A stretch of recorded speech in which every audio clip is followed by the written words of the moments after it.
thank you for tuning into another episode of Get Listed 30 is the New 20. Hit the like button, share and subscribe, and click the notification bell so you're notified the next time we post or go live. I'm Lahessa. Smiley Jizzle, what up? Sorry about them Cowboys. Go ahead. You said sorry. Mm-hmm. They won or they lost? No, Ain't that your team? I said sorry about them Cowboys. But who you saying sorry to? You To saying it as if to the it fans, ain't your team too? it is You my taking team. it away?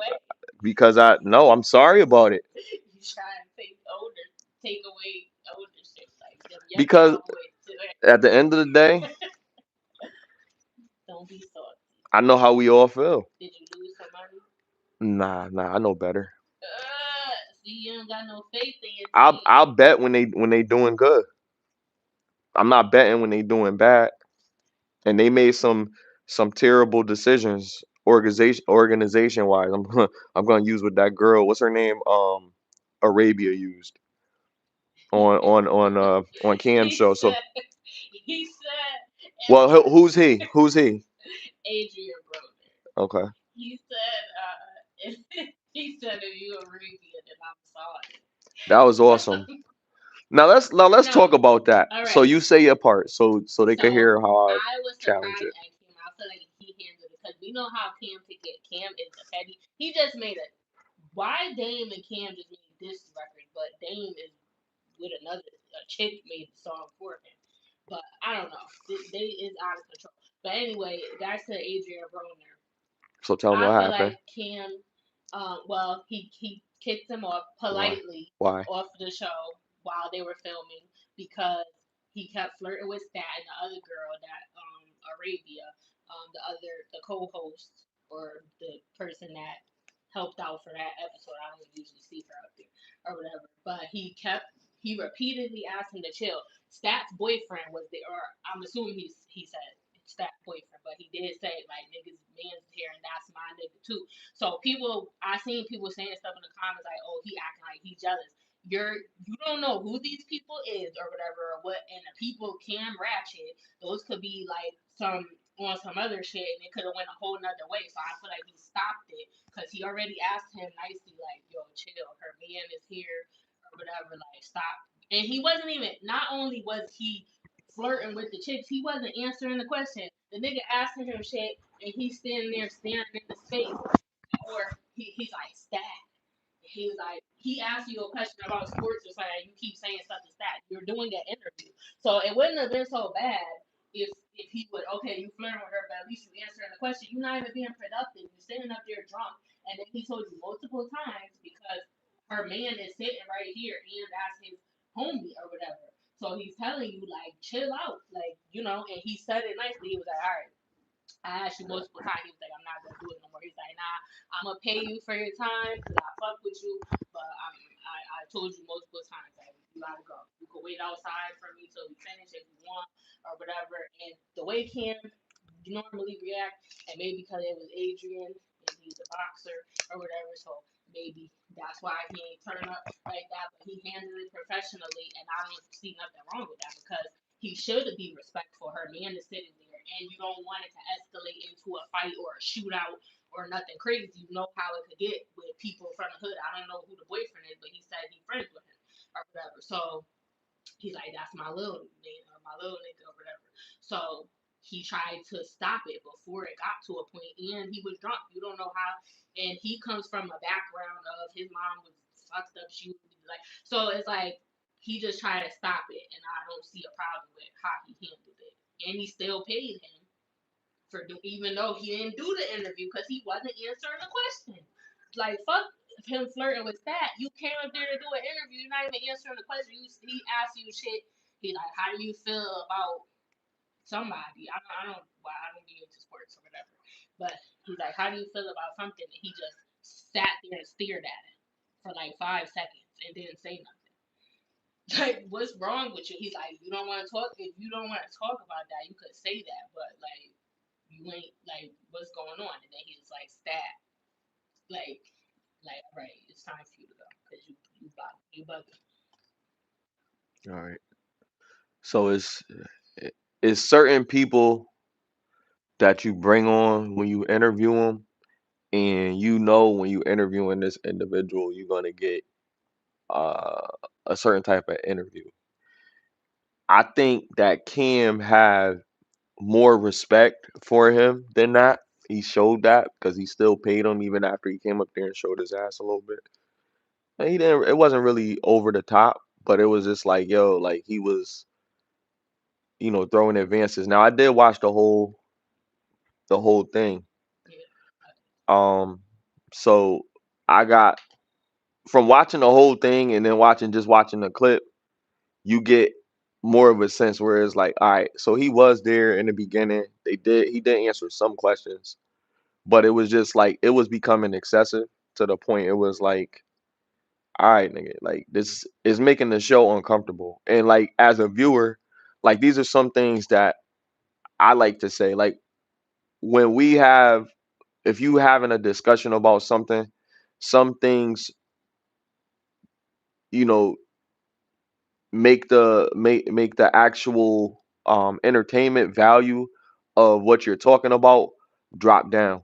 People can have opposing arguments, but you gotta stick to it and land your plane. So a lot of times, if we just going on something and then go into a dialogue about something else to try to like tie it in, it has to be said and articulated in a way where it ties everybody in without losing the person that's watching it, without losing the audience. So they asking him questions about sports because it's a sports podcast, and he can't answer the question on the sport. It's gonna the people that's watching it is gonna lose interest, and they're gonna be like, "Look, I don't want to watch this." And Kim identified that early and was like, "Look, we can't keep this going in," and he did it fast enough for them to be able to still have a productive show. Yeah. And then they So hold talked on, about that. hold on. hold on. So like that part of it was like, okay, I agree with him telling him to leave. However, I think that certain things, like if somebody, you got a celebrity, because that's what AB is. AB is a celebrity. So you got a celebrity shooting a shot at a B-lister, because Stat is on a very popular show, but the celebrities are Mason Kim. So she's like there because she has experience in sports. She knows her shit. So it could be problematic for a celebrity to be shooting a shot. So like a lot of people are looking at it, and then again, what we was talking about last weekend, the understanding aspect of it. I understand both sides. I understand why people would feel like, damn, why Cam hating? Because that nigga just trying to, he feeling stat, let him get her type shit. But then if you a real nigga, right? So this goes back to this. If you a real nigga, then you have to also understand that, look, if this really my people's, I'm not gonna allow somebody else to spit game to my people's right in front of my face. Now, if the nigga there, that's even more of a line, like, cause he did make that claim, like, yo, her boyfriend's here. I told you that's my man's, like, that's like my little brother type, whatever. That's what he was getting at.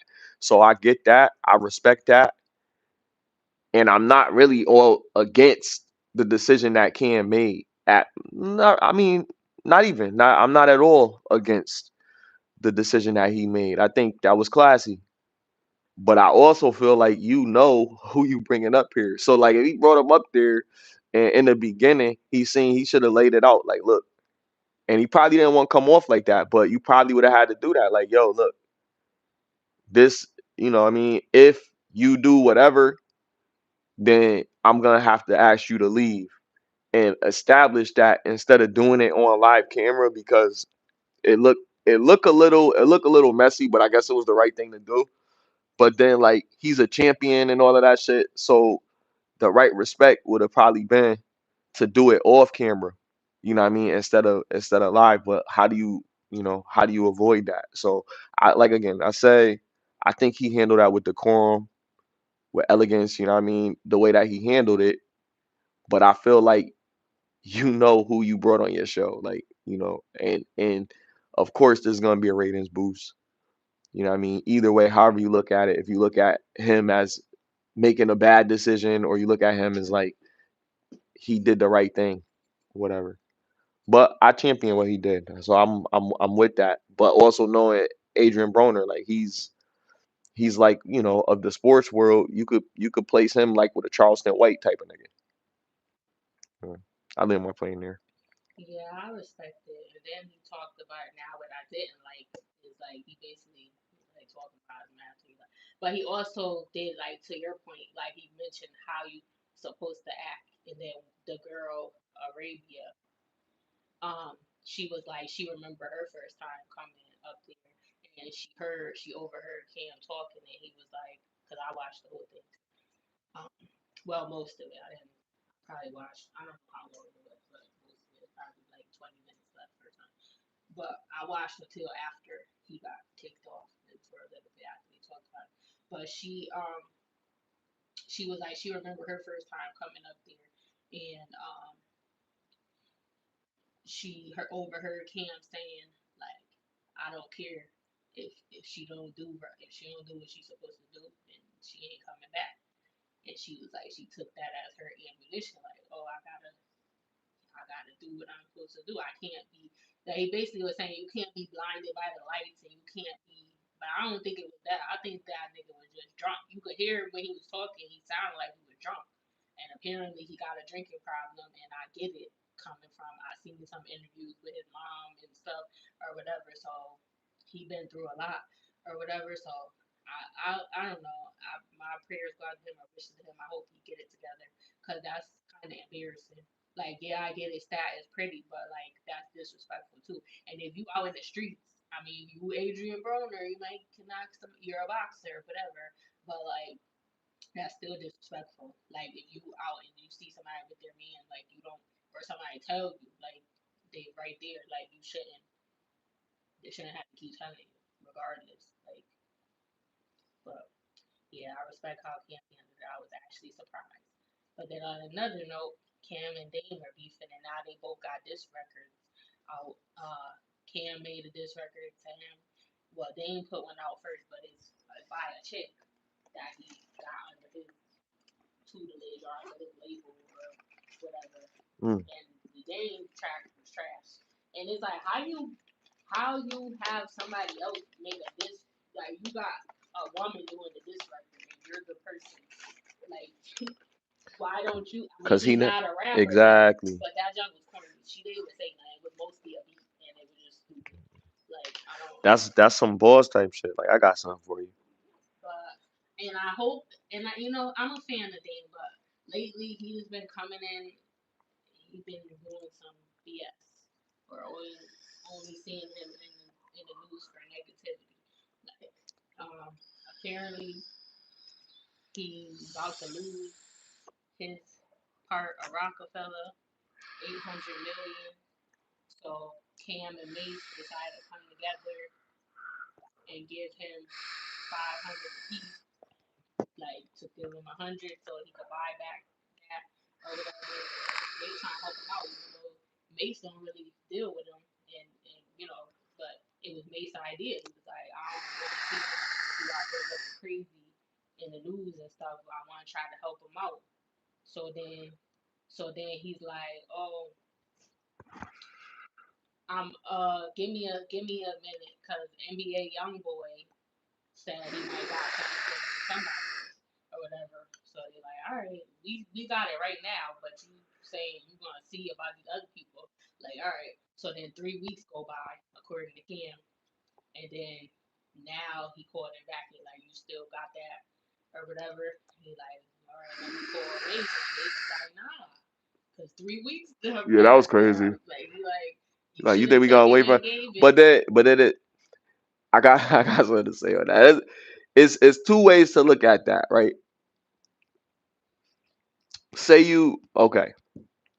Say you hit me up and you like, yo, could I hold whatever, right? Or no, I reach out to you and say, yo, I know that you going through whatever. I heard about it. I'm offering you this, and you say, you know what? I'm waiting for a better opportunity.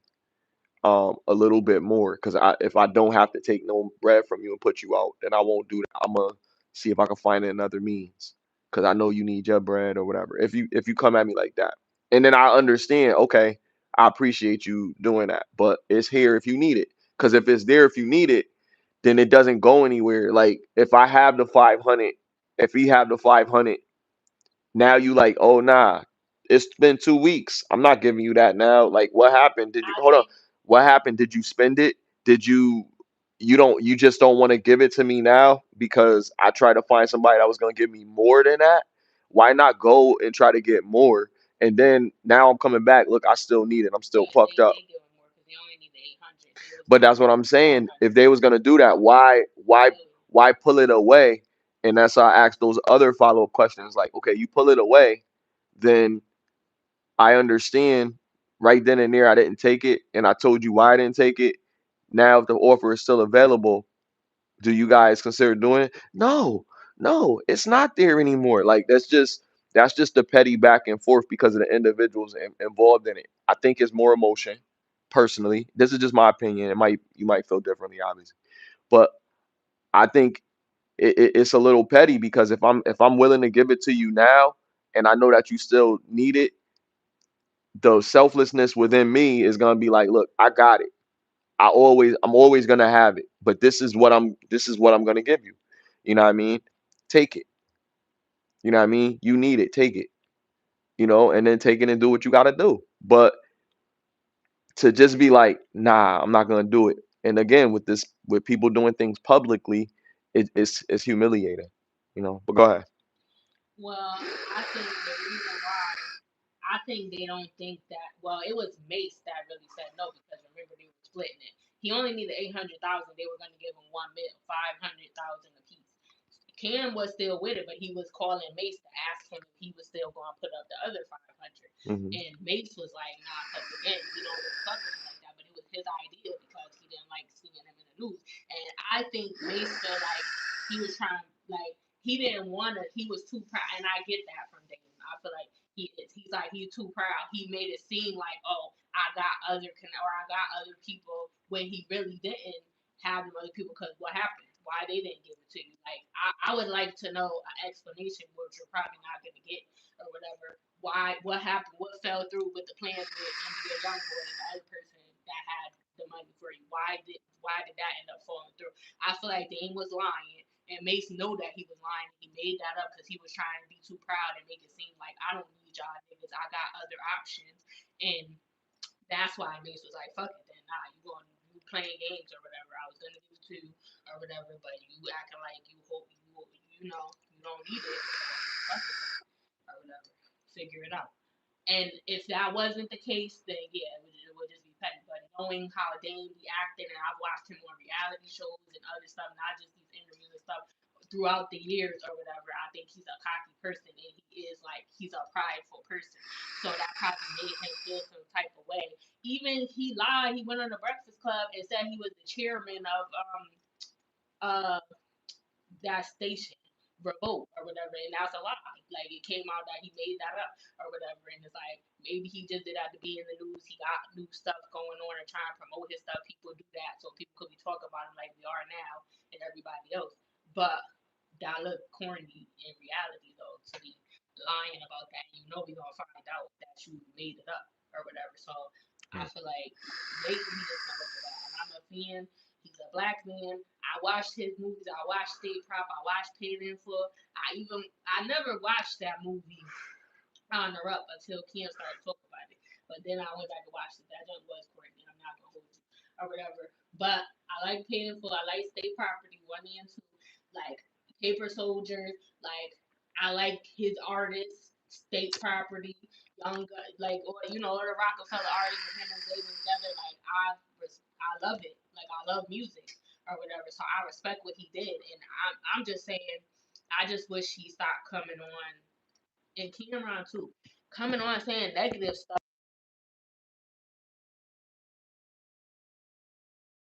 whatever their product is that they're trying to push, and Cam and Mace just stick to the sports, and Dame just stick to what he's trying to do and try to get back on track to what he been accomplishing, get back right to where he was. or whatever. Like, and I just want the next stop. That's really my own thing about it because I just don't like this. Y'all was brothers, y'all was friends, and now like the same with him and Jim, like Cam and Jim. Like I don't like this. Like I just want y'all both to do good in y'all own way. Yeah, I agree. I mean, yeah, you can look at it both ways. We can both be right. Hmm? I said you can look at it both ways. We can both be right. Because I know Cam is petty. But No, but Mace is the one that said, "Nah, fuck it." I know I seen that, but I'm just saying. But And what he was only started talking about it because Dame kept. It's like they both being petty or whatever. He right? could have ignored him, but it's like because Dame keep coming. He said, "Oh, you been riding around. You know, you rode around with me and Big L, and you was crying in the car because we Right. had some bricks in the car." And then he's like, Like it, "I ain't never even." like the logic of Cam is, I don't have to be the better man. That's it, and that's perfectly fine. We're not. Nobody should be asking anybody to be the better man. Like, and let's use that to segue into the next topic. Charlie Kirk with, well, not Charlie Kirk. Um, damn, what's the dude's name from the Man Show? It's in the description. Jimmy Kimmel. Jimmy Kimmel, right? Um, First of all, because a coworker was actually talking to me about it, who I don't know what she considers herself politically, but she has a lot to say about Trump. Um, I really like honestly, I really don't care about the political affiliation aspect of everything. That's besides the whole thing. It's really about freedom of speech, and it works. Again, it works both ways. So if anybody says anything about anything, what we understand is there's consequences to people's actions. There's lawful consequences to people's actions as well. If somebody does something that doesn't have a lawful consequence, then people just have to take the L or take it on their chin, or they can react to it. But when you react to it, sometimes your reaction can have lawful consequences. So I just look at it like this: there's things that people are able to do because words can hurt. Let's be honest, words can hurt people, but it doesn't have to go to the degree of violence or anything like that. But a lot of times we live in a society that's extremely sensitive when it comes to certain topics, certain details. So if somebody is saying something, and he's basically talking about how the president is mourning the loss of somebody. He didn't say anything in regards to Kirk's demise. He was talking about how somebody was responding to his demise, somebody that assumingly cared a great length about this individual, and the way he's taking it is like if a child lost a goldfish. Like, children have attention issues and stuff like that, and then they'll just move on to the next. Like, Can I play the clip? um, before let me say this point. A lot of people will react to things differently, especially when there's a lot of other things on their plate.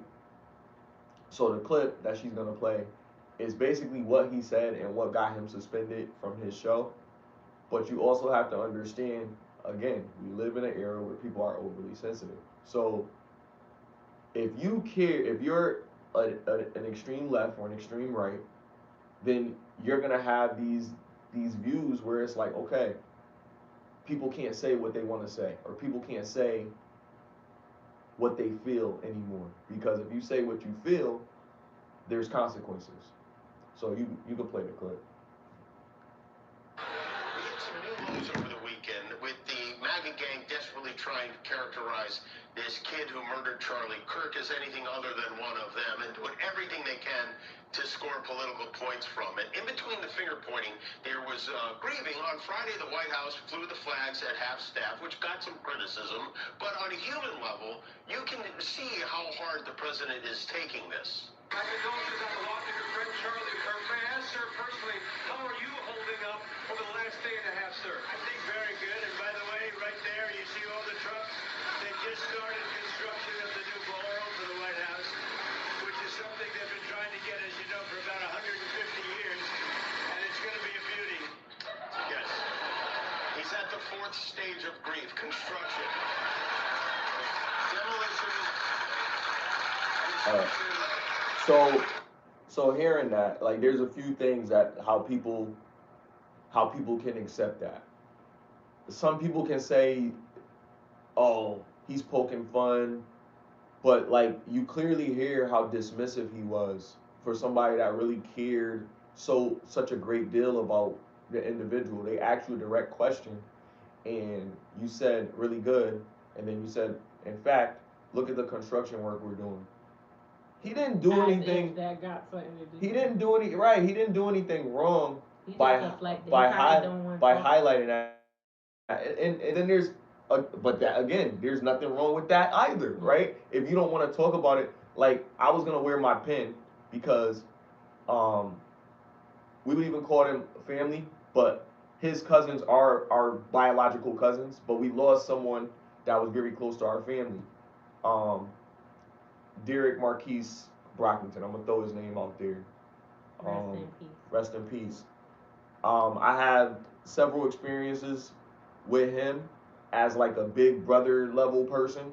You know what I mean? He's always been around. He's always been somebody that would give you good advice or decent advice. You know what I mean? Despite whatever he was doing in his life, and some people will probably say, it's hypocritical for somebody to be living a certain way and be telling somebody something else. Well, you got to think a parent that's a drug addict or something like that. Not saying that he was that, but I'm saying a parent that's a drug addict or something like that.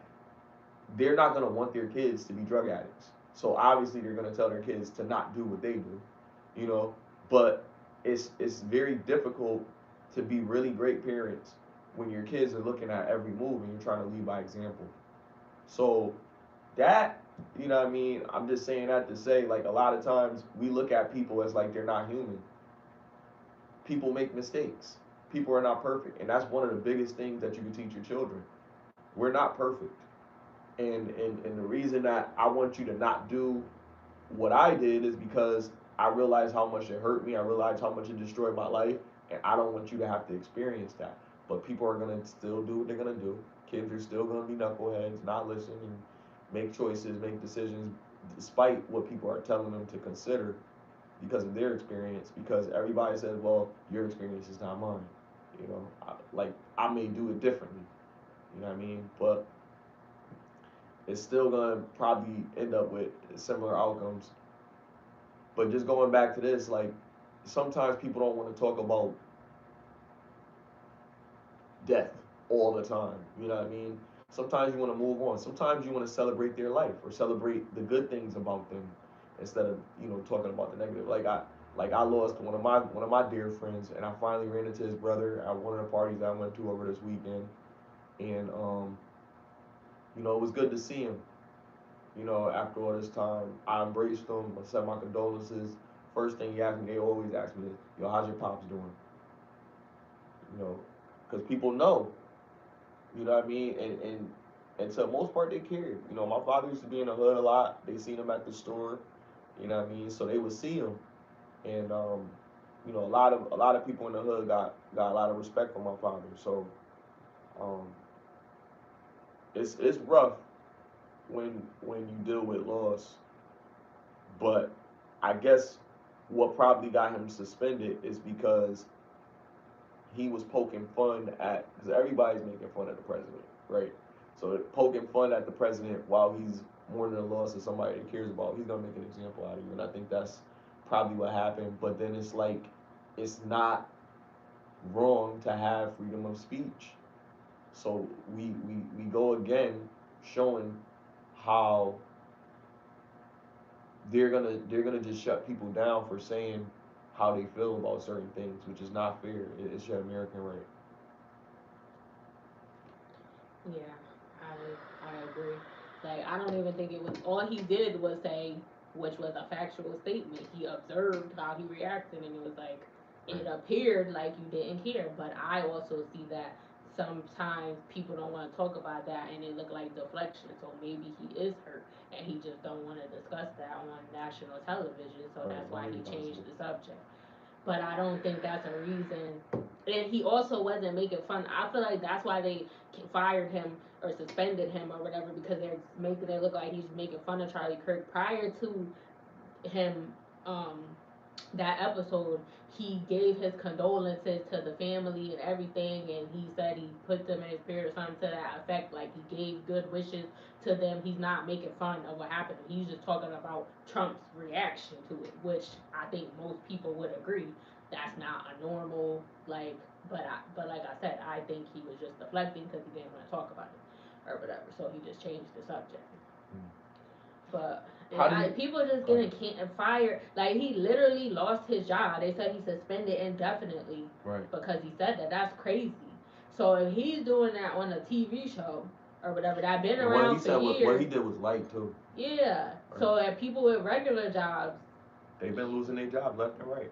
Nurses that's what I'm and all different saying. types of people. That's A what I'm mess. saying. It had to be because if he got fired and he's he got a TV show, regular people For gotta a be person in the NFL that worked in a position in the NFL, he was fired.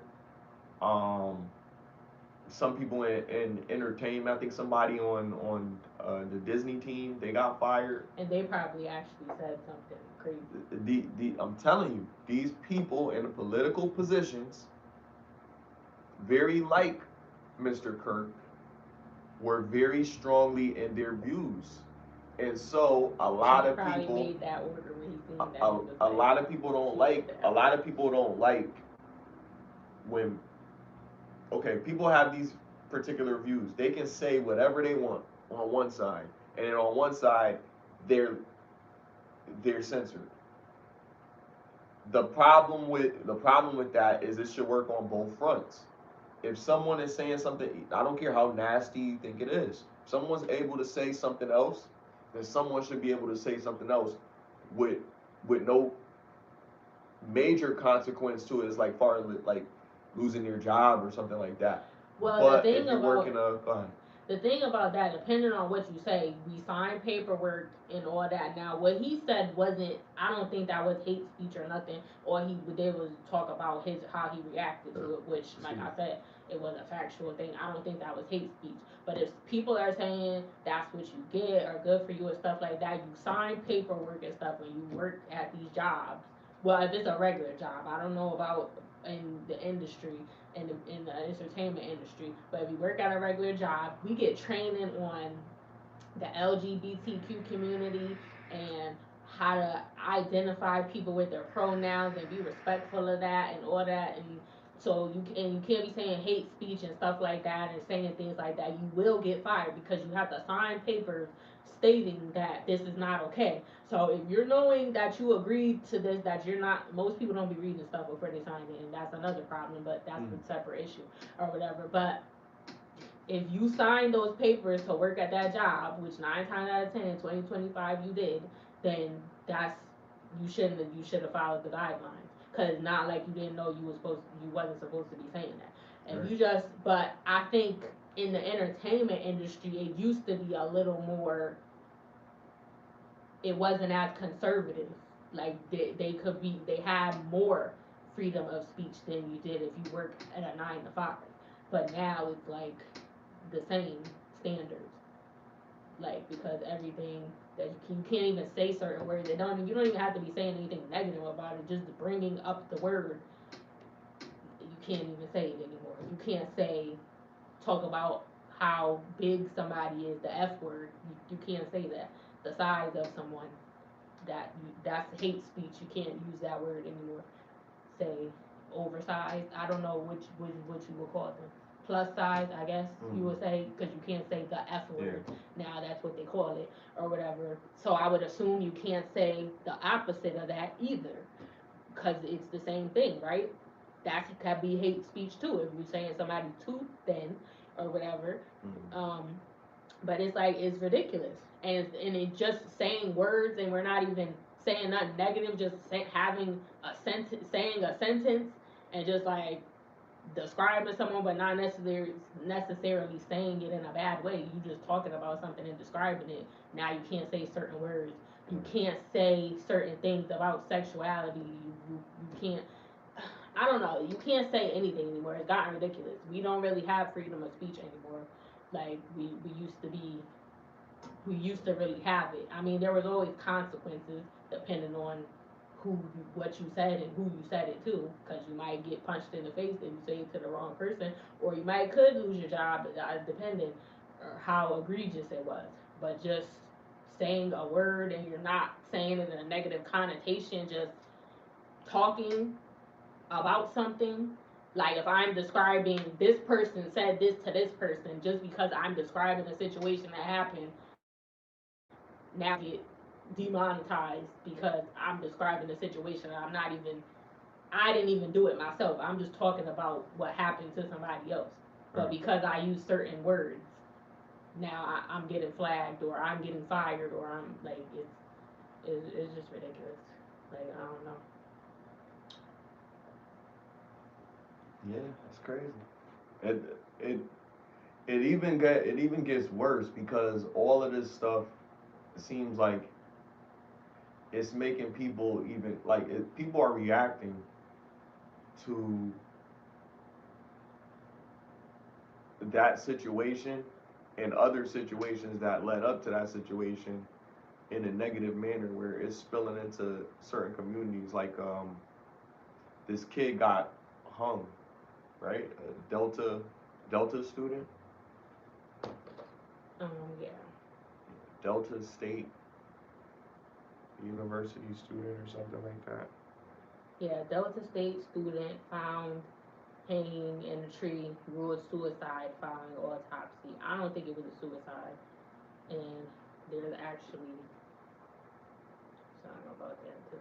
Authorities in Mississippi are now working with the FBI and tell us this morning that they can only say so much, but are trying to make clear to the public that the tragic death of Delta State University student DeMartravion Reed did not involve any foul play. Trey, as he's known, is the young black man who was found hanging from a campus tree on Monday morning. We recognize that this is not only about facts. It's about emotions and it's about feelings. And the way this loss and how it was discovered affects people's lives. Reed's family is having trouble believing authorities, saying that he was happy and excited about college. They're demanding to see video of his final moments that police say they have. There's video out there, and we can't speak to that at this moment. It's still an ongoing investigation. According to an early report from the county coroner, the student didn't suffer any lacerations, contusions, compound fractures, broken bones, or injuries consistent with an assault. Lawyers for the family are now calling for an independent autopsy and a more thorough investigation, saying that Trey's family deserves answers they can trust. We cannot accept rushed conclusions when the stakes are this high. Many students and faculty don't know what to think. Campuses like this one have been caught in the cultural crossfire with bomb threats and false reports of active shooters. I can say that my heartbreak is comprehensive. This institution should not be associated with hate or hate crimes. If people knew this place, they look at it and say, wouldn't it be better if America was more like Delta State University? There is great public interest in this case, especially on social media. We expect a more complete autopsy by the end of this week. Michael? Yeah, we sure hope so, Steve. Thank you for that. That's What's your just thoughts on it?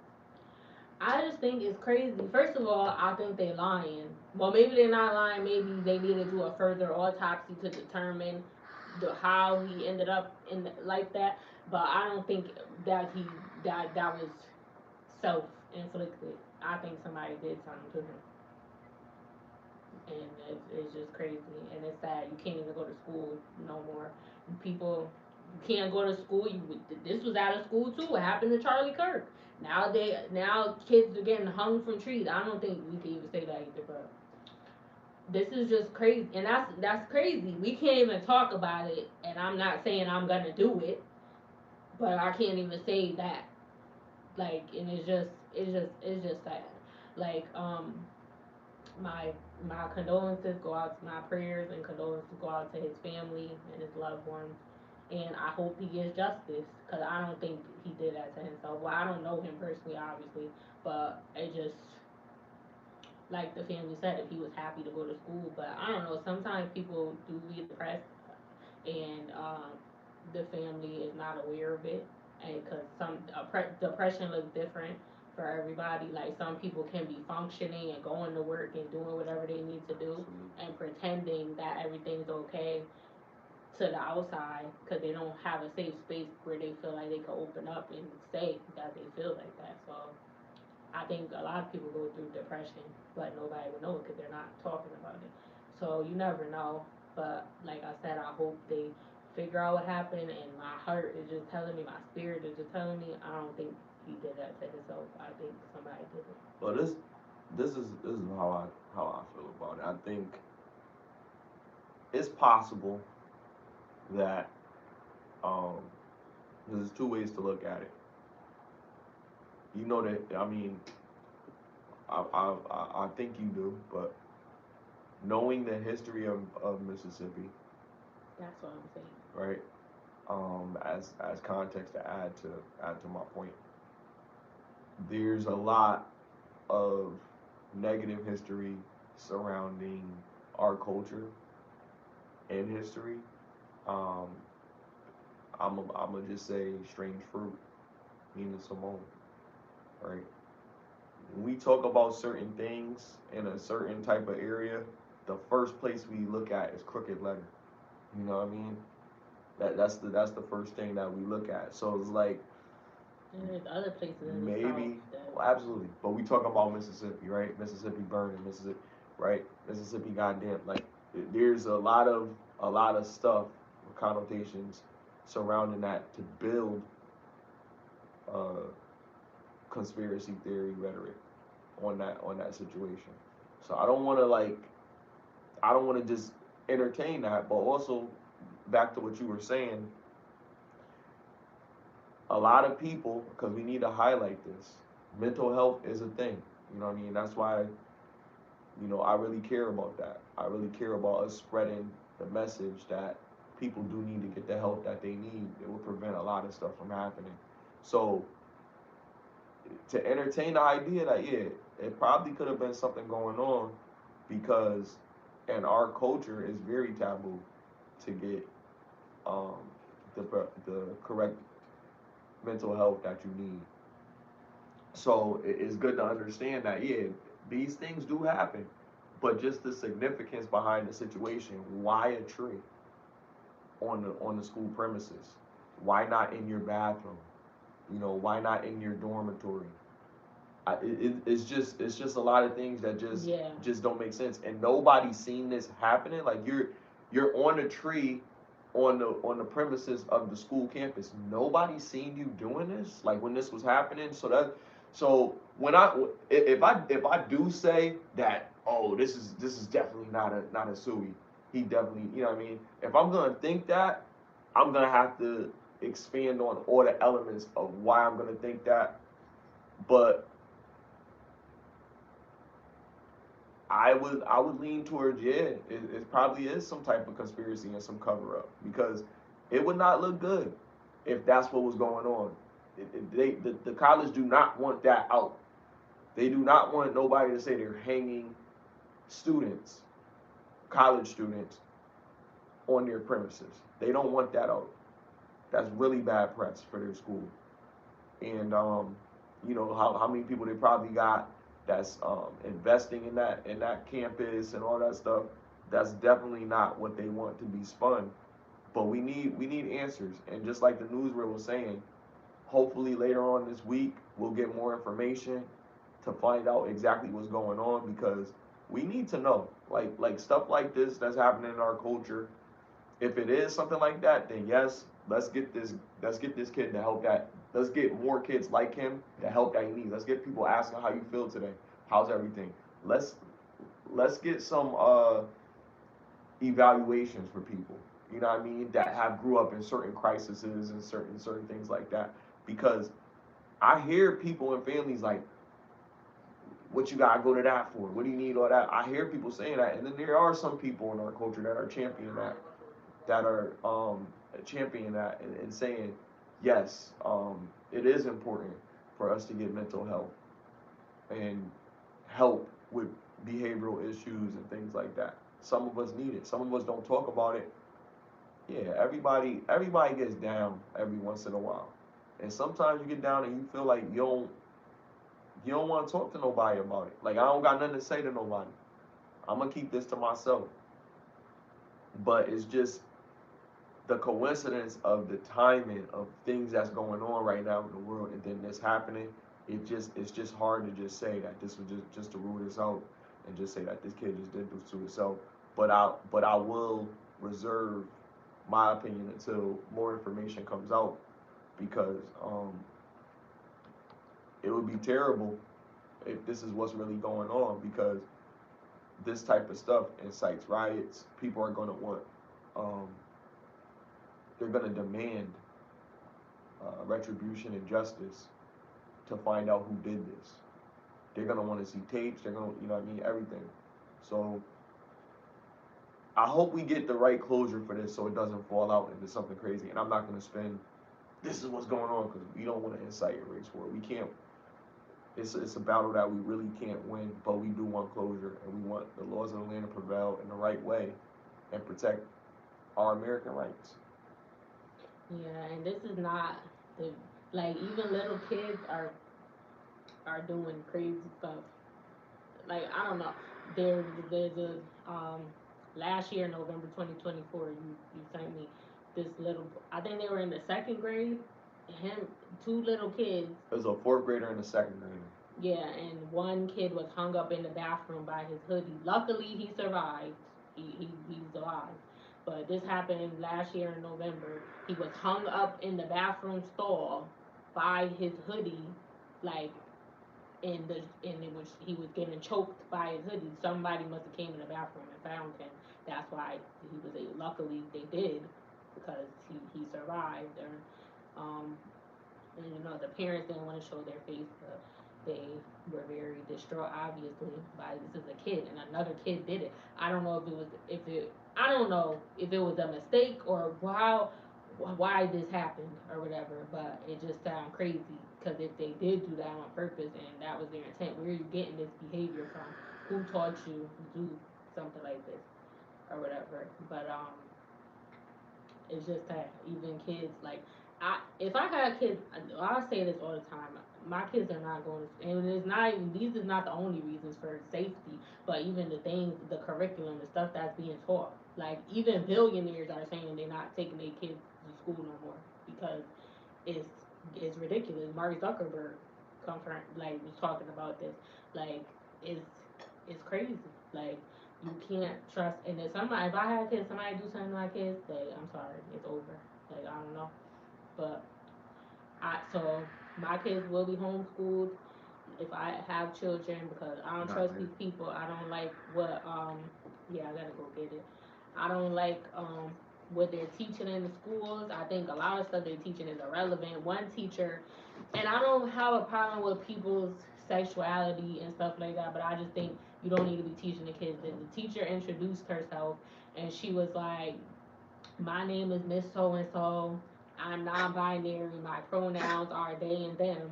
Like this is how the first day of class, how she introducing herself to the class, and she's saying that. And it's like you don't even need to say that to them. They're gonna call you Miss whoever. Right, Like Miss Frizzle. yeah, like they're gonna call you your name. Like why do you need to say that? These are Well, they kids. can't call her. You They can't shouldn't. call her Miss or Mister, right? Because she's non-binary. So what do they want? What are they gonna call No, her? but she said her name was. Her government. She said Miss whoever. I don't remember what the So if you teacher name was. non-binary, how you gonna be Miss?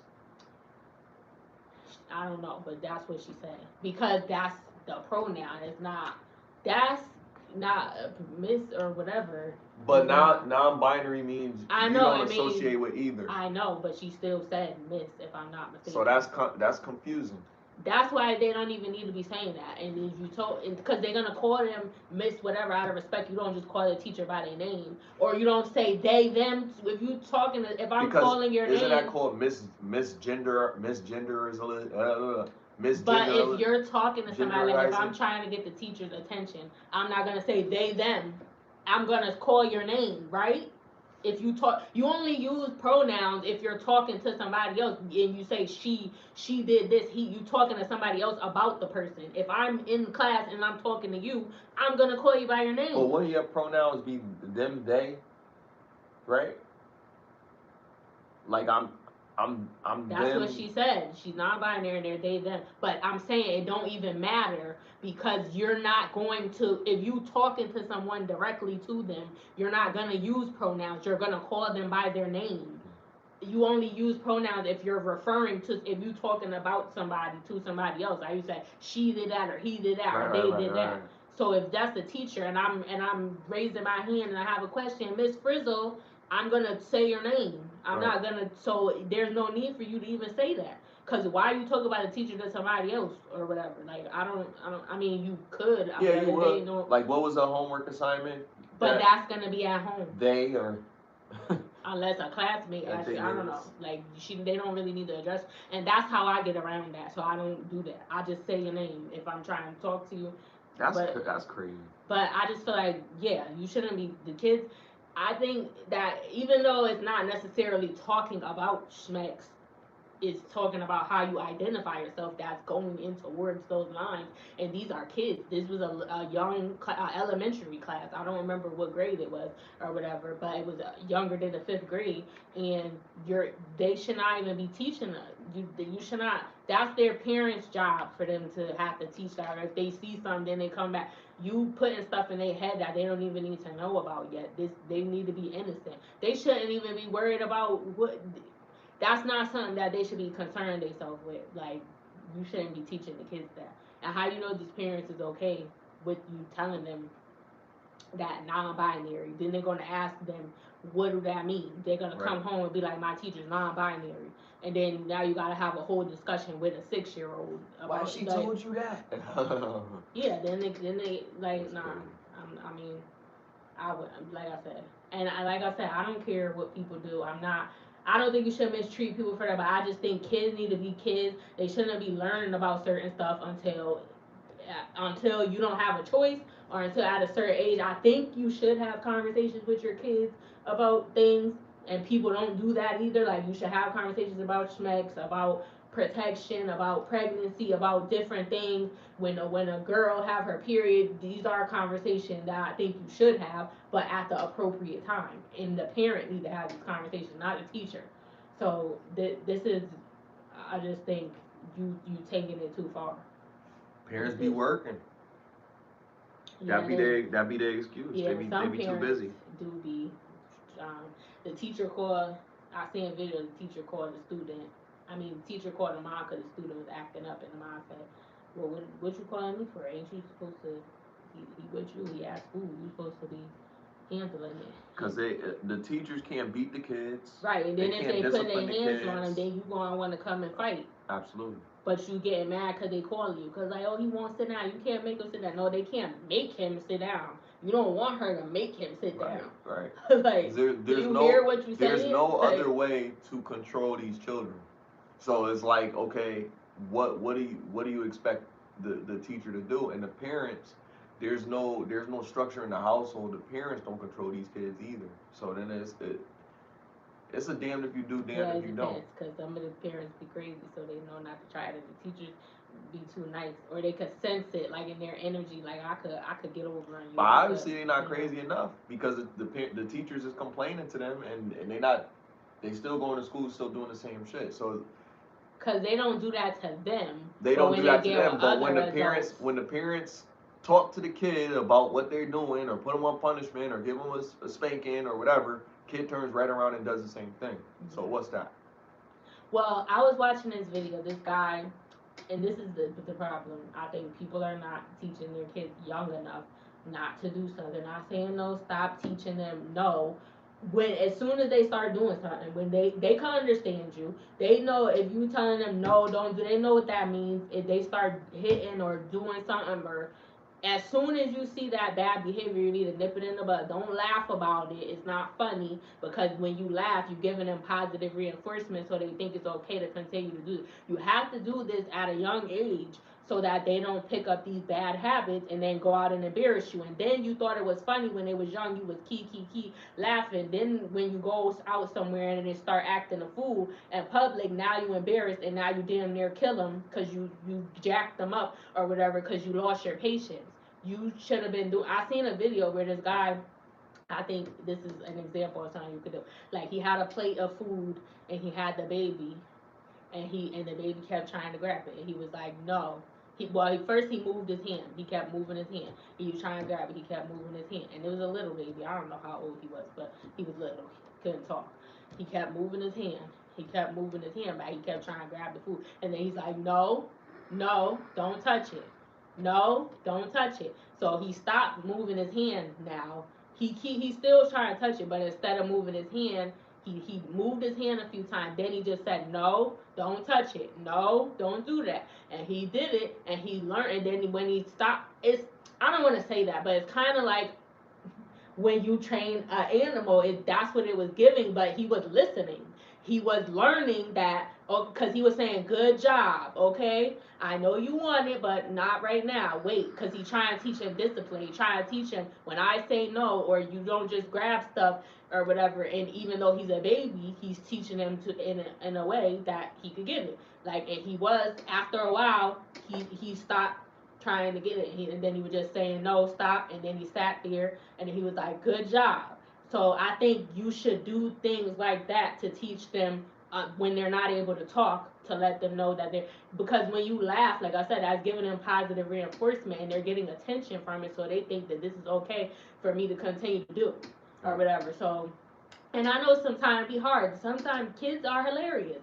Kids do be doing stuff that be funny. So I know sometimes it be hard not to laugh at it, but you gotta realize the damage that you're doing when you do this, because you're teaching them bad behaviors. And if you don't want them to continue that, you gotta start it as young, because if they're already starting down this path, once by the time they five, or it kind of be, now you gotta curse them out, now you gotta jack them up, now you got, and it's still not gonna work because they've already developed these patterns. They said within like the first 3 years of life is the most important to establish those boundaries and those things of how you want your kid to be.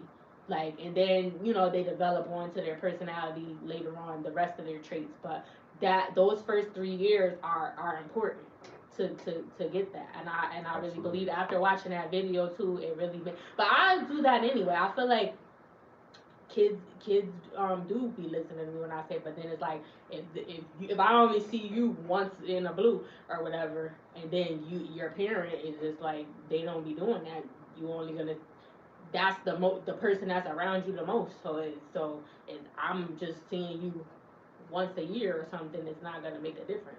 They gotta do the same thing. So it's like, I don't know. But yeah, that y'all, I'm homeschooling my kids if I have any, cause y'all crazy.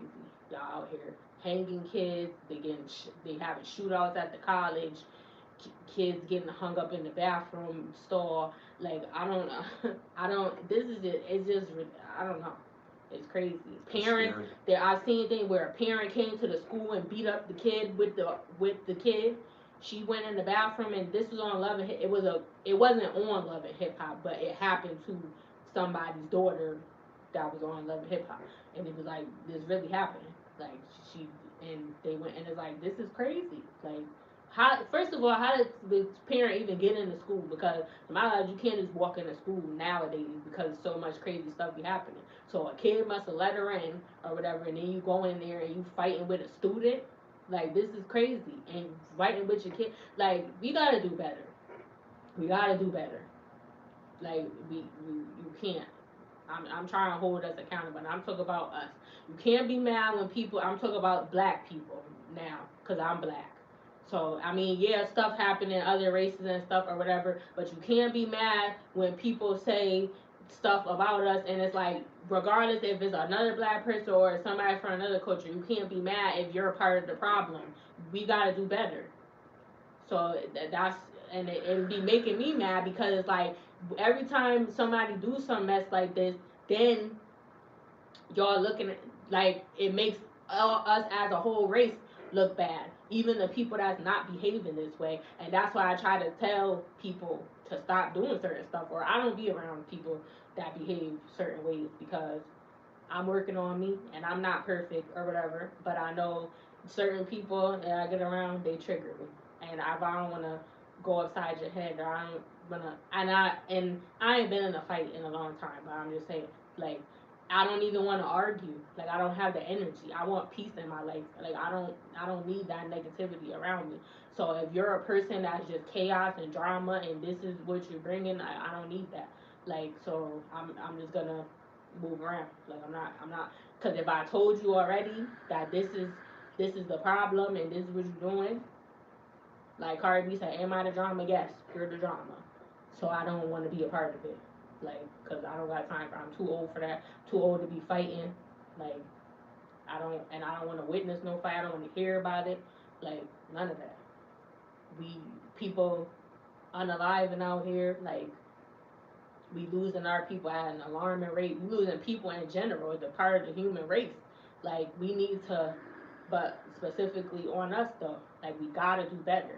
So if we come together as a race and we do better and stop this violence and this negativity and this ratchet activity and this drama, and stop cursing people out and just stuff that you wouldn't be proud of. If it's something that you're gonna be ashamed of, if we stop this, then you won't be offended when somebody says something because you know it, you didn't do it, and you don't know nobody that did it because that's not how we react. They wouldn't have nothing to speak on because it wouldn't be going on. Right. So that's what you gotta have in mind. Like, don't get offended. Think about, is this true? Why is this the narrative? And think about, are you a part of that? Are you the drama? And if you are, figure out how to stop that. Figure out why you the drama. Maybe it's a deeper issue why you can't control yourself. It is. I think a lot of us, a lot of the intellectual of our culture know what those things are, and we highlight those. You got people like what was his name? Let me go. Not Cornell Scott, because Cornell Scott is a help center. What is his name? Cornell West. So Cornell West is is one of our intellectuals. He looks like Thurgood Marshall, but or Frederick Douglass or some shit. But he's somebody from our culture that has really good debates. He is a leftist. He was on Piers Morgan earlier today. I was watching a clip of I guess they had a they had a debate maybe yesterday, and I was watching it, and I was watching Cornel West having a debate, and then he left, and then Destiny came up there. If some of you are familiar with Destiny, Destiny, he's a guy. He had blue hair or something like that. He was up there talking about Destiny is part of the LGBTQ. talking about how he feels about Kirk, and he put a lot of rhetoric out there, crazy stuff that he was saying. But here's the thing, like even with people like that, it's again, it's their opinion. They can say whatever they want. But like, you got people that have opposing views, and then some people trying to hold you to it. Okay, didn't you say this? Yeah, but I could still feel bad for this guy's family. I could still feel bad for for what happened. But yeah, like um, he some people feel like whatever happened might have been self provoked because of the rhetoric. But it doesn't give a person the right to do what they did. But it's just some people that really felt offended because people said they didn't care Um, however you feel, whether you feel that the guy was racist or the guy wasn't, it's still a matter of people's opinion. People are gonna feel how they're gonna feel, whether you like it or not. At the end of the day, there's always gonna be this political uh, discourse or a political tension. If you're right or you're left, there's always gonna be people that either agree with you or don't agree with you. You're just gonna have to eat that. But that don't give you the right to exact violence on somebody because they have a difference of opinion. In any case, and it goes back to whatever we said about Kimmel. Like if he felt however he felt, and then that is what it is. But it doesn't mean that something has happened. But if you work for a certain organization, you gotta understand certain rhetoric is not gonna be tolerated. They're not gonna want you to say certain things that's gonna bring a negative light to their organization. But certain people get on those panels and they go back and forth about discussions like this, it could get really personal. You know what I mean? And not for nothing, all of the people that get up there normally like they all have an extreme view. So it's not like because they've called they've called what you call it, Barack Obama a communist. You know, they've thrown terrible terms out for a lot of people. So like when you just talk about one person, it's like yeah, and people reserve the right to feel how they feel about that as well. But nobody's out there trying to take nobody out because they said something that they didn't like um about Obama. You know what I mean? It's just kind of crazy. So Cardi B. So they everybody that was guessing that is correct. She announced a couple weeks ago or last week, I don't know, that she is pregnant by. She's saying she's pregnant by Stefon. What do you think about that? Stefon Diggs and not Offset. Might be true. Congratulations. Congratulations. I Um, think he need to take a DNA test. because she was dealing with old boy when she was We don't know that. We didn't find out about well Kimmel that's until what that's what after. I that's what I found. So she was dealing with boy when she was already pregnant with the kid that she had in September, right? And then after that she continued to deal with him.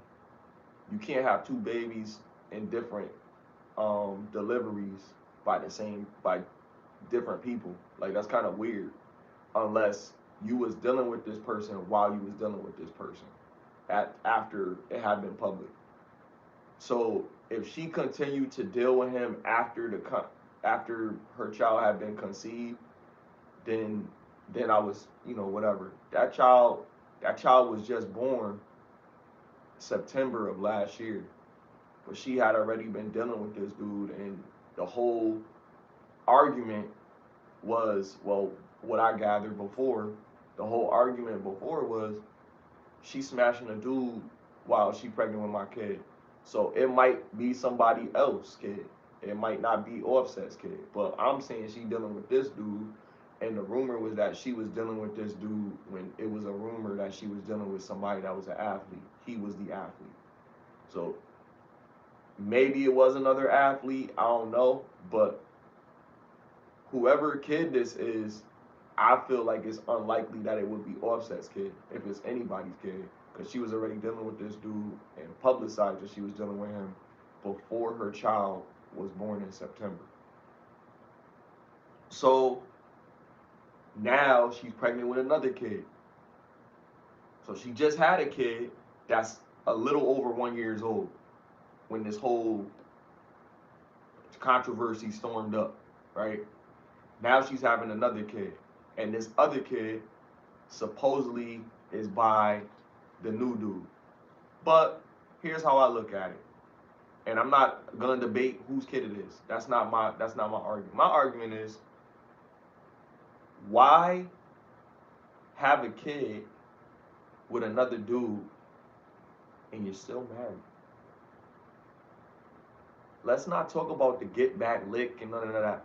Let's talk about the sanctity of what you guys did. Nobody honors that anymore. That's why people don't want to get married. That's why dudes be afraid to get married, because this is how we look at it. We look at marriage as like a glorified boyfriend girlfriend.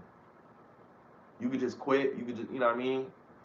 So when people say they want to make a rule where there's no more no fault divorce, and there's no more irreconcilable differences, divorces, and stuff like that. People get upset about that. People don't like that.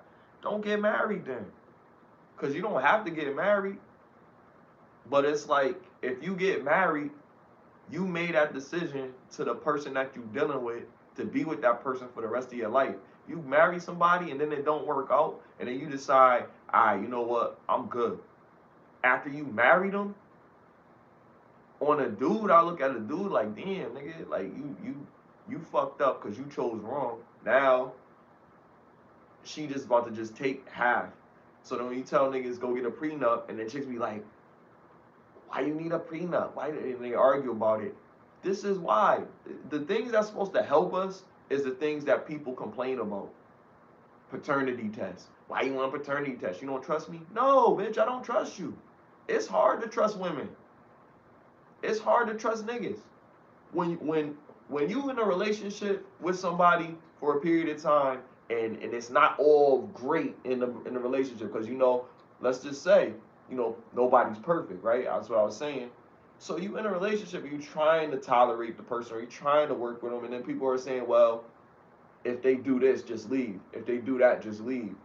But when you're in a marriage, if they already did those things and you stayed, you can't decide to leave when you marry them. If somebody is already cheating, you can't marry them after they cheated, and then when you get married to them, be like, well, if you cheat on me when we married, then I'm gonna divorce you.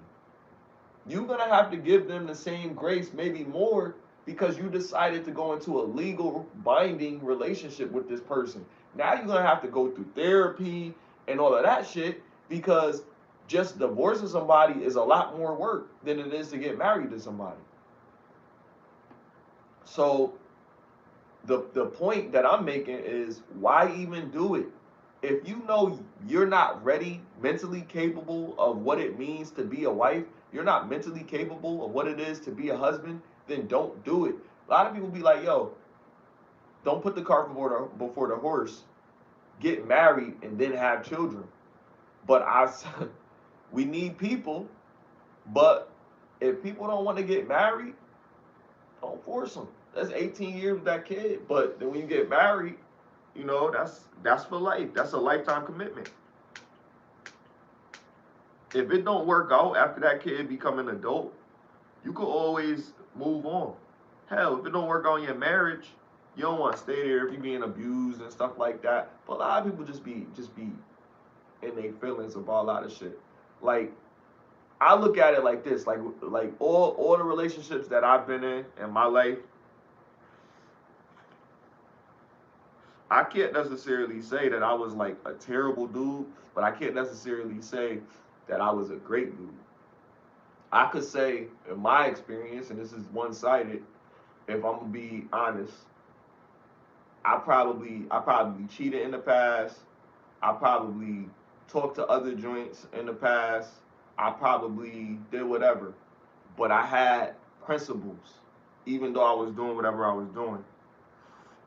And it doesn't make it right, but I'm gonna say this word again. This is my word: understanding. Like, fuck discernment with no understanding, because you gotta have understanding. And I felt like the understanding that I had, one, was women had something that I wanted as a man, and I'm gonna do what I need to get it without feeling like I'm pushing too far, or I'm cheating to get by in it, in the game, because I'm looking at it like the game, right? This is me growing up as a young man, and into development, into the man that I'm to become. So in the beginning, I look at it as like, it's a challenge, right? how many can I get? How quick can I get them? How quick can I sleep with a woman? And this may not be every man. This is just how, me, my personal experience. So my personal experience is like, I go through the talking stage, especially the ones that, you know, people claim they hard to get or whatever. Those are the ones that I really want, because I feel like not too many people have been with them. You know what I mean? So I want the one that everybody can't talk to, because that's the one that I wanna talk to. Because when I talk to her, I feel like everybody not gonna be able to talk to her. It's that loyalty. But I wanted a whole bunch of girls that wouldn't talk to nobody but me. And it becomes it becomes more of a challenge with trying to please them all without taking anything away. So everybody has to feel the same. So like the main girl, everybody gotta feel like the main girl. So like in the beginning, I'm lying. You know what I mean? I'm not being honest. I'm not telling them the truth. I'm telling them what they want to hear. I'm just not saying I love you. I'm not saying, you know what I mean, certain things like that. I wouldn't go that far, but I went as far as like, I don't want anything serious, you know what I mean, and stuff like that, getting in their head, whatever. And it worked because they wanted something more from me. I only wanted one thing, but they wanted a relationship. They wanted acknowledgement. They wanted to be, you know, um, arm candy. You know what I mean? They didn't want to just be in a relationship. They wanted to be seen in a relationship. So when it got to that point, that's when it started to get a little more difficult, because they want to go to the mall, they want to go to the movies, they want to go to the art exhibits, they want to do all these things, and I'm like, I'm not ready to show you around, because I don't want nobody thinking that I'm fucking with you and I'm fucking with this girl, like, you know what I mean? But as you get older and you start to appreciate a woman in your life as a man, you start to get tired of being with all of these different girls, because some girls are special. So then when you get that one girl that's more special than everybody else, or she has everything that all of these girls had separately in one, then you're like, I don't want to deal with them no more. Now you got to cut people off. So now you're breaking people's hearts. People are upset. So now they go into their relationship with that sense of trauma that you built for them as a man. We don't acknowledge that in our development. But these are, I guess, casualties of war, I guess you would say, in the development as a man. So you growing up, you're not realizing the damage that you leave in your wake. You know what I mean? And then you try to redeem yourself, and that poured into problems, because then when you try to be serious with another girl, this girl trying to confront the girl, or she calling the girl, or whatever, like, you know what I mean? And she got to deal with the shit that you left behind. Tell him to come take care of his. I mean, I never had no situation where it's like tell him to take care of his kids, you know. But there's situations where some guys that I know have had to deal with those aspects of playing the game. You know what I mean? So you play the game, there's consequences. Again, like we deal with life, there's consequences for your actions. It could be good consequences or bad consequences. It's not really just one way. It's not black and white. You know what I mean? But I look at it like this. I've learned from those things. I know how to treat a woman now. I know that I can get women, not get them, but I know that I can acquire a relationship. Not really easy, probably easy, but I don't want it to be that easy. But I want to take a woman out. I want to introduce her to my family. I want her to meet the people that I care about, and show those people that I care about her, and show them that I'm doing better. I like this person. I like the way this person makes me feel. It's good to get to that point, but a lot of men find it hard to do it, because it's difficult if you're in the same area dealing with the same women from where you were brought up at, because a lot of them don't see change. They just see you as you. I've heard this so many times. Cheaters always cheat. And that's because it's not just discipline, because yeah, you gotta have discipline, but it's not just that. it's also the fact that you're putting yourself in a position to cheat. So you're going to step out. And at men a lot of times in our groups, and it's all different types of men, but a lot of men groups champion each other like, oh man, did you sleep with that woman in the office yet? Or, saying crazy stuff. You know what I mean? But that's how we talk amongst ourselves. That's just man talk. You know what I mean? Barbershop talk, whatever. Cause dudes know men are attracted to women. It's just it's natural. We're supposed to be. But sometimes we make mistakes and we have to deal with the consequences of those mistakes. So we try not to deal with, what they call shitting where you eat. We try not to shit where we eat, you know, but we like the shiny things. We like what we see, but we also have to be mindful, very situationally aware, and very aware of that individual. Like, is this the type of person that's gonna put you in a bad situation? You feel like it's worth it? Do you feel like it's gonna mess things up? And then you be like, yeah, it would mess things up. So you don't do that. But if you in a relationship with somebody, you definitely can't do it. But I will do anything for love, but I won't do that. Whatever that some people in the relationship, they might they might step out because they know it's not gonna mess things up or whatever. Somebody keep their mouth shut, whatever. There's guys that would probably be like, well, that's what. Well, he's a dog. He's this. You know what I mean? is. I Whatever. said, I'm a dog, I'm a mutt. But listen, the funny thing is, well, the ironic thing, not funny in a haha type of sense, is that she's with Stefan now. Allegedly, she's pregnant by him. It may still be offset. They still ain't get a divorce. A divorce could have been quicker than that if they wasn't they doing some BS. Because it could have been over with if they agree and move on and get it done. But they somebody dragging it out or whatever. But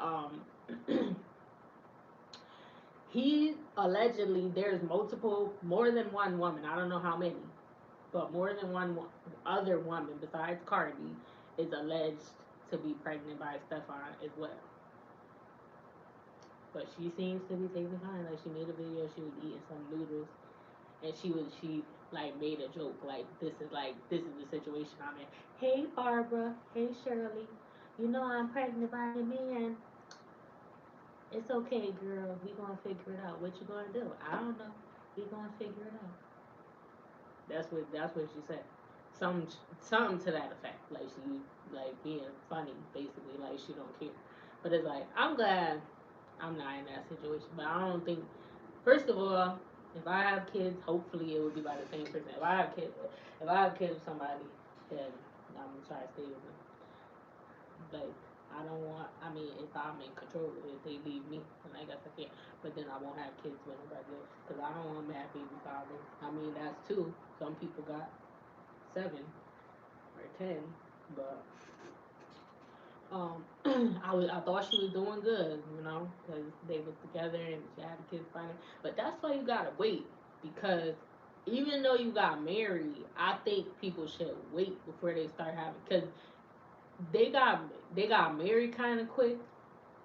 Offset and Cardi B got married kind of quick, and then they had kids quick, like within the first year of their marriage. Now, I'm not saying don't. This is just my opinion. I think you should wait until you get deeper into the marriage before you start having children, because especially, well, at least if you ain't been dating, for a certain amount of time before you get married.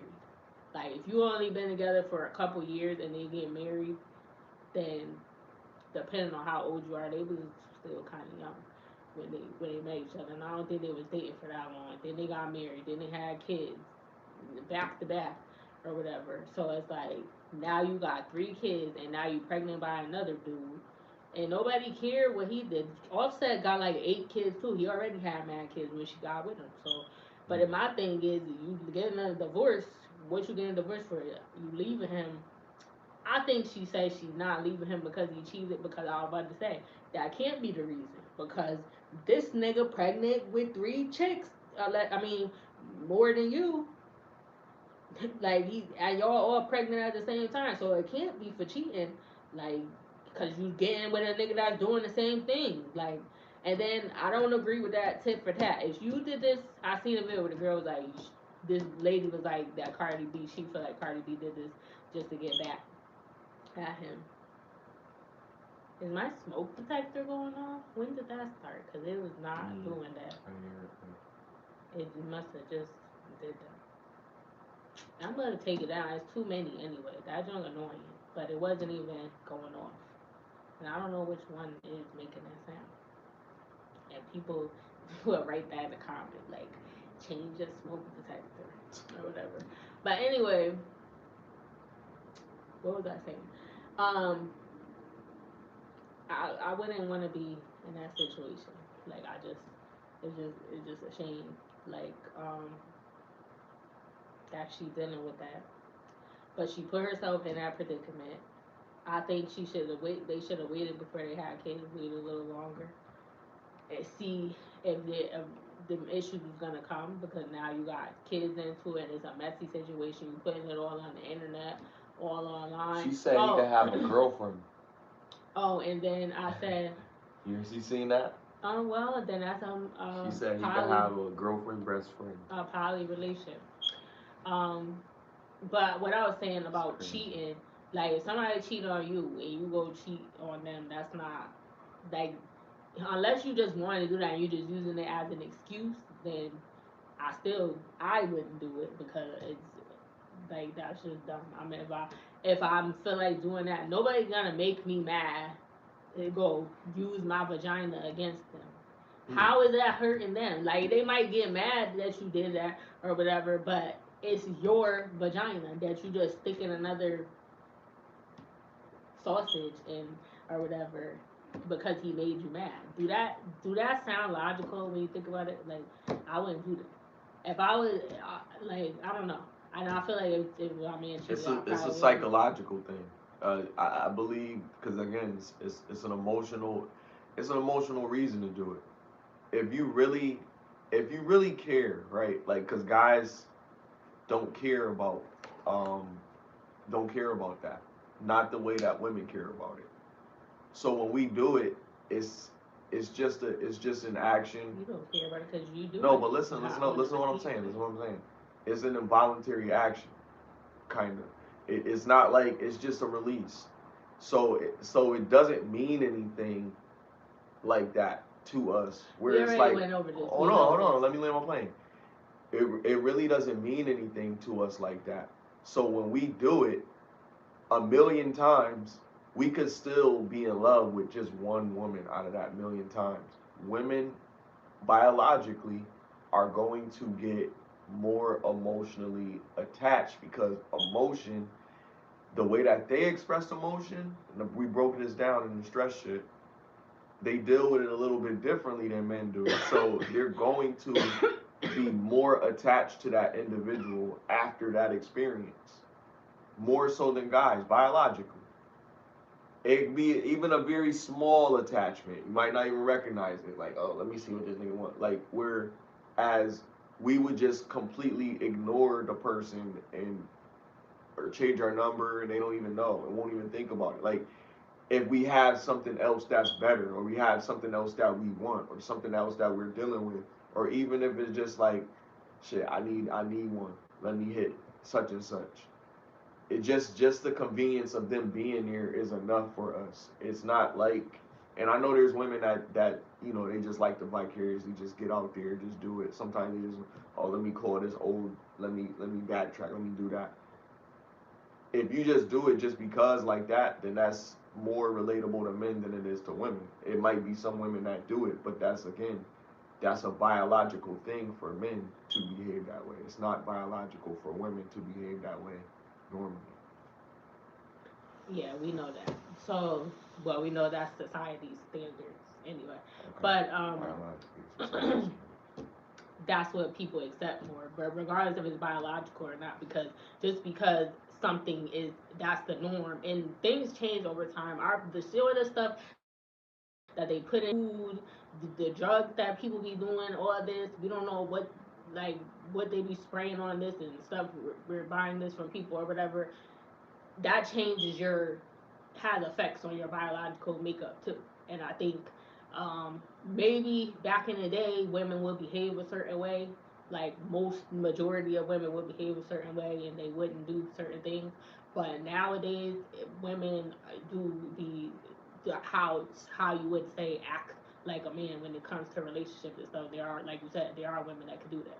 Mm-hmm. But it's not you. If you're in a relationship and you make a commitment to someone, you both should try to um, stay in that and try to work through it. And if you're feeling like that you something is missing and that's the reason why, or whether it's involuntary or whatever, you know if you're gonna do it, like or whatever, you should try to have that conversation before it happens and see if there's something you could talk about to get around it, or maybe they would be okay. She said he could have a girlfriend. There's different type of relationships, whatever. But what I was saying was I wasn't talking about. I don't care about the cheating, whatever. I'm saying that's dumb for the woman to cheat back because he made you mad.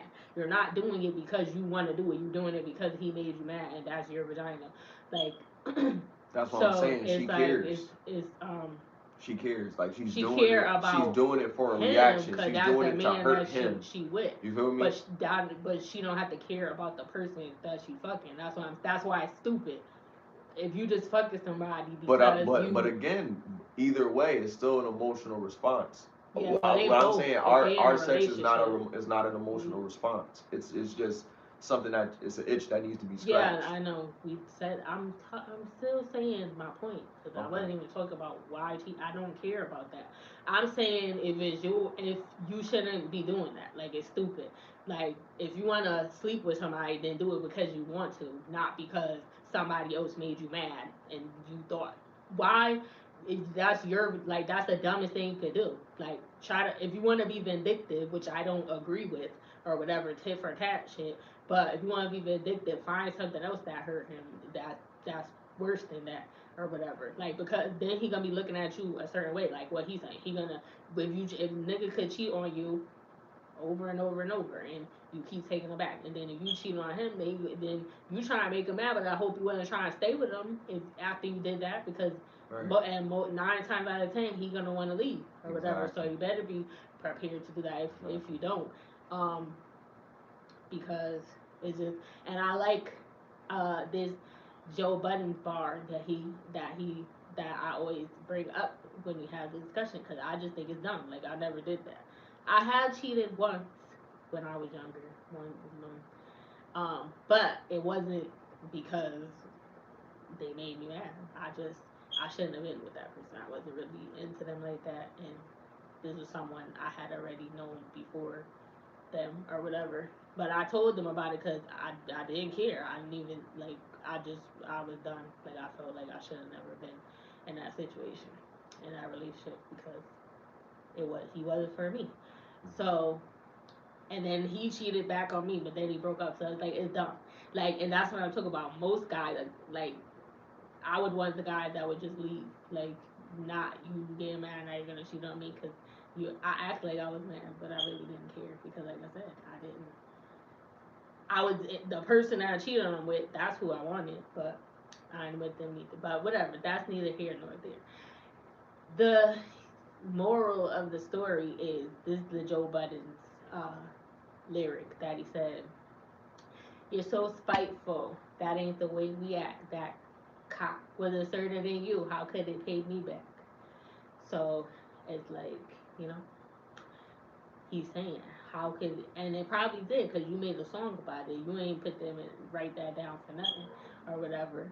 But ultimately, it hurts you more because now you just added an extra body for no reason, and you probably was still fucking. You probably stayed with him after that, so it was dumb. If you want to stay, don't do that dumb shit.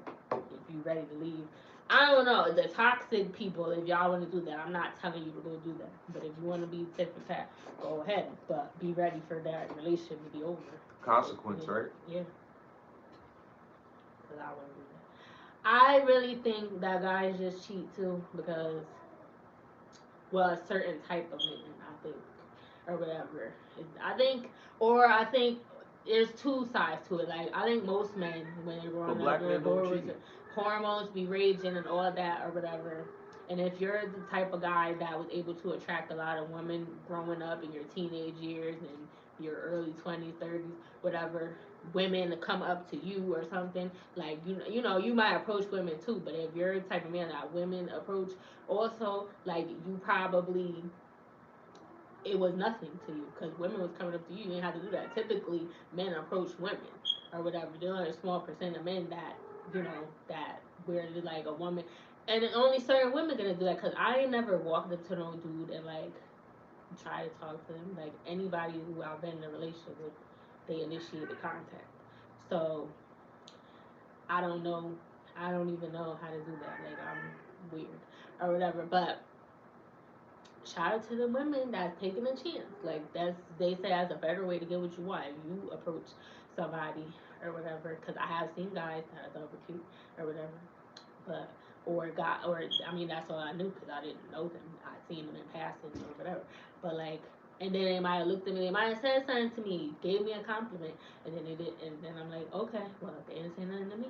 Like so then I keep walking because I don't. I'm just not used to that. Like every single man that I've been with, they initiated. And if I wasn't interested, I would be like, I got a man. I got a man. What that got to do with me? I got a man. I ain't trying to hear that, see. Mm. But yeah, I just be saying that if I'm not interested. But you know what? I just be saying that all the time now because I just don't even care no more. Like I don't care about being in a relationship. So if people do try to talk to me, I might talk if I'm bored.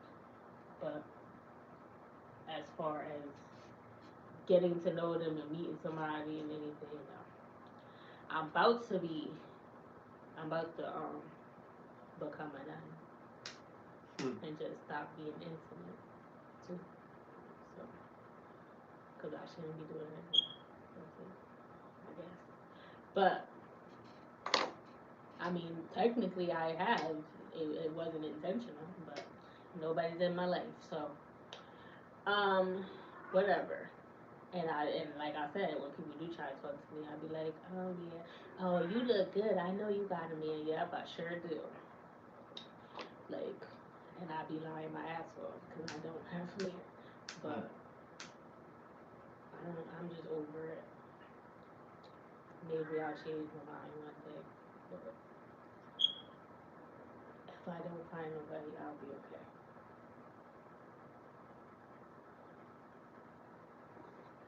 So, but I don't know what I was about to say.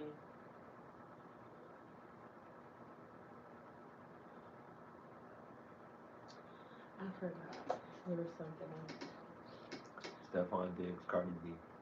Producer. I was done. I was just talking about the cheat. I was just like, no, I don't know. I like I said, if you want to be toxic, then cheat back. And if you don't want that, or if you ready for the relationship to be over, then do that. Well, if not, if you want to work with it, like I said, if I was with, I feel like that's why I stopped talking A to lot women of too, people because just everybody think was like a hoe. the bad thing is really Oh, that that's what she I a was gonna married say. woman. Oh no, that's what I was gonna say. I think there's two things. Some men just like it, they never stop. They just always Right. sleeping with other women Right. and or whatever. And then I think some men, if they were able to attract a lot of women early on and for years or whatever, now they like in their 40s or something, then they kind of settle down. That's they ready. Like they don't have the desire as much. It's still there, but you're not about to go out of your way. Now you do want somebody around all the time and you don't have a problem being faithful, like you might slip up or whatever, but you're not going out looking for it. Whereas when you was younger, if you had a girl, you probably was like purposely putting yourself in position to be. Right. But now you just like it might happen if on you see somebody or whatever that you ain't. I don't know. You're not going out, talking to chick purposely reaching out or whatever. It just happens like sporadic if it do, or you probably OGs might do. usually just have like a little mistress. Like they don't be having like a whole like you're not gonna be Yeah, it'd be way. embarrassed. Yeah. You know what I mean? It's not gonna be some crazy joint like that. But yeah, some dudes do got a little something on the side, but they understand their assignment, and it comes from their experience of probably whatever they going through before. But at the end of the day, if your woman doing everything that she's supposed to do, she really ain't gotta even think about that. No, but what I'm telling the women is, if you tip, I think if you talk to older guys, that's when they might, it might happen or whatever. Like if you've been together for years, they might have cheated a couple of times, or yeah, you might have a mystery. But he more likely to settle down if he was a dude that got a lot of women or whatever. Because especially if you're a good woman, you might have a chance at that. It's more likely than a younger dude where he's still running the streets, he's still showing his boys pictures that you done sent to him, and don't like, and doing stuff, and he's like telling them, oh yeah, I hit that, you talk about it. Like I feel like when, not all dudes, but when some dudes get older, they don't care. Like they might have been doing that before, like shows like, oh, she sent me a picture of her titties or whatever, and then you show it. But when you get older, you don't need that validation anymore, because now if you in a relationship, like why you won't be talking about with your boys? I mean, you might tell them if something happened, but you're not talking about it in a way probably like, oh, like it's not the same intention behind it as like when you were younger. Like you really care about this person and you want to be with them. Like, but I don't know. But if it's a younger boy, he's not. You're gonna have to wait a few years for him to get to that point of like he he for him to like settle down and just not, cause they still getting out of me. Men, when they hit puberty, they be going crazy, and especially if it's a dude that started having sex early. Some dudes, I don't, some people, like I don't know. This is, it'd be crazy stuff or whatever. Some people have had sex way too early, like, and I think that affects men and women. If you're under a certain age and you have sex, like if you're like 11 or something and you having sex when you were 11, and I'm talking about consensual, not nobody took advantage of you or not. A lot of times in those situations, for a boy, it'd be an older chick or something, she messing with him. That's PDF. That's a PDF file, because that child is way under 18. So why are you messing with her? But or messing with him, whatever. But if y'all the same age, it's still, I feel like when you, because you still learning yourself and everything at that age, when you introduce something that's so addicting to your body, it sends you into overdrive. Like you want, and you going through puberty, so you already gonna want it. It's always gonna be on your mind anyway because you going through puberty or whatever. So now you you going through that, and then you get it, and then it's like crack or something, and then you just don't want to stop every chance you get when you're alone. Like if you don't, and I'm not even talking about it start from a point necessarily with another person. You could have found a DVD or something, and then you start by finding a DVD at home or something, and you a kid, and you don't put that in, or a tape or something. Now you watching it. Now you curious about it or something. Then you go out and find somebody to do it. Now it's always on your mind. Every time you think about it, it's like a drug, because you're a kid. You don't learn discipline yet. So I think that becomes a problem, and I think it's a thin line between a man could be a sex addict and women too. Because even if you're a man, like yeah, it's more acceptable in society and because of your biological makeup and all that, whatever. Like, but if you over a certain number, then you probably a sex addict. Even if, because you should have discipline and not just be fucking any old body. Like you should have some type, and all the time. Okay, maybe you might, like I said, oh, you'll put a bag over her head sometime, whatever. Like you, how many of those did you did? If you just, if you wasn't, I don't know. I heard men joke or say that about. It was just a joke, but I'm saying you just sometimes because you just be wanting to fuck or whatever. You'll fuck a random chick or whatever. And how many nights did you just doing that? Like if you get to like, I don't even know what number, but it's the number where it's like, okay, you're a sex addict, you're addicted. Cause if that, and then if it's, this is how if it's interfering with your personal life, you not going, you calling out from work, because of it, or something like that. Like you, or it's like you get angry if you don't get it. It's like it's like a drug. You gotta you gotta get it together. So that's why I don't think until you a certain age, but people not gonna do it though. Until you a certain age, you should not be having sexual intercourse. At least 16, and I still think that's young. I That's a want. that's a controversial topic, but I'll say this because I kind of agree. Um, because I definitely don't agree with someone that's a teenager being with somebody that's 10 years older than them. It just doesn't make sense. They're not old enough to really know what's going on. Like you have to experience certain things in life first, being on your own, being by yourself, or being able to take care of yourself to a certain extent before you can appreciate being with somebody that has had such a level of experience. You have to have some type of understanding, or that person has to be um, very patient, because when you talk about a child losing their virginity early, being a kind of a flaw that could affect them in their adult life, I agree, because a child is, that's a child. But there's things that happen in society, and that's usually roots from poor parenting. Because how do kids even know about that, right? Like, you're not watching them enough. There's not enough parents there to watch the kids. There's other kids that are probably fresh. You know what I mean? So now they're learning things from their environment that the parents have no control over. They could control it with more guidance, but the parents are busy. They're working, or you only got one parent, and that parent's working. You know what I mean? So it's really it's really sticky. So, like, when you get to the main thing about it is that it's probably going to happen unless parents are more observant, more of a guiding factor, and if not, there has to be some understanding. That's that word again, of teaching disciplines at an early age. Certain things are going to happen. This is what is going to happen. Even at 9, you could have this conversation with them. The birds and the bees, you don't gotta wait until they're a teenager. You can have that conversation with them when they're 7. It depends on how smart this kid is and how proactive of a parent you are.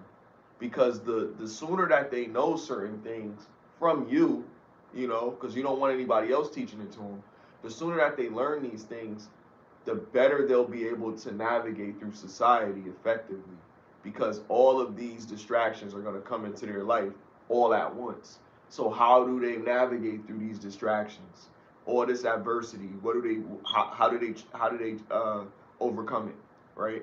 So then you got to look at it from a perspective of, like, I had challenges, but maybe I didn't have the challenges that my kid is going to face, so I armed them with enough knowledge to deal with these challenges as they present themselves in the future. So, that being said, discipline should be something that's encouraged. If you notice little things, like you got a son, you notice little pieces of tissue in the bathroom, in his room, balled up.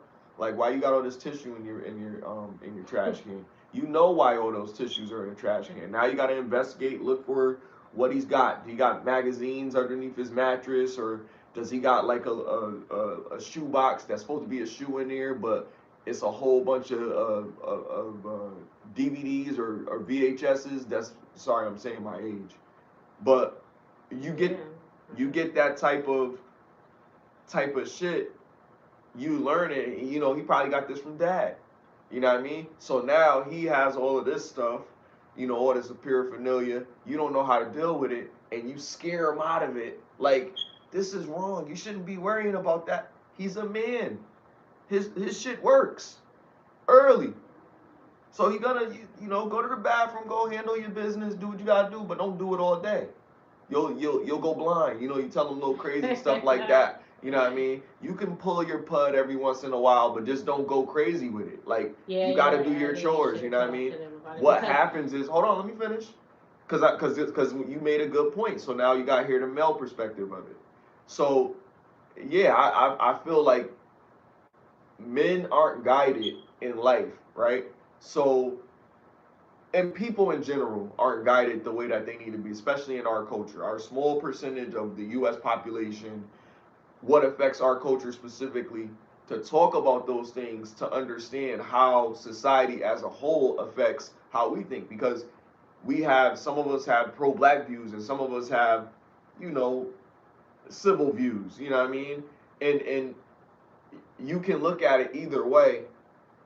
It's affected by the reality that we've been given.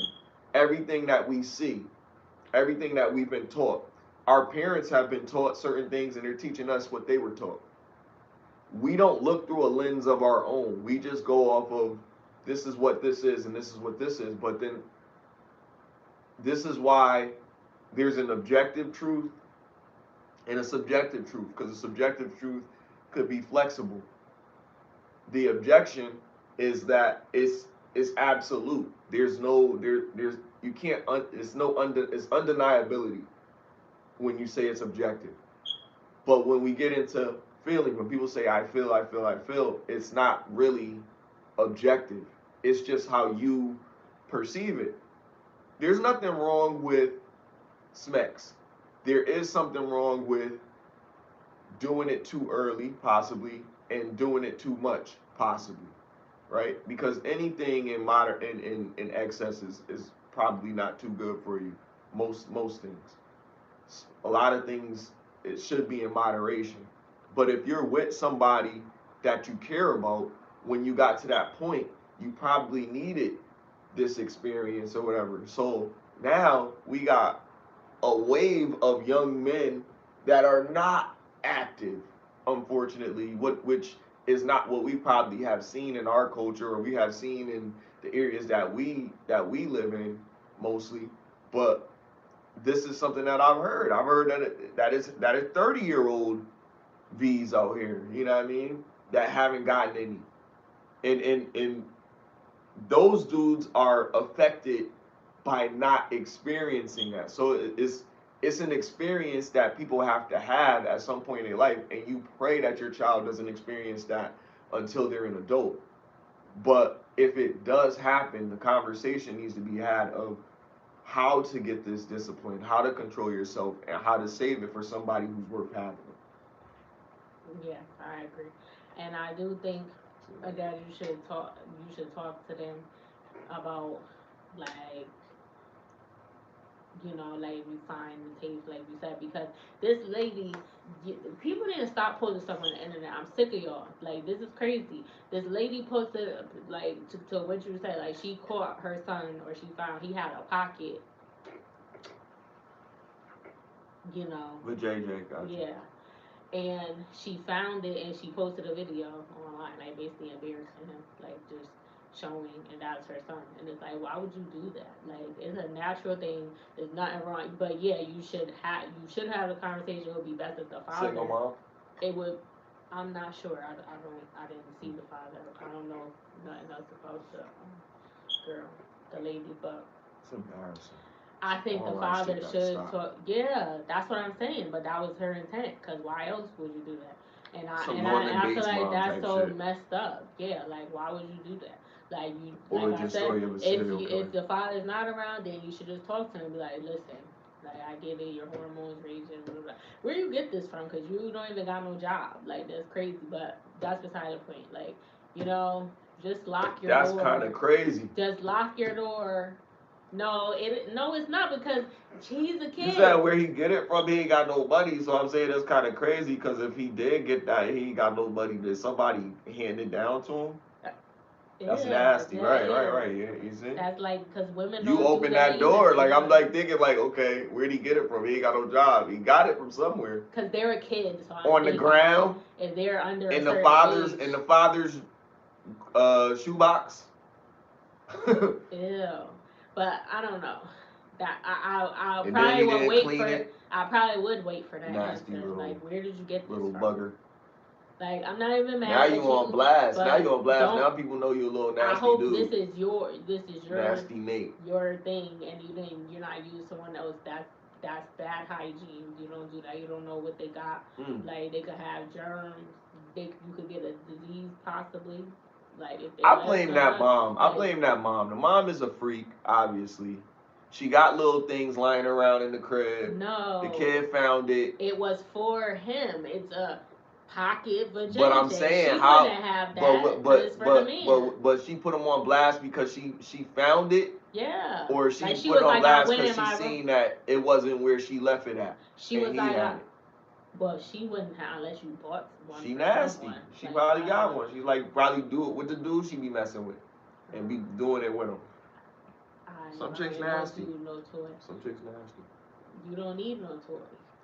That's what they say, but you gotta think like, okay, For a we guy, guys usually have this don't care discussion. about that. Here's the thing.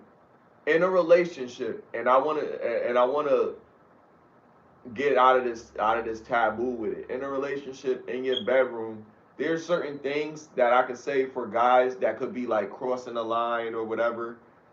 Toy play and all of that. It's okay. You know what I mean? Women love You it. saying I'm not buying you No. But what I I'm don't saying, care if you women want love to it. use it, but I'm not Now, buying it. now, dudes, you know, if a woman, cause the grapefruit discussion came up with a female, right?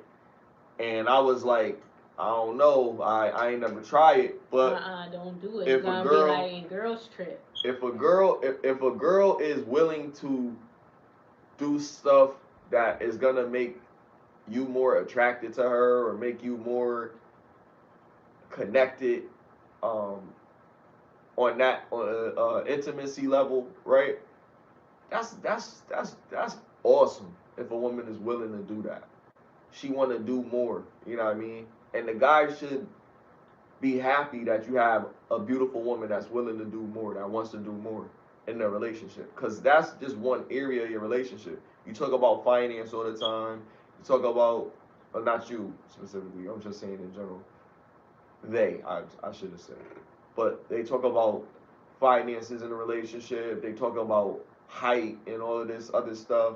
And, you know, yeah, communication definitely. But that part of the intimacy level in a relationship, that has to be, if you're not getting enough or you're not getting as much or whatever, those have to be discussions. A lot of times it boils down to the attraction. If you're not really attracted to the person that you dealing with, then you doing yourself a disservice just as much as you doing that other person a disservice. Why you dealing with somebody that you don't really like? For what? And I say for men, that's why I said we don't care about it that much. That's why I can say that so easily. I'm not dealing with her. She was just boom. I got drunk. I did this. Da, da, da, da. That's how it happens. It's never you really want it. Oh, I just went out of my way to do this because you haven't been cooking for me often. Like dudes will go without smacks for months and still be in a relationship, going to they boys complaining about it.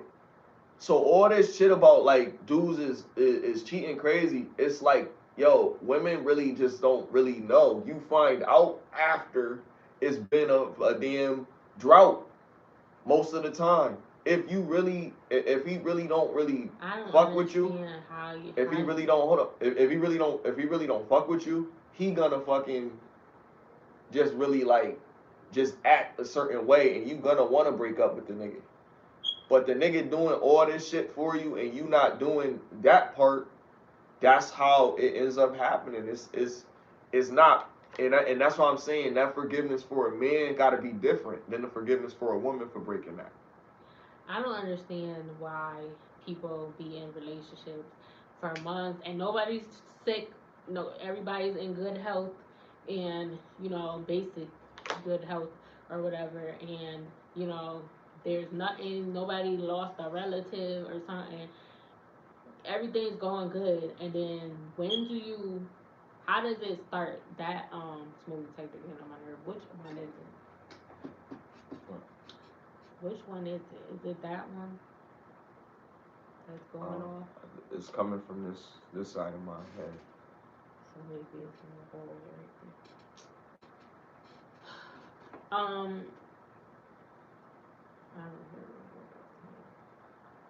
You was talking about. Oh no. Um, Oh, if you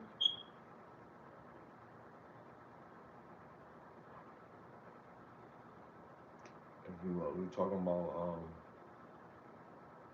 Oh, I don't understand how you could be cheating. in a relationship with someone. No, talking about because you were saying they be something about months and then have and then Oh, just be going not to the being boy intimate, house right? complaining. Right. I don't understand that. That's Cause, like you cause, said because cause you it's the talking about. unconditional love. That's what we talk about all the No, I'm time. not talking. I'm talking about how did it even start of you not. If you're saying the woman is saying no, I'm talking about the woman. I'm not. I would be mad too if it's been a month and ain't nothing wrong with you. Why is what? That I feel like that's weird. If you're my man, and we live together, or even if we don't live together, if you're my man, we live in the same town. This ain't no long distance relationship, like, or in the same in the U.S. close enough. I don't know, within an hour or two. Like you're, you just. Why is it going to a month? How did it get to a week? Because I feel like I wouldn't even want it to be a week. And that's kind of pushing it. Because if you're my man, I'm gonna want to do that. You're my man. I want to be with you. Like you turn me on. Like because you mentioned attraction, that is important. Like so, I don't understand how. Because maybe you might be tired one day. Maybe you got your period or something. That's the only time I would say is acceptable, and then some people still do that on the period. So it just depends on the person. But I'm saying that's the only time, or like you once in a blue, but it shouldn't be on a consistent basis where you're like it's going on a whole week past and you don't get your period or you don't know what's going on. Why she's saying, or she just saying I'm tired. You tired every night for 3 months, for 6 months, for a year. But you How? talk to a few women. So what would be your opinion? Why do you think there are women that are doing this to do? Because it's happening. So why do you think some of the women? Why do you think they're not doing it? What do you think are some of the reasons that they wouldn't be doing I don't know anybody personally that's not. I've heard people. I know people have saying that happened, but it? Hmm. I don't know. No, none of my friends have told me that. Oh, they were withholding it from their man or something like that. Okay. So cause you just So and I can't do it. If I'm mad at my man, like I can't. If I'm in a relationship and I'm mad at the guy, like I'm gonna get over it quick. I don't, and I'm probably not going. Cause I feel so like that's hurting me why do too. you think these women Because are I'll be not doing it though? You don't have I think any one guess? reason I was about to Okay. say, before because but you said attraction is important. Like I think some women maybe they don't really like the dude. Maybe he got money or something, and that's why and he don't really do it for her. Like not even she's not even a rap. Like she wouldn't have talked to him, but because he got money or whatever, and he's spending it on her, he tricking. Mm. She ended up with him, and the dude probably know or maybe he don't. He just accepting of it or Okay. whatever. But I feel like that's messed up. I wouldn't want to be, and I don't think I'm picky in terms of looks. You just can't. You just gotta be. You gotta be at least a 4 or 5. I feel like I'm like average looking. You don't have to be. I mean, but if you look like Omari Hardwick, I'm not gonna say no, but you don't have to look like him. Like you could be a regular guy. Like I don't. You just have to be attractive to me. There have been times when I liked somebody and other people said it was not necessarily everybody, but certain people would be like, oh, they ugly or whatever, and I'm like, okay, that's good for me. I don't think because I wouldn't talk to somebody if I because I can't. If you and I may be shallow, but you have to something physically has to be attractive about you for me to be into you. But there has to be other things too because there could be somebody that's attractive, but I don't want to talk to them because yeah, they have no personality. They have no they can't hold a conversation. You got to keep carrying it. You're talking or whatever, but they are into it. It's not like because it could be different reasons why they do that. It could be doing that because they just trying to smash and then I take it serious, or it could just be a person that don't know how to hold a conversation, don't know how to socialize or whatever. You say something to them, they be like, oh, or whatever, and it's like you hit me up, like what the like. Say something. I could ask you a question. You answering the question, like, but you like, I'm not doing that. Like, and then be like, oh, what happened? Because you can't talk or whatever. Like you can't. It was these people. I'm gonna tell you on Clubhouse. This was so crazy. Niggas found out they was like flirting behind the scenes. You know, they was like DMing each other on Clubhouse, but it can't. It all blew up. Nobody knew, like, because they was getting to know each other. It wasn't. They never met up, yeah, or nothing like that. They were just talking or whatever. So then one day, the girl hearted somebody. Like you could put it like you could heart somebody, and then it like spin around your profile or whatever. Cause he said something. Somebody else said something. Another dude. Um, that and then they put a heart. The girl put a heart around it, and then he said something else after that she didn't like, and she was like, "Oh, I'm taking my hearts back because the first part of what you said I liked, and the second part, and it wasn't nothing. She just was agreeing with what he said. It wasn't nothing sexual or nothing. She just that was her response to what he said. So then the dude that they was like chit chatting behind the scenes or whatever, he was like, "That's what you get for ass kissing or whatever," and then he wrote that in the chat. But then she was like, excuse, she said it out loud. He wrote it in the chat. She's like, excuse me, you got something you want to say to me? He was like, I said it. I said, stop. That's what you get for ass kissing or whatever. And then we're like, ooh, she was like, who's ass kissing or whatever. And then they got into a whole thing. Then they were arguing. He ended up calling her a B, I guess. And then the guy that she hearted, he was like, why you calling out her name, bro? Like, why she gotta be a, or whatever, a B? And then he was ignoring them, but he kept on saying it. Why she gotta be a B? So then now they start going back and forth. Then he like, shut the F up, you BAN, you like da da da da da. Like all this is like bad girls club, bad girl and boys club because they was all arguing, and I'm like, this is crazy. And then so everybody's like, this is weird. Like, why you acting like that? Why you spazzing? This person that done cussed them out is never really says anything. He's a quiet person. He never. So everybody's like, what's going on? They was like, hey, yo, you messing with Shorty or whatever, and then he like nah. They're saying no, right?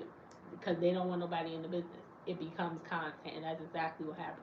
Because then it all came out that they were been talking, and he got mad because she told somebody that she liked his accent, and he was in the room when she said it. So he was like, he messaged her privately, and he was like, oh, um, how you gonna tell that dude that you like his accent? You said it like 3 times, and then cause they released text messages and everything. It was crazy. Then he like, how you gonna say that? Because I mean, and But did he ever hit it?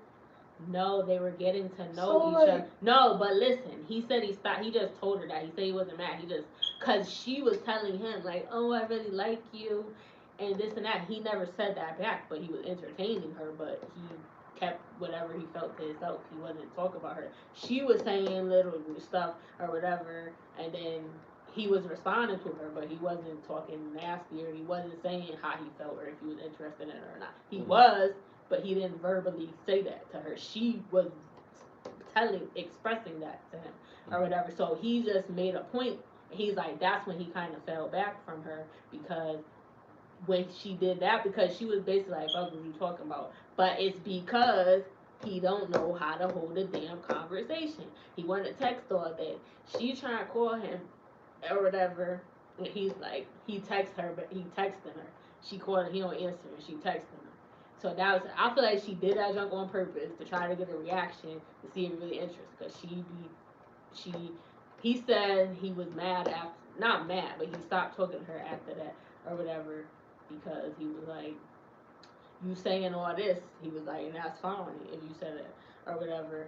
But then you want to say that, and I guess she told him she liked his accent too. So that's some, that must be some shit that she say or whatever because she told him. She was like, that's what you told me. You told me you like my accent. He got an accent? They one was from Cali and one was from New York. So you Oh, know okay. So they both got different accents. yeah, Okay. and I don't know where the girl was from.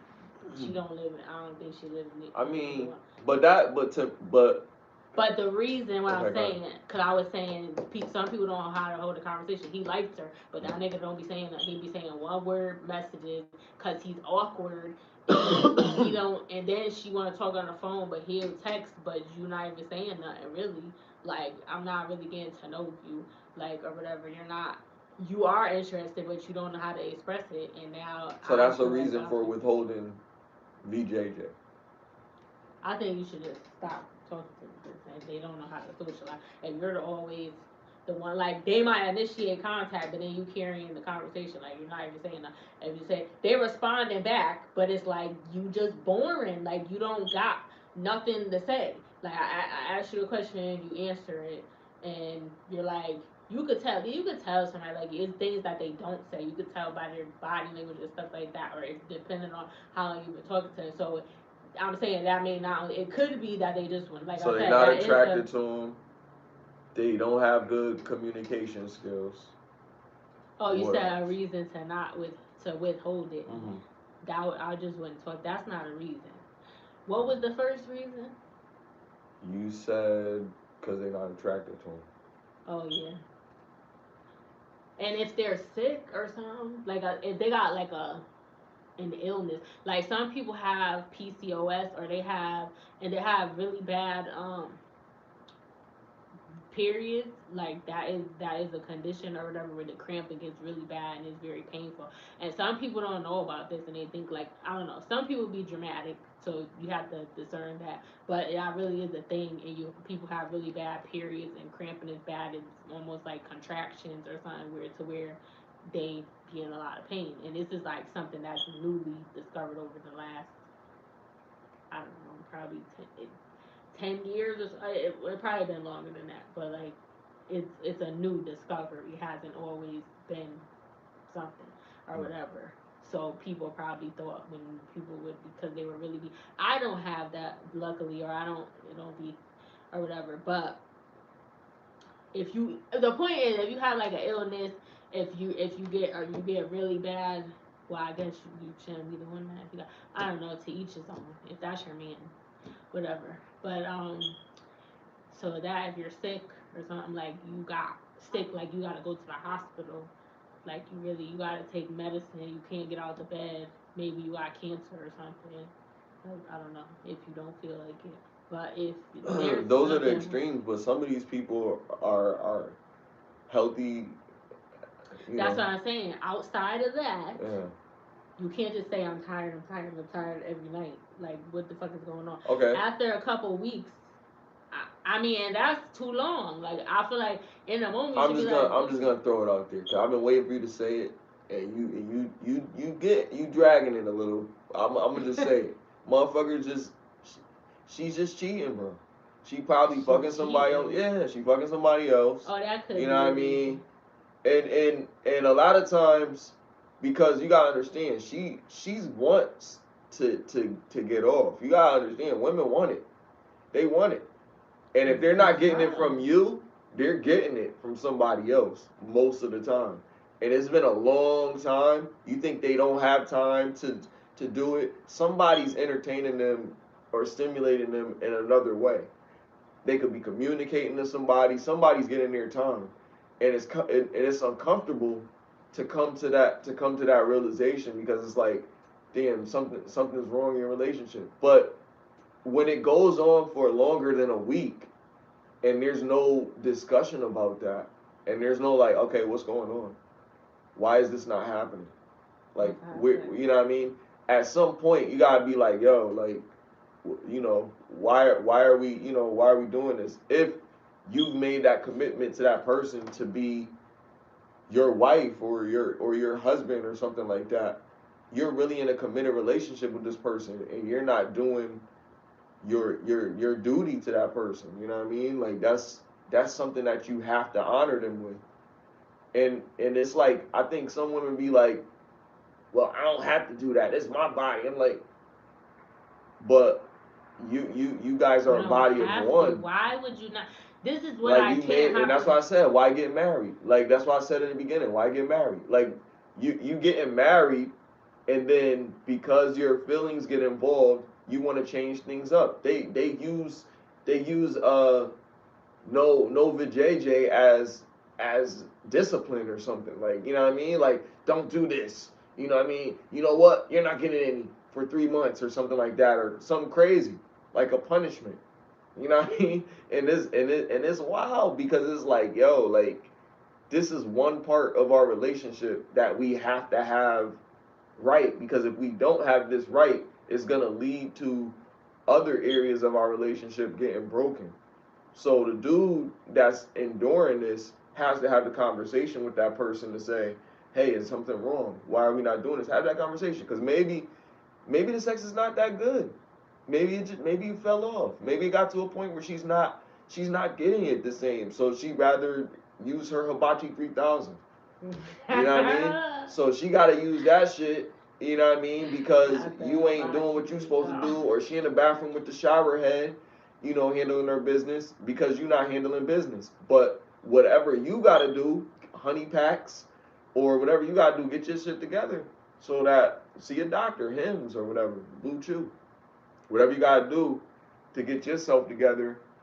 But you can't go that Making long mad without commercials. saying anything. Like, how do you go that long without months? Is crazy.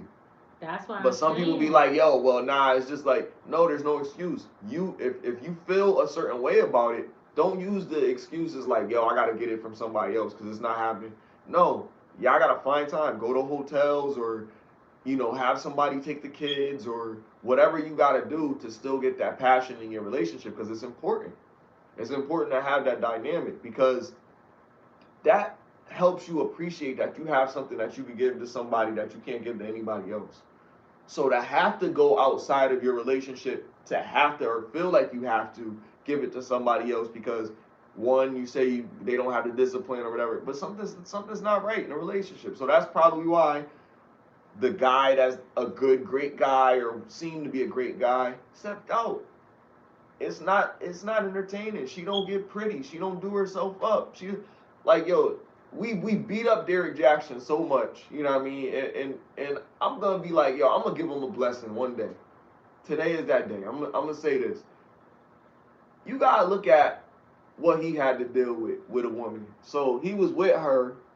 They got kids. They married. They this and that. And he's talking about guys, and it's like the when the crows come home to roost, or whatever they say. The chickens come home to roost. I'm sorry. Look at this. Look at what happened. And he was dealing with a regular, mundane, normal woman, right? And then this normal, mundane, normal woman probably wasn't, probably was a lame in the bedroom. Probably wasn't putting out like she was supposed to, cause she changed her life to be a advocate to the world. You feel me? But um, hey, whatever. At the end of the day, when I looked at the situation, I was like, damn, he had to deal with that, and he was saying all this. Like, I was like, yo, maybe he wasn't a bad guy after all, yo. He just he just had to learn. So maybe he with a woman right now that maybe she fired, and he feel a little bit better about the situation now. Cause that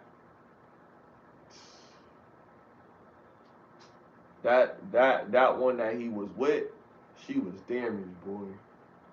Oh boy.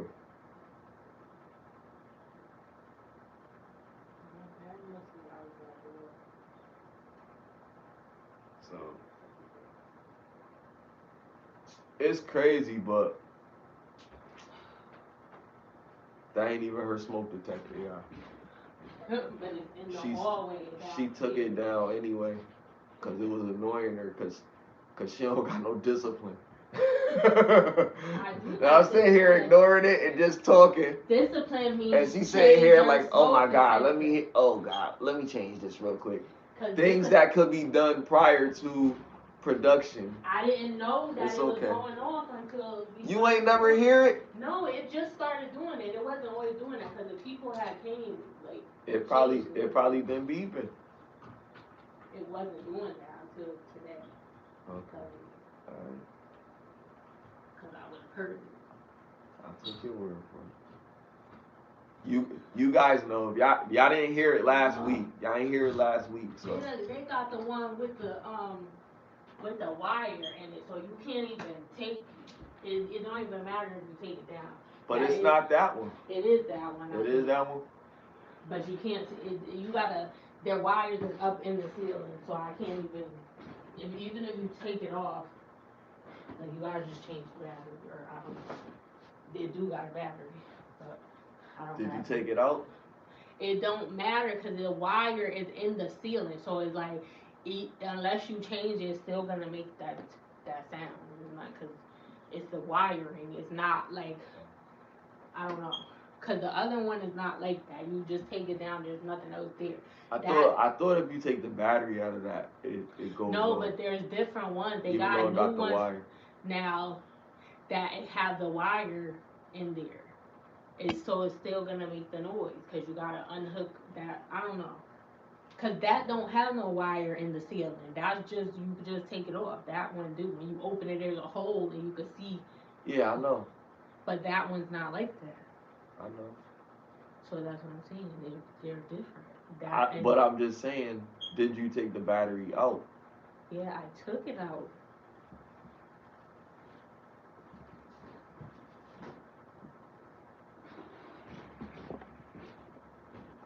That wire is just a connector to the electricity, but I don't think it operates the detector. I think the battery is what operates the detector. That battery's in out. So it wasn't. So maybe it's not. And I don't know. Because that one I took it down and so maybe it is downstairs in the hall. You can be over here. Or maybe it's in the kitchen. There's another one. Where you can put it.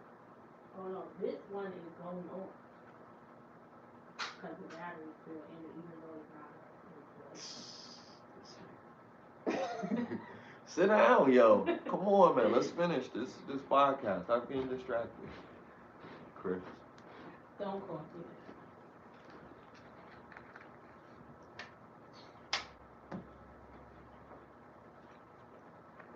that. What was the next de topic? música. What was the next topic? I don't got my other phone, but usually I just go to the video and pull the description. I want to talk about. This is crazy. I've been seeing a lot about this. There's this 20-year-old singer. His name is David, and it's spelled D4DV. The 4 is the A. And he signed the Interscope. They found a car registered to him in Los Angeles, I believe, in a junkyard. Like it had been told. And people reported it because there was a nasty smell coming from it. So people reported it. And the cops opened up the front trunk. It was a Tesla. It had a trunk in the front. It got a compartment in it. And they found chopped up body of a 15-year-old girl named, what was her name? I forgot the girl's name, but she was 15 years old. And he's 20. She had been reported missing. This happened on September 8th when they found her, but she had been reported missing in 2023. And David, this singer, I've never heard of him before this, but he was a singer. He's doing pretty well. He's on tour. He was on tour before this happened. And so they searched in his house. He just canceled two of his tour dates because he helped with the investigation, and they searched his home. I think this is crazy. And oh, he also has they. She has a tattoo on her finger that says "shh," and so does he. But then people argue. A lot of people have that as a popular tattoo. Rihanna has it. There are other celebrities have. I don't know the other people or whatever. But he's 15 and she's 20, so that maybe that's why. Shh. And apparently he made her. He met her when she was like 12. So so that he was like 17 or something, or met her when she was 11 and he was like 16. I don't know.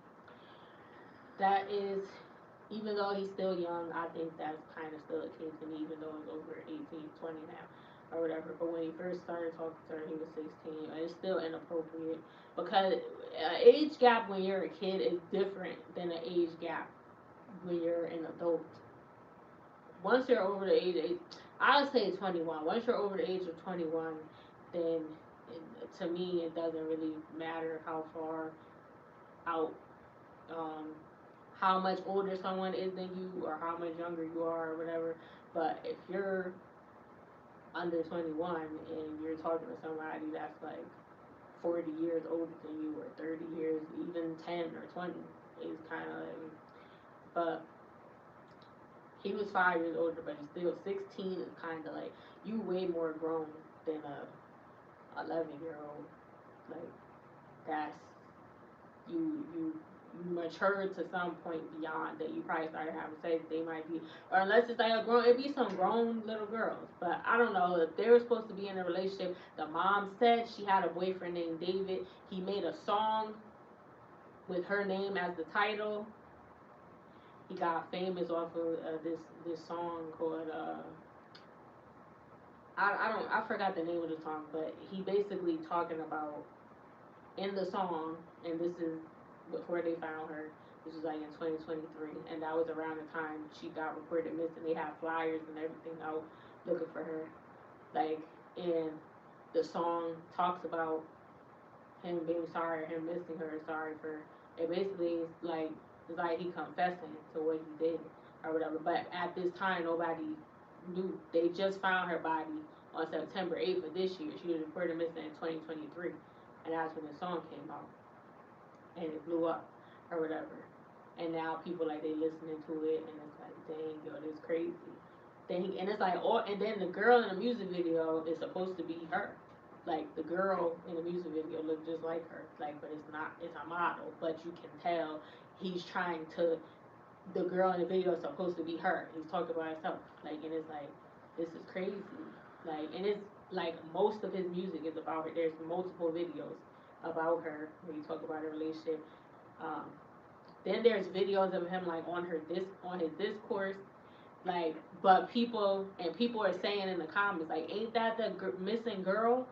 Like, cause the people in the town knew that she was missing or whatever, cause there was flyers all over and stuff like that, and people would write that in the comments.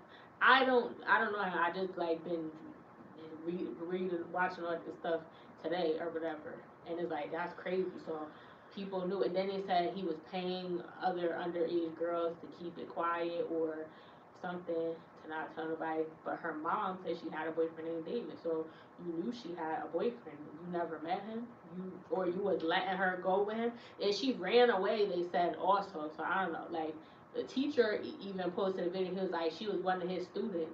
He didn't post a video. Somebody recorded him. He was telling his class she used to be one of his students, and then she went missing, and she had one with boyfriend. She ran away, and then they made her. She came back, but then she left again, and then the next time he seen her was like he's like, I know that girl, but he's saying y'all need to be careful or whatever because this is a cautionary tale. Like I don't know how but she was going to she was staying with him. She would be at his concert and stuff, but she was like she was a little girl. Like he's 5 years older than her. So and this started since she was like 11. They started were involved with each other. Cause he had a Twitch. He would play video games before he started creating music. And then and he would play songs in the background, on the game. He would be playing Fortnite. But then they started doing the copyright because they didn't always do that when you could post videos and stuff or whatever. So then they started doing that. So his mom was like, make your own music, and that's what he did. He made his own music for the background to him playing a video game. And then he made that song, um, that one song. Well, he made other music, but when that song came out, the first song about her, it really blew up. And then he started doing music full time. But I don't know. It's just a shame. They, you know, I. It seemed like he did it, but they not saying he a suspect yet. But they checked his house. What about what about that car? That's his car. It's registered to him. What about the body that was in the trunk of the car? That's her. So That's the what? So what girl. do you? I'm just explaining their alleged relationship of why how they're connected. Of this is what they're saying. Like they were supposed to be in a relationship, but he's 5 years older than her. Now they've been together dealing with The each other so, since she was wasn't the like song 11. kind of like dead to rights? Like the song kind of had elements of him doing what he did and her But body it's a song. being in the trunk of the car, kind of.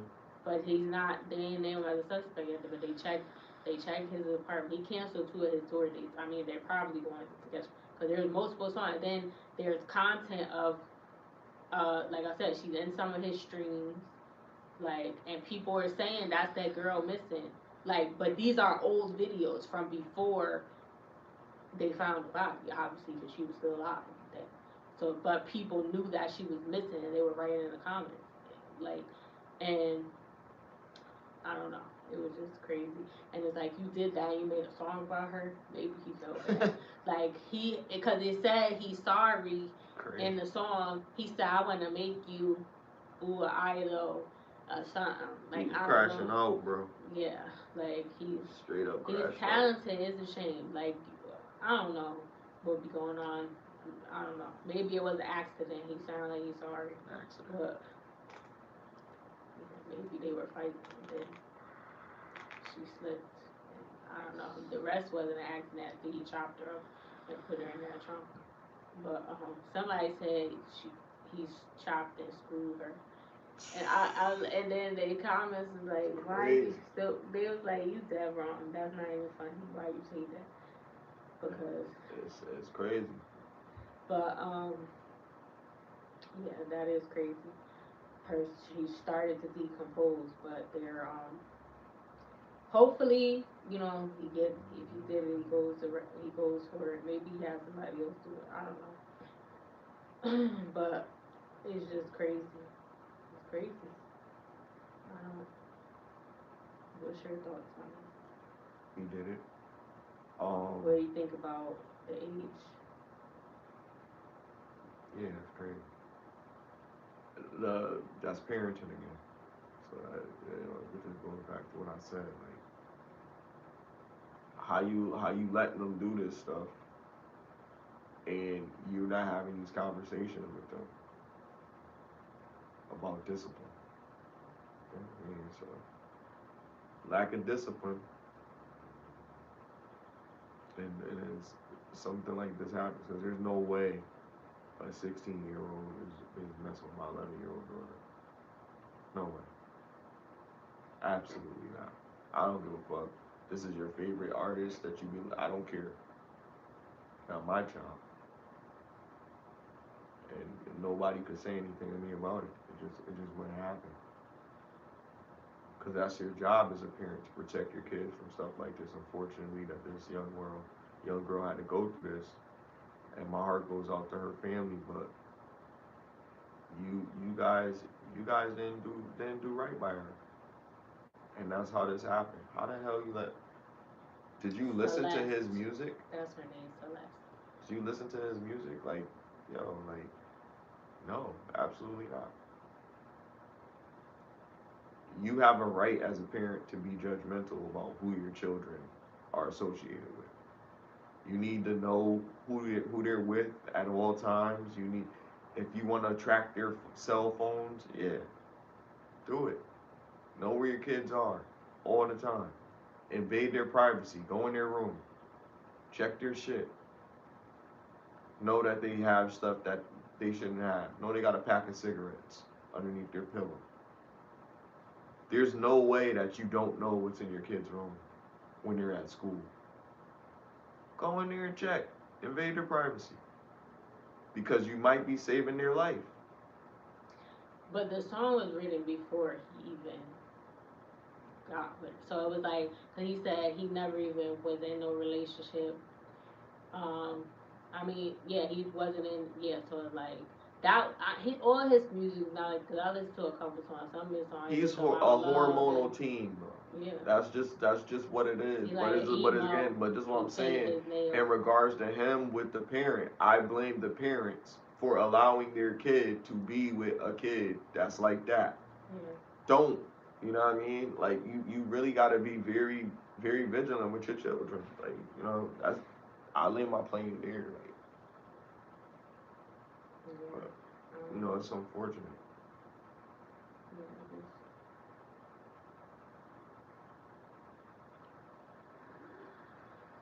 So I don't know what's wrong with Malik Yoba. He is. I mean, well, I don't want to say that, but he came out in 2019, I think, on a Breakfast Club, and he was like that he's into trans women. Um, so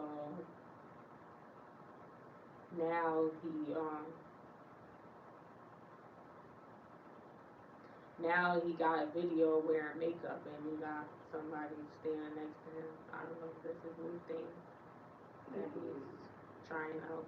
He said, I don't usually do this, girl. Do this for everybody, you know what I mean? So, I'm just let y'all know how it go down. Forget that. Just how y'all He's doing? in full makeup, eyeshadow, lashes, lipstick. Maria, her play.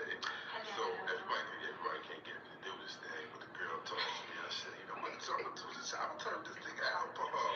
But she is, she a great writer. So, the name of the play is what? Enough five for the universe. And here I go, because I'm Oprah by my mama. How you doing? What he said? He said Oprah by my mama.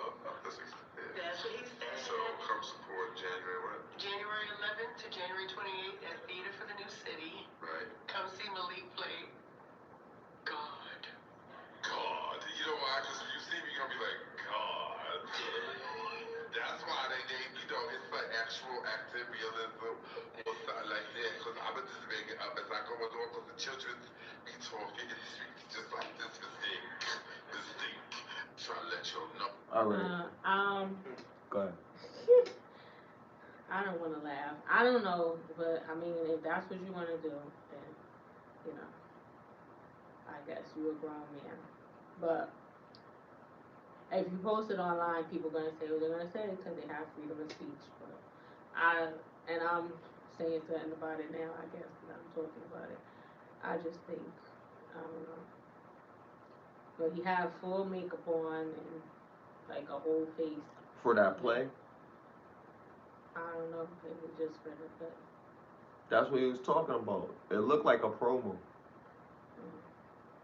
But okay, and the He said context. I'm dressed up like this. Context. She the only one that could get me like this. So, All right. So the context is everything. So what we just listened to was a promo. He Yeah, gave the they did dates and say that, times but that of would be a certain thing, and he's gonna be playing this character named God in this particular play that's gonna be on this particular date at yeah, this but it's particular God theater. gonna be dressed like that. God is going to be a feminine, a female character, like probably going to be in the community type of character. Him accepting a role like that, would that make him whatever? Now he already admitted in 2019 that he's into, you know, trans women, right? So if that's the case, and then he's doing this role for a play, You know what I mean? Because he's an actor. He's looking for roles. He's looking for exposure. So it could be a clickbait type of thing. It could be something that's, just ad for the show to just drive everybody. Like now, people are pivoting towards Malik Yoba, so people are gonna see what's gonna happen and how's he gonna portray this character and whatever. Because you might not hear anything else from him until that date, or you might see a few replays of this because this is definitely gonna go viral. Because we remember him from one of our favorite shows in the '90s, New York Undercover, right? So like, he's really uncovered now. So it's like, yo, you no longer undercover, brother. You know what I mean? Like you put yourself full out there, makeup on in this whatever little video, and and then again, context is everything. The words that he's using, the things that he's saying, but full context. Nobody could get me to do this but her. That the person that he was standing next to was a woman. I don't know if she was trying to be a man, but that was a woman. And I guess that's the director or the person that's putting this thing together. So she is the one that's putting him in that particular role to be this character. And she's the only one who can make me do this. So he must have a great level of respect for her to put his manhood on the line for her in whatever respect. But it's just still questionable because, again, He already put it on the line when he started messing when he told us. Well, Like, yeah. why we need to know that? Yeah. The only people that need to know that is the people that you dating. Like, other than that, because I don't like that. Don't be hiding. If you like men, then that's what you like. I was watching Why Did I But Get you Away know with it's gonna come out eventually. I was watching Why Did I Get Away with Murder? Mm. And well, I watched it before, but I was watching it again. And one of the girls up there, she was dating this guy. Well, she was engaged to this guy or whatever. And one of the other people that was working in the house with Annalise, working on the cases, a guy, he messed with him when they was. And, bless you. And then he told her. Like, you're like, oh, I thought I was going to be the one. He was being funny. He didn't really care. He was like a hoe. But he was gay. And he basically, like, he said it. He didn't even, he just outed him. Like, he was like, oh, I thought I was going to be the one to get the ring or whatever. And she was like, what are you talking about? And then he was like, Connor, stop. And then, Connor. And he was like, Connor was cute, though. I'm like, why is he? It's just a crazy name, yo. Like, but, she was like, what is he talking about? And he was like, it was just one time when we were at boarding school. And I'm like, what? Like, And then she was like, are you gay? And he was like, no, I'm not. It was just one time, stupid experiment. And she was like, if you, like, nah, I don't care. Stupid Like, experiment's crazy, that's, nah. Because he said they were young, they was teenagers, they were grown now, like in their 20s or whatever. He was like 12 or something. I don't know when that happened or whatever. But I don't care. That's crazy. And she tried to say, but she was like, but if I find out that you gay or whatever, I'm gonna take all your money. And then his mom was Lynn Whitfield, and she came and she always playing some bougie rich lady or whatever. She came every movie that I seen her in. She was in. She was in it. She's the girl thin line between love and hate. And shot the shy. And she and then she always like a bougie lady with money or whatever. And then she got other bad qualities or whatever. But like she tried to get her to sign a prenup. Cause the mom, no, she ain't say that, but that's what it was. She was trying to make him marry a woman. So she was like, here, do the prenup. So you can't say anything if something go wrong. Cause she wanted to be with a woman because she bougie. So you don't have to be bougie for that. But that's what it is. She ashamed. She don't want people to know that so she got. You know what I never heard nobody say. It's just random. I'm just thinking about it. I never heard nobody say I want a woman that looked like a young Alfred Wood. Why would?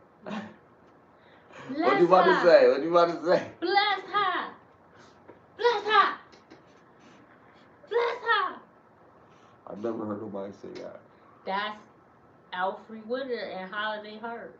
When she No, I'm had saying a, I never heard nobody say I want a oh woman that look like a young Alfred Woodard. yeah, they're not gonna say that. She had on a she was, that movie was, it wasn't funny because it wasn't supposed to be funny. I messed up. Holiday Heart is a perfect example. Like that's the road Yeah, that I Malik can't Yoba see is Ben going, Rames. man. Can you see Malik Yoba playing that role? I can't see me. Well, I don't even care. I don't know. I never cared about him anyway. I mean, I did like New York Undercover, and he's a good actor. He was in Why Did I Get Married 1 and 2 too, or whatever. And Ill and Janet Jackson. I mean, see, if I was an actress, I wouldn't be kissing people because that wouldn't be a Now part of she my. know he That got it. wouldn't be a part of my. Oh boy. That wouldn't be a part of my. I wouldn't be kissing, no intimate scenes. Like just make it so you know that we about to do it, but then just go to the next scene. Like maybe we lay down and then they get on top of me and then it's over, or not even. I unbutton my shirt, but before they happen, that's the next scene. Cause I don't want to touch nobody. I don't know where y'all been. People breath be stinking. You might have something. There gotta be real skin to skin contact. I feel like that's way too intimate. These love scenes that be in these movies be ridiculous, and these TV shows. Benzino Like, say he had a sock on. yeah, they don't have. You don't actually put it in there, but they be doing other stuff like they really be sucking breast, or they really be kissing, or kissing on the neck, or something. So you doing everything but penetration, damn near, or whatever. Like Right. that's too. No, I'm saying that's going too far to not do nothing. That's why these people end up in relationships. You know, there's a lot of people that work on the set of movies or TV shows, and they end up in a relationship after or whatever, because they done. Cause you can't. How you just going and then it'll be attractive people like Omari Hardwick and Angela and Tasha. Those are from Power. Those are attractive people. I mean, they're all in relationships or whatever. But shoot, that don't mean nothing. We just got finished talking about cheating or whatever. But I don't know. I think Omari Hardwick. People was talking about his wife. They was like she looked like a man, and then he came back for her. He told them. He told them about themselves or whatever. So I respect it. She is kind of funny looking, but hey, Who? I might be funny looking to somebody too. So Who was funny looking? Omari Hardwick's wife. Oh, the girl that played. No, his real wife. Oh, in real life. Oh, okay.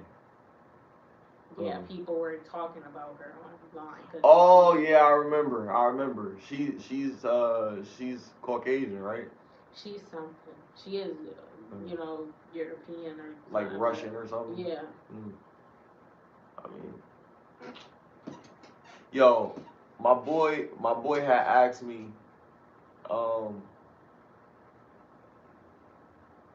what if there was a white entertainment television? Was it my boy or was that you that asked me that? No. Nah, it was my boy. How do you think? And this is I think this is a good discussion. What do you think? All television is white. No. Okay. Well, hold on. Let me finish the question. Let me finish I know the what question. you're saying. Could I say it for the people? I know you know. I thought you asked already. You said what if they made white entertainment? Hold on. But listen to how I'm wording it. So the question that I was asking was, do you think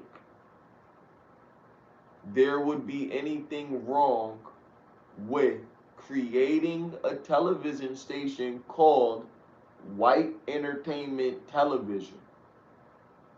And why not? And why do you think it wouldn't be a good idea, or why not? You said every channel is white, but I'm talking about that specifically. I know. I was going to elaborate and answer your question. I was saying every channel is white anyway, and even BET is owned by white people. They have some hand in it or whatever. So why would they need a whole extra channel when everything is already about them anyway? They control everything in the entertainment industry. They have multiple channels. They made the Latina channel and the BET because all the other channels is white. But even the black channel got it, so why would they need another one? That don't make no sense. We got it the same reason why is a DEI or affirmative action. I feel like type, but it's a channel. But you know what I'm saying? Like they're not offering. There was not enough content for black and brown people, so that's why they made BET. But it's still run by a white person. So what you need a white entertainment television? You got 150 something other channels that's about you. Why can't we have that? And then especially after now, after all the, we still not equal. So you just going up another level up. You just find another way to make money.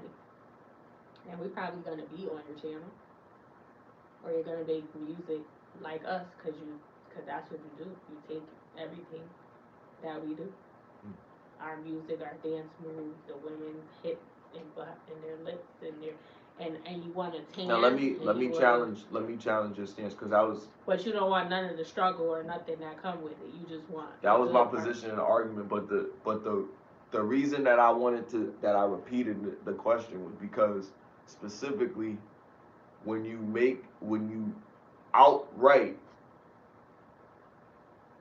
like deliberately label it by race, like Telemundo is Telemundo, right? And MTV is MTV, right? But predominantly, what do you see up there? You see most Caucasian people on that station, right? But you might see a dabble of black. You know what I mean? TBS, same thing. TNT, same thing. That's what I'm saying. Right? No, but hold on. But listen, because my stance was similar to yours, but I want you to say something that's gonna challenge everybody mentally.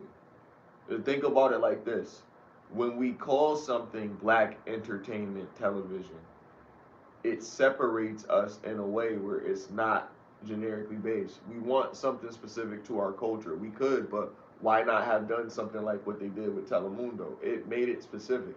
And then the smack in the face is really if they own that channel and they made it black entertainment television, isn't that kind of fucked up?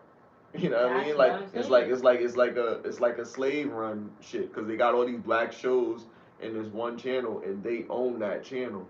But here's the kicker: if they had white entertainment television, we would be more upset of them having their own station because they decided they wanted something that was specifically their shit. Because look, here's the thing.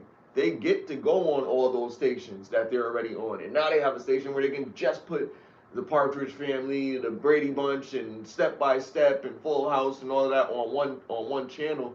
But they do that on TBS. So it really would feel like it's it would feel like it's like a racial slap in the face, just like those people in that town where they have uh, the Ozark town. In that town, it's all white people. You can't live in that town and be black. In 2025, they have their own community of white people where they only allow their own people to come here, and they have to fill out a form. You can't be this. You have to like women, and you have to live here and use our land and whatever. And these are our rules.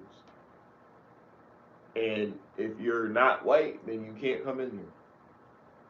And there's a lot of black people that are like, hey, shit, let them have their shit. But if we were to do that, how would they look at us for us doing that? We really can't. I mean, we could if we put our money together to do what they did, but we don't. We do things for ourselves. We don't try to help each other collectively. We should. I champion that. I try my best wherever I can try to do it, but it gets rough because you gotta get yourself right before you can get anybody else right. So it's kind of a challenge in itself.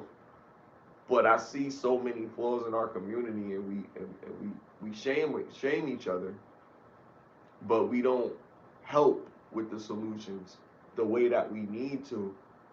And I can't encourage other groups to hate on us because everybody sees everybody struggle and people try to help other people, but they love it when we entertain them. They love it when we dance for them, but they won't help us when we down. Like, you know what I mean? Like it's kind of crazy. Everybody love you when you up, but when you fall, it's like it's so much further down than what it took for you to get up. Now you're gonna have a hard time climbing back up because society is not gonna really accept you the right way after that shit. So your fall from grace is, that could be it. Yes. And here goes another headline. Oh, we can't play that. Copyright. But there's this lady. I don't know if you can see this. Probably not. I could zoom it. These people are dancing to Jay-Z song, "Ball So Hard, Mother Wanna Find Me." What is that? That's Otis, is it? With him No. and Kanye. They Uh, said, "Can we get married at the mall?" I told her, "Meet me at the bathroom stall." Yeah, it's a is that song. him? Is that what that is? No. Is it? Or is that niggas in Paris? I think that's niggas in Yeah, Paris. yeah, that's what it is. Yeah, that's Niggas in Paradise.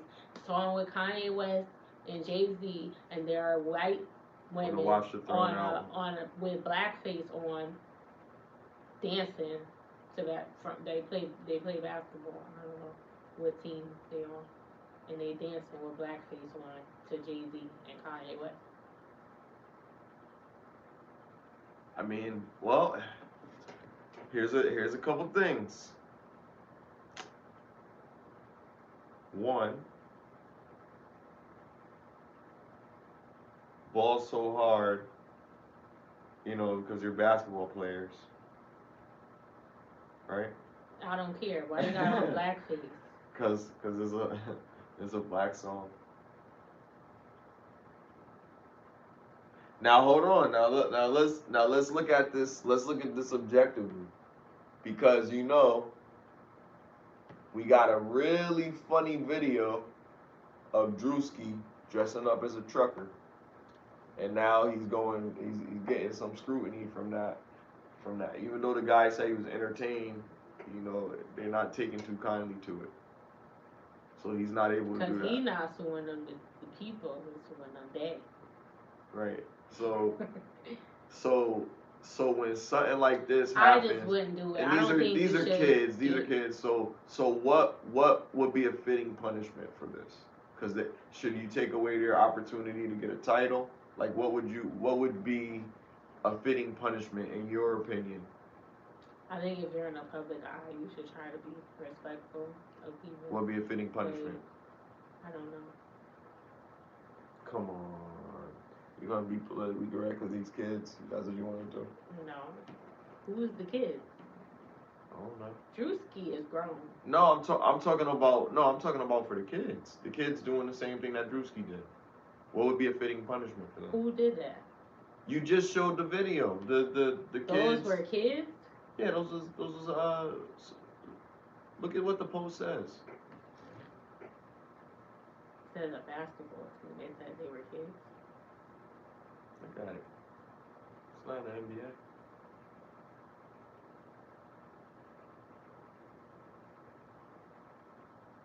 White. This white woman basketball and her friend has the internet. These are grown people. Are they? Yes.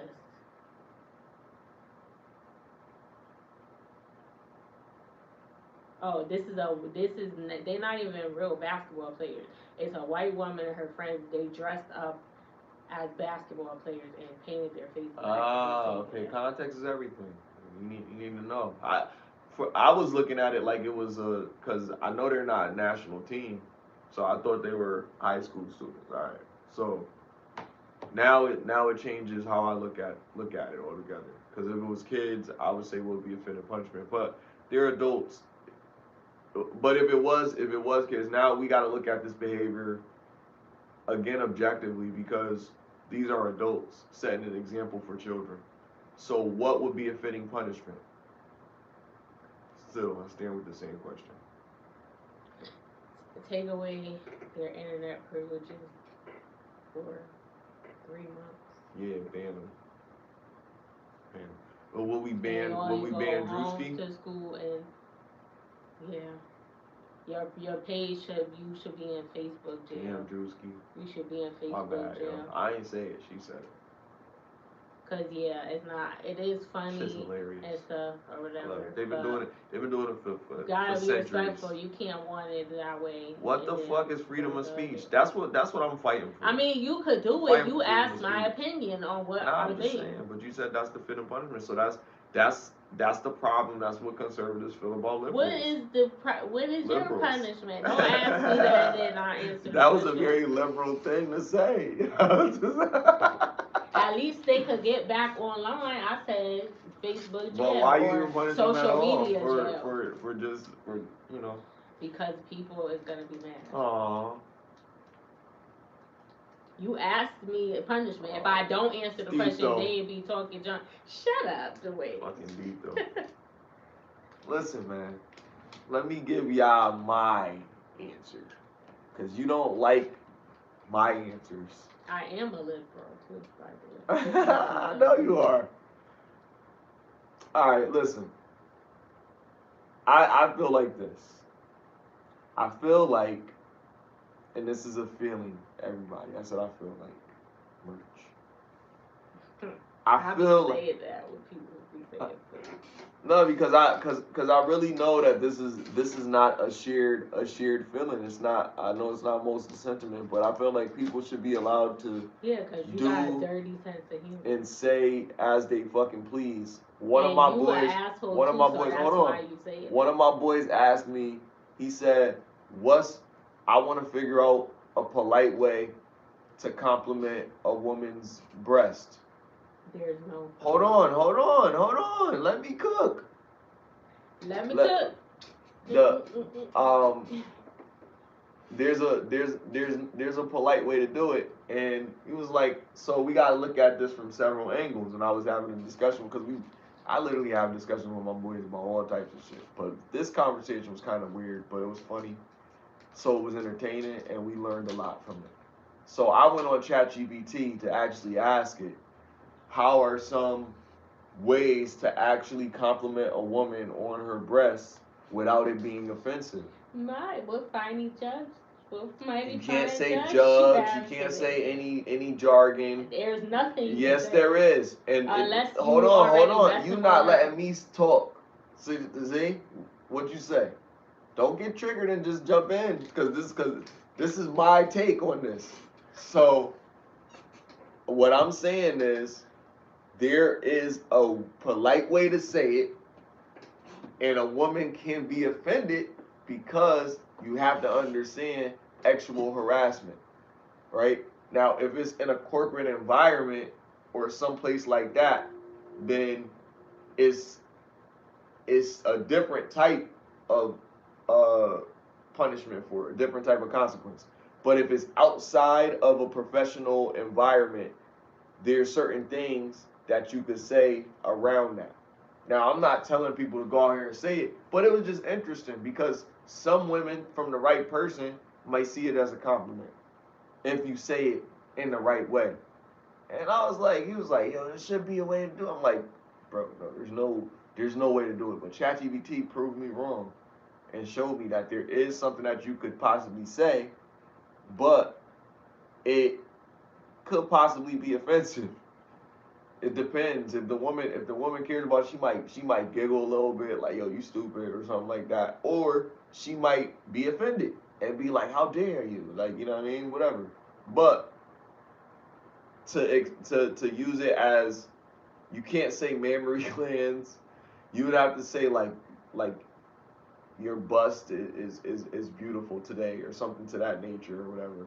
If I can say so respectfully. You know what I mean? You have to say all this extra stuff like an English person to really like compliment it, or your curves, or you know what I mean? Because if you want to compliment a woman's curves or whatever, it's still going to be seen as objectifying them. But women do things to be objectified, like generally. So it's like they're doing things to be noticed. Did you notice that? Did you notice this? Just like the teacher, the provocative teacher. Like, look at how she dresses in front of these little kids who don't know what you got going on. The only people that see it is in the teacher's lounge. Those are the people that's really like, damn, look at Miss Miss, I'm not gonna say none of the teachers that people was looking at my school. I'm just gonna throw somebody out like Miss Parker. Look at Miss Parker today. You know what I mean? So, what did you say? You're talking about. I'm talking about. Complimenting. There's nothing that you can say. Though, like you said, if a woman like you, then some women, if they like you or they're attracted to you, they'll let you say whatever. They don't care. And some women, they not. If you say something, it don't even matter how you say it. If you talk about their breasts, like it's gonna be. They might like you, so they might look past it, but they might be thinking in their head like, nigga, what the fuck? Why are you like? Because you didn't have to say that. You could have just kept that to yourself. Now, if we involved with each other and you say something like that, then it's like, that's different.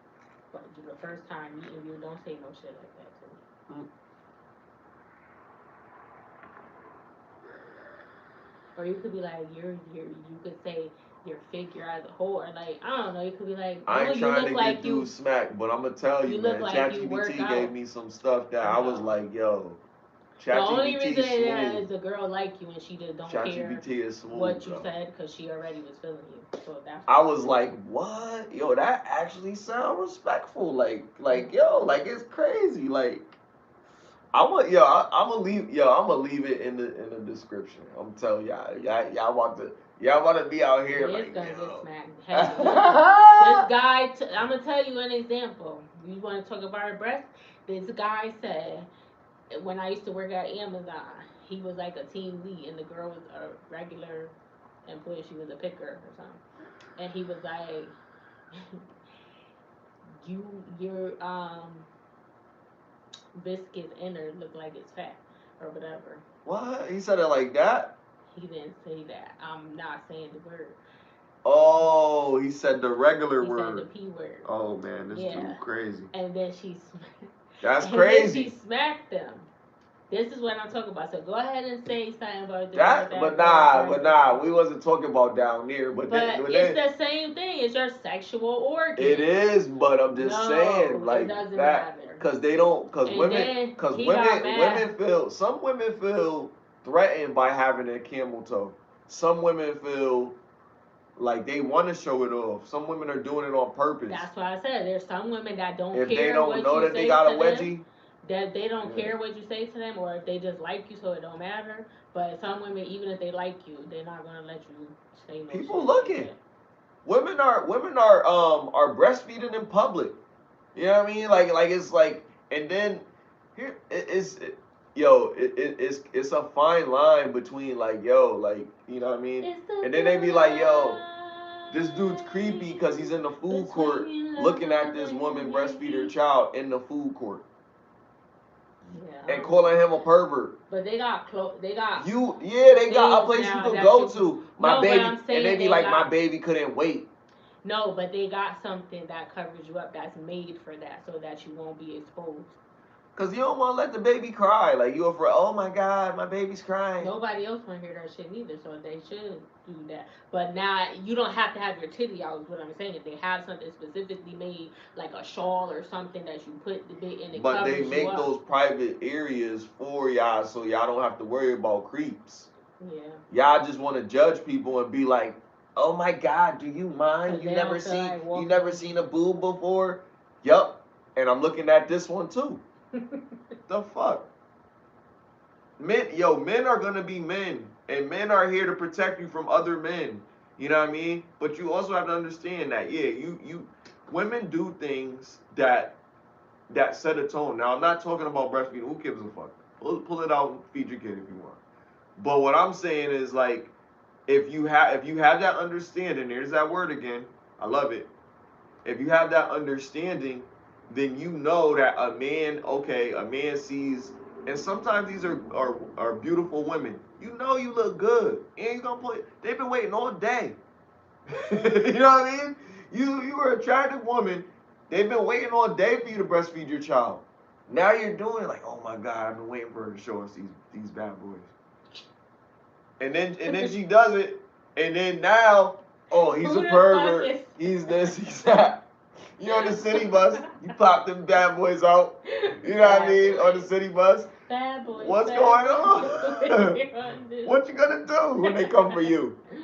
You know what I mean? So you just reacting to a natural, again, biological trait of a man to Just look. cover up. If you want a city bus, Just go in a goddamn way. Go somewhere on and a do city it. bus, they don't got nowhere. Pump. There's other options, Joe. Instead of just popping them shits out next to a little kid that just got on the bus because there's no school bus in his area. But that's what Now I'm he got to saying. sit next to you and you They bumping be him with your other having titty it. like They be having it out. crazy. But they have the thing so that you can't see nothing. That you wouldn't even know that they were doing it. That's what I'm saying. But they're they not don't doing be that wearing because it. they don't approve of it. That's why they don't want to cover it up because it's natural. It's supposed to do this. Everybody is supposed to just accept it. And I'm trying to tell you, you got teenage boys that's now they putting you on social media. Now you on their Instagram news feed I wouldn't timeline. want nobody to see my boobs anyway. So. But that's what I'm saying. A lot of women, they don't say anything wrong about it. I seen it in a corporate building. You right? She was sitting right at. Listen, she was sitting right at the. She was sitting right at the entrance when you come into the corporate building, sitting there on the bench. It's bathrooms, mind you, sitting there on the bench with her baby, just doing her thing. And I ain't say nothing because I'm like, shit, I'm better not say nothing. You know what I mean? So I just was like, damn. And then I was talking to one of my homegirls about it later. I was like, yo, what do you think about this? She was like, she was just doing it right there. That's what she said to me. So I'm like, damn. There's women that really have some sense that be like, yo, like I don't care about rights and shit like that. It's perverts out there. Like I like for myself, for my own dignity. But then there's women that's like, yo, we should be able to walk beer chested in Central Park and nobody bother us. Like, okay, do it. But don't be mad when motherfuckers is steering. That's all I'm saying. Like, yo, you can't be mad at them. Now if they go over there and they try to pull a me, myself, and Irene and they try to go get themselves some drops. That's different. That's definitely different. But, I don't know.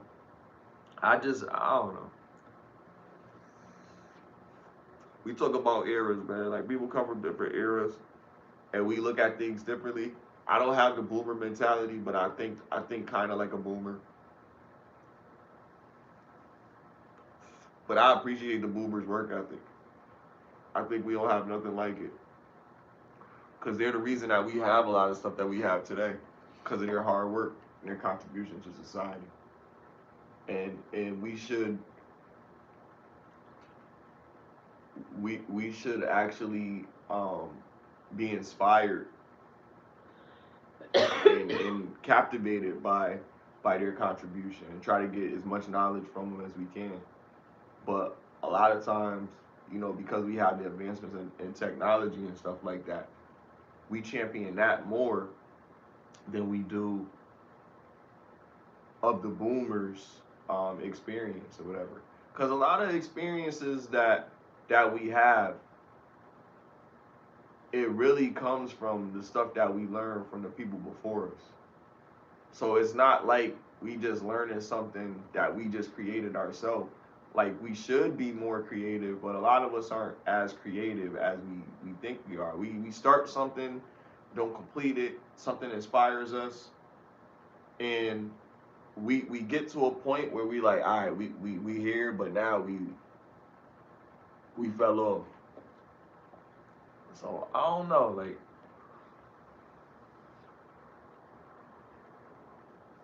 um I learned a lot from my grandmother, right? And I'm about to give a heartfelt. I learned a lot from my grandmother. One of the main things that I learned from my grandmother was just keep going. Both of my grandmothers kind of showed me that, but one that I stayed with most of the time, she taught me that in other ways because she was always for as long as I've known her, there was no grandpa. You know what I mean? She was a one woman show for everybody, not just in her household, but in other households, right? And other families in our family. So I seen how much of an impact she was, and I was like, damn, I want that. I want to try to be a leader like that. And it's crazy. You want to look up to a man as a leader if you're a man. You know, I looked up to her as a leader, as a woman, and kind of a lot of those aspects taught me how to be a leader as a man. But I'll also say that I learned a lot from being outside. I learned a lot from experiences with other people in my areas, my neighborhood and shit like that.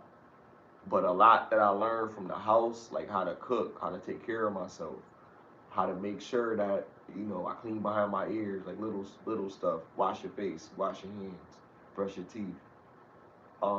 She made sure that I was on top of these things all the time, and I appreciate that. And I hear a lot of people, you know,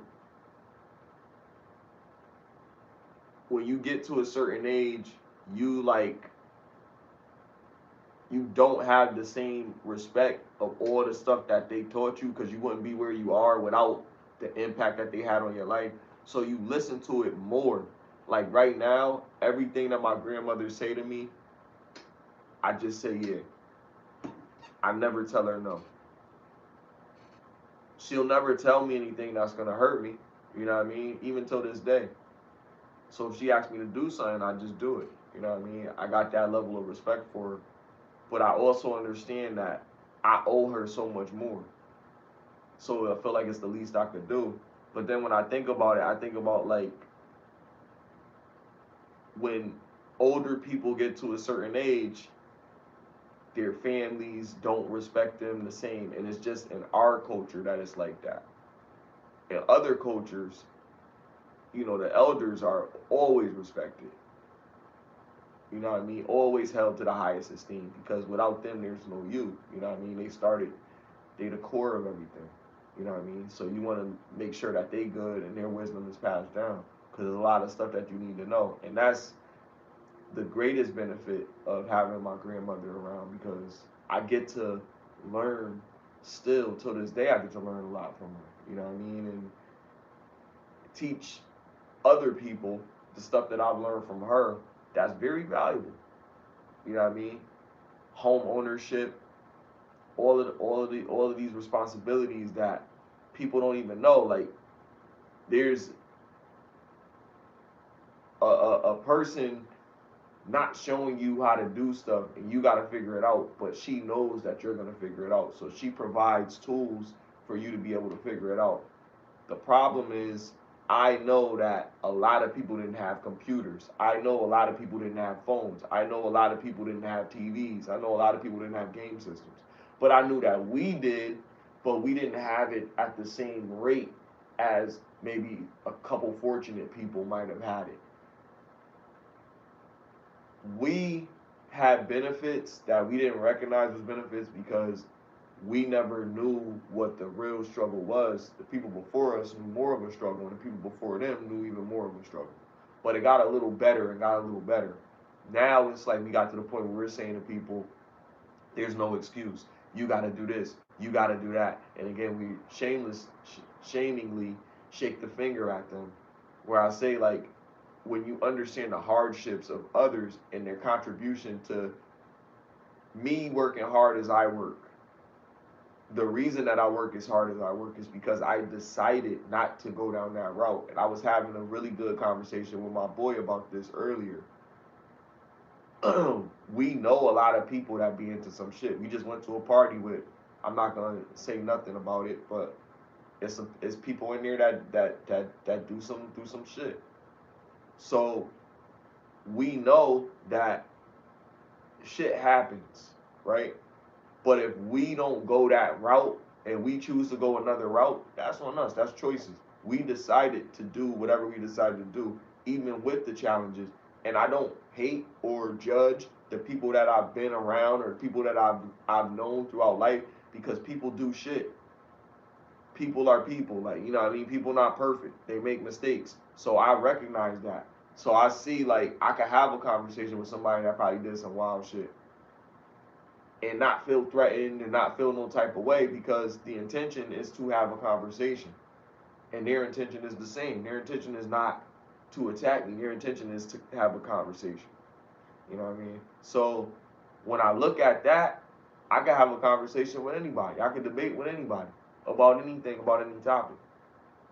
Who I let in my house, that would take a little bit more knowledge of who this person is on a personal level. Can I invite this person in my house and not be afraid that this person is going to take everybody out? There's certain people that you probably just wouldn't invite in your house. So it's like, okay, I'm not inviting this person in my house because look at what they do to people. I don't want them to come to my house. When somebody see me bringing this person in my house, now they think I fuck with this person. Now their enemies are my enemies. You know what I mean? Stuff like that. So is a different way to look at it, but it's not always just black and white and just like, oh, I can't hang out with the thugs. I can't hang out. You can hang out with whoever you hang out with. You just know there's consequences to everything. You know what I mean? And if you're able to welcome those consequences, then you deal with whatever comes with whatever fate, you know, comes with that. But I would tell people to not do it unless you are related to people, you know people, like, you know, and even in that case, you still want to probably keep your distance from anything negative that's going to mess up, you know, your natural order and stuff. You could cut yourself off from family. You could, like, you know, not all family is good family, you know what I mean? But you still, you still want to understand, like, why you love them, you know, despite their flaws or whatever. Because some people can't change, and some people aren't willing to change. There's a difference. You can't change when you got a mental issue. You know what I mean? Because that's out of your control. But you can change if you don't, and you're just not willing to change because you're stubborn, because you don't feel like there's anything wrong with your behavior. You know, the same old saying. But I feel like, uh, here's my feelings again.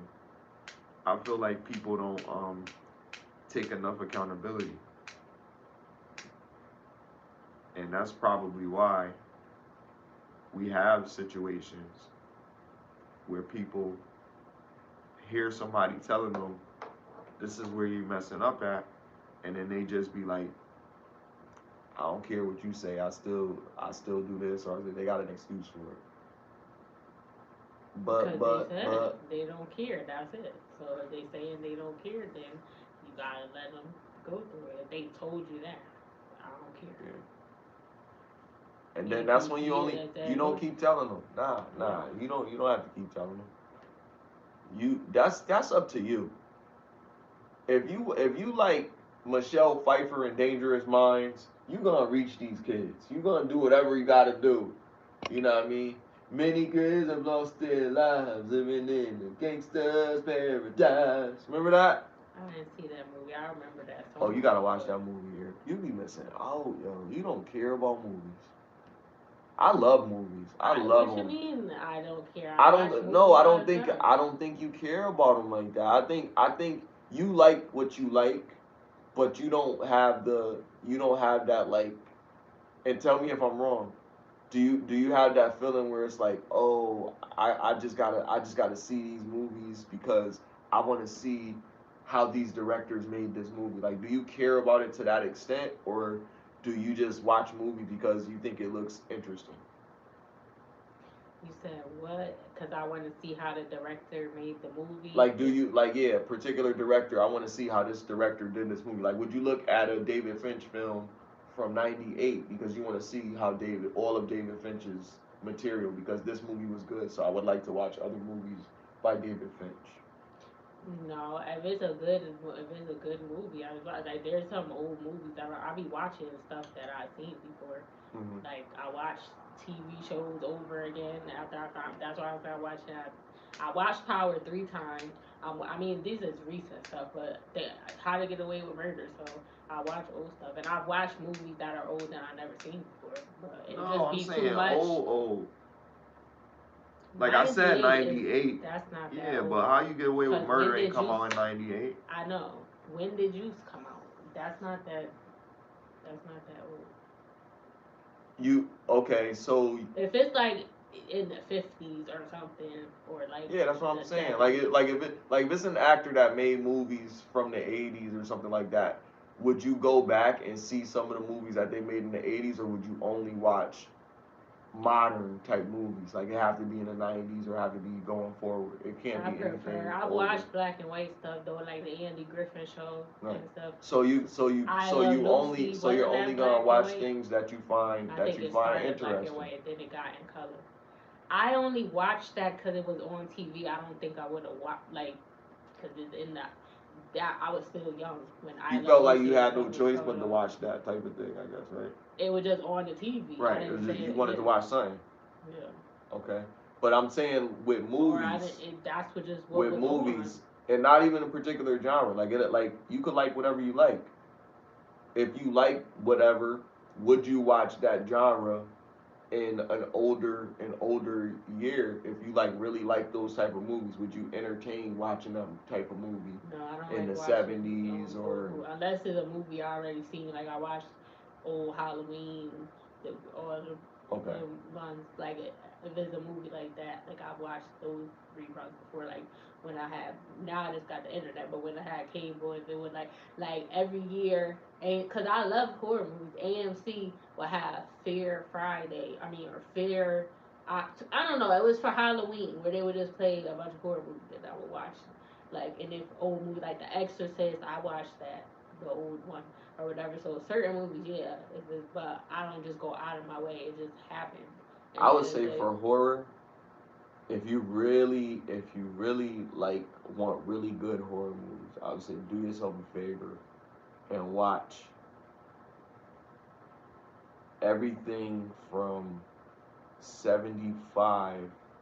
is that black and white or No, color? no, no, no, no. 75 is not black and white. Everything from 75 through 95, you're gonna find some of the best horror movies. The horror movies was corny back then. Nuh-uh. Yes, I they just watched. was. Cause I I just watched watched some one that old was. I horror just movies watched that I one that never was seen good, and I was before. surprised because I'm a. I'm a It tough wasn't a critic. lot. I'm a tough critic because it's more than one thing that I'm looking at when I'm watching a movie because I be doing other stuff like I I be feel on like my phone doing stuff while I'm old watching a movies movie be if I'm not cheesy. really into it. Like they, Some of them are, and some of them are well I directed. think that's what, but the majority of them, because I have seen old movies that I never watched before. That it wasn't a big movie, but it was like I don't know, or maybe it did come to theater. I don't know, but I watched certain stuff, and it's just like it might like the story was good, but it just was it was just corny, like or in the special effects. The Invisible But Man was a masterpiece. I didn't see. I seen the remake. The original Invisible Man was a masterpiece. It was black and white, but the storyline was crazy. This guy all wrapped up in bandages comes in to a hotel, wants a room, goes into his room because he had took some serum or something, and then he took his stuff off, and some of his body was disappearing, and then finally his body was completely vanished. Yeah, I know. I And he seen the was naked. remake. I know No, no, what it's no, no, no. about. But the remake is not like the original. The original is it's not the same storyline. It's different. It wasn't no relationship or you know what I mean. This the original it was completely different, but it uses the same element because there always involves some type of serum. Like even with Hollow Man or even with the new movie that came out with that girl where her boyfriend was trying to kill her and whatever.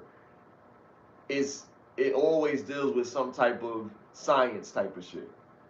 But it was science. He was a scientist. But this storyline was like it was an old school story. Like he goes into but he was crazed by the I guess he was crazed by the serum. He gonna get them all or whatever. Everybody's gonna get it. Then he kills all these people on a train. He fucking he was just getting people like left and right. Like the dude was just wilding, like you know what I mean. But it was wild. It was kind of like the Hollow Man because he was going after he was like kind of like a serial unaliver, instead of just being like just a dude that was trying to get away with whatever he did or whatever he wasn't supposed to have it to begin with, like most of the stories go, and it was just a whole bunch of wild shit. But it was it was actually a good movie. Like it was like like the old Twilight Zones. Like some of those was actually good. Like even though it was in black and white, like some of those movies was kind of like those Twilight Zone episodes. Like it was like they were very very in depth, very like compelling. Like you be watching a movie and you be like, damn, like this is low key kind of good. Like I watched a movie with Marilyn Monroe, the Postman Comes Twice or something. I don't know. I think that's what it was called. But um, it was actually a good movie.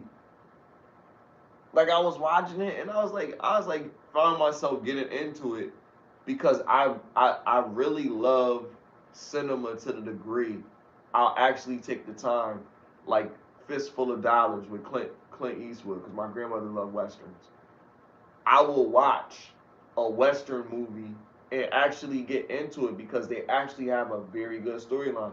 Even the old kung fu movies for me, because I like movies so much, if it has a really good storyline, I will sit there and I'll watch it. And those movies be long. Sometimes they be like 3 hours. I hate kung fu movies. But these ones be the ones that they be having the English dub voice or whatever, the Shaw's Brothers joints. That's But what I I like. watch those and I'll be like listening to the story and watching them go through all their training. Is because the training is what makes it dope. Like they go through all this vigorous training to become the high supreme master or something. Like yo, it's always crazy adventure. But I really like horror movies. But when I watch horror movies, I look for the best horror movie that I've ever watched. And from my experience, and I guess this is shared, there's like a top three that people usually say for horror movies. Exorcist, which is an older movie. Um, Halloween and Silence of the Lambs, which is like semi horror. But those are usually the top three. And then there's like a toss up between other things. But there's so many movies that came out. And now, oh yeah, The Conjuring is now in there now. And The Ring. So they got a new Conjuring coming. They got a new one, yeah. But The Conjuring is in there and The Ring is in there. And Because that's when they I started agree. dream walking in a regular movie that wasn't Marvel. That's basically what he was doing, dream walking What? in the Conjuring. Um, yeah, I But he guess that's never yeah, I came. He guess got stuck he's in in the there. astral plane, yeah. But that's crazy. Like What if he astral could do that? projection and stuff like that. What they say that you can do it. Somebody was like they be floating outside their body People all be the time. saying They know shit. how to do it. Who was A lot of it? people be saying It shit was but be broke. Like I be it was like that I be guy. getting mad when people be telling me crazy shit and I be like, yo, why you not rich? No, You don't it was care a about your life. celebrity. I forgot who said it. But when regular people be saying that to me, I be just thinking like, yo, why are you just regular? Like if you so great, why your relationships always fail? Like you could see what this bitch doing. Like you know she cheating. You got the astral projection over her with the nigga. You know what I mean? Catching her. Like the cheaters nigga. And then you still with her. Like, so your astral projection is bullshit. You ain't really got it. You lying. Some of them be talking, man. Some of them just be chatting. They probably do. I'm just saying that you said it. I didn't say if I believed it or not. What is? I'm trying to think of the name. He played in Power. Well, not. He played in Raising Kanan. Joey. Joey. So let me ask you this. Let me give you something easy. What are three things that you think makes a great movie? Three things that you think makes a great movie. The storyline. Okay. The actors. Okay. Because they gotta be able to make me believe it in the script.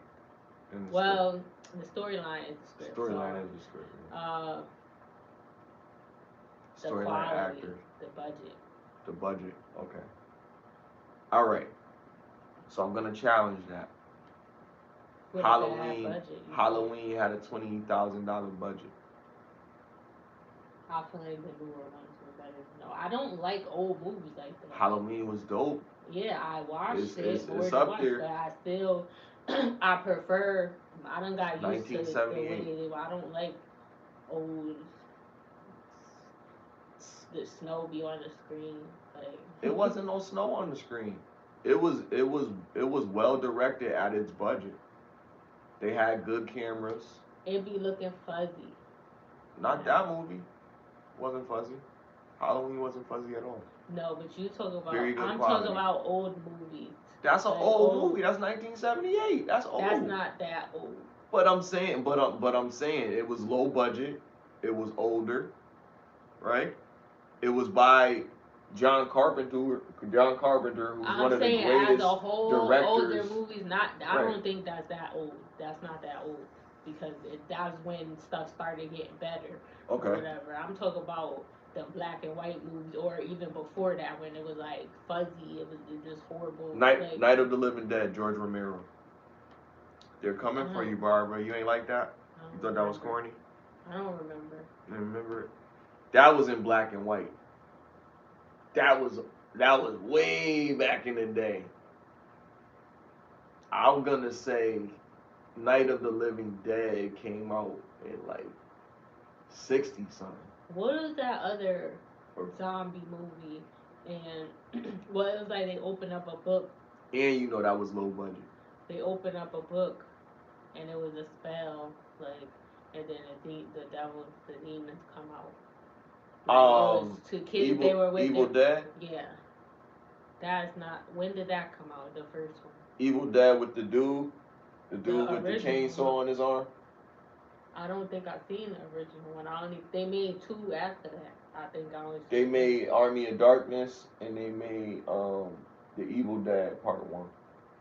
What is Army of Dark? That's a Evil different Dead movie. 2 was when he got sucked into another world and he was like with like knights and shit. Yeah, I don't know You didn't what see that that. is. But I you seen seen. the first one when all the people came into the house. Yeah, but then they make two of those. They made two, yeah. The two was Army of the Darkness. I Well, don't no, they know. had Evil Dead 2 and then they had Army of Darkness. It was Evil Dead 2. That's what I'm saying. I didn't see those old ones. I only see, but there was more than one new one. The modern day. Yeah. That's what I'm saying. I seen both of the more recent ones, but the original one I don't think I Oh, okay. ever seen. That wasn't that old though. That's when that was an 80s joint. the evil. What is it called? Evil Dead. That's the. You said when is it in the 80s? Mm-hmm. Oh, that was after the Yeah.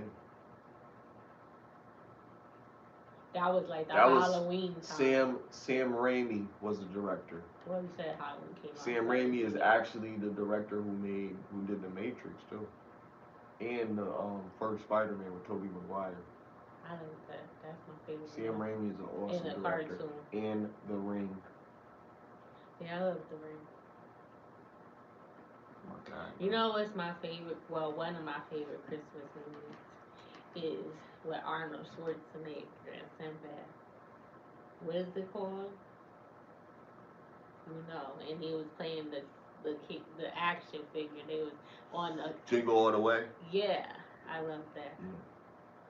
Oh, that's what we about to start talking about, the Christmas movies. And I love is this movie called 3 Days. It was a Fox Family I don't know if it was the original or but it was called 3 Days. We It was love the like feel good movies.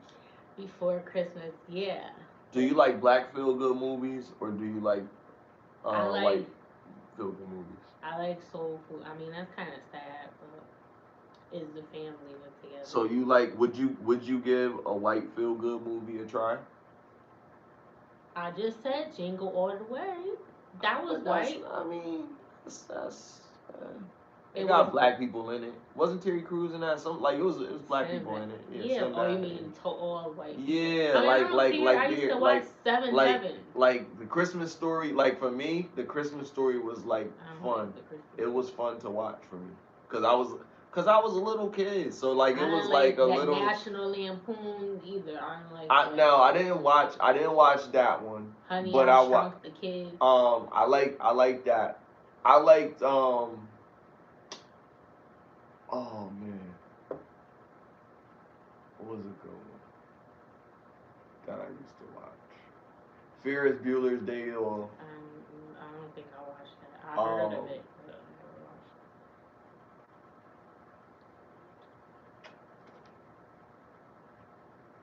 the it. the Breakfast Club.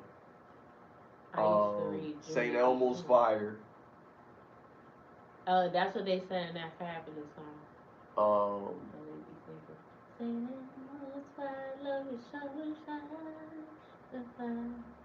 But it's hard to know just where you at. I get high. Even like St. Elmo's fire, love is sunshine. What is that? it's a movie with like all the '80s people that was like in movies at the time and shit. What was it about? It was just kids like in detention or some shit. I forgot. They got trapped in the school or something. Oh, I forgot. They got trapped Uh, in the school. yeah, It's crazy. crazy. Stand by Me. Stand by me. That was like these kids, and I think like some of the elements in Boys in the Hood was uh, kind of reflected in some of the direction that they went with Stand By Me. You know, a group of kids, and the only thing was like that one part of want to see a dead body. You know, that's the same thing that happened in that movie. They wanted to see a dead body. They were like looking for it. See it was a kid that, but it You was, wanna but see a dead that was a body? thriller because Instrumental they was song. trying to see something and then they was gonna find it and then they was gonna report it to the police and then they was gonna try to get the money. And so I guess um, they didn't want to be the people that the other kids that was in the movie. They didn't want them to get there before they got there and all this other shit. Like it was crazy shit. I But like yeah, some of these movies is good. Seventh Heaven. When Oh, I see their happy oh yeah, the faces TV shows. smiling I mean, like back at yeah, like that's what I'm me. saying. They got TV shows Seventh that Heaven. I actually liked to South. watch. I never watched South Central. I'm gonna watch that because I seen a clip and I'm like, this look like a good show.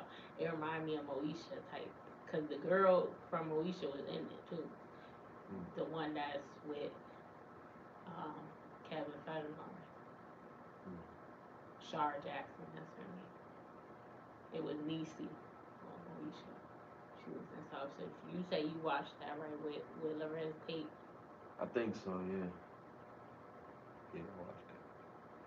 I never I seen watched a it. lot of our culture shows. What's happening, and I watched. Mm.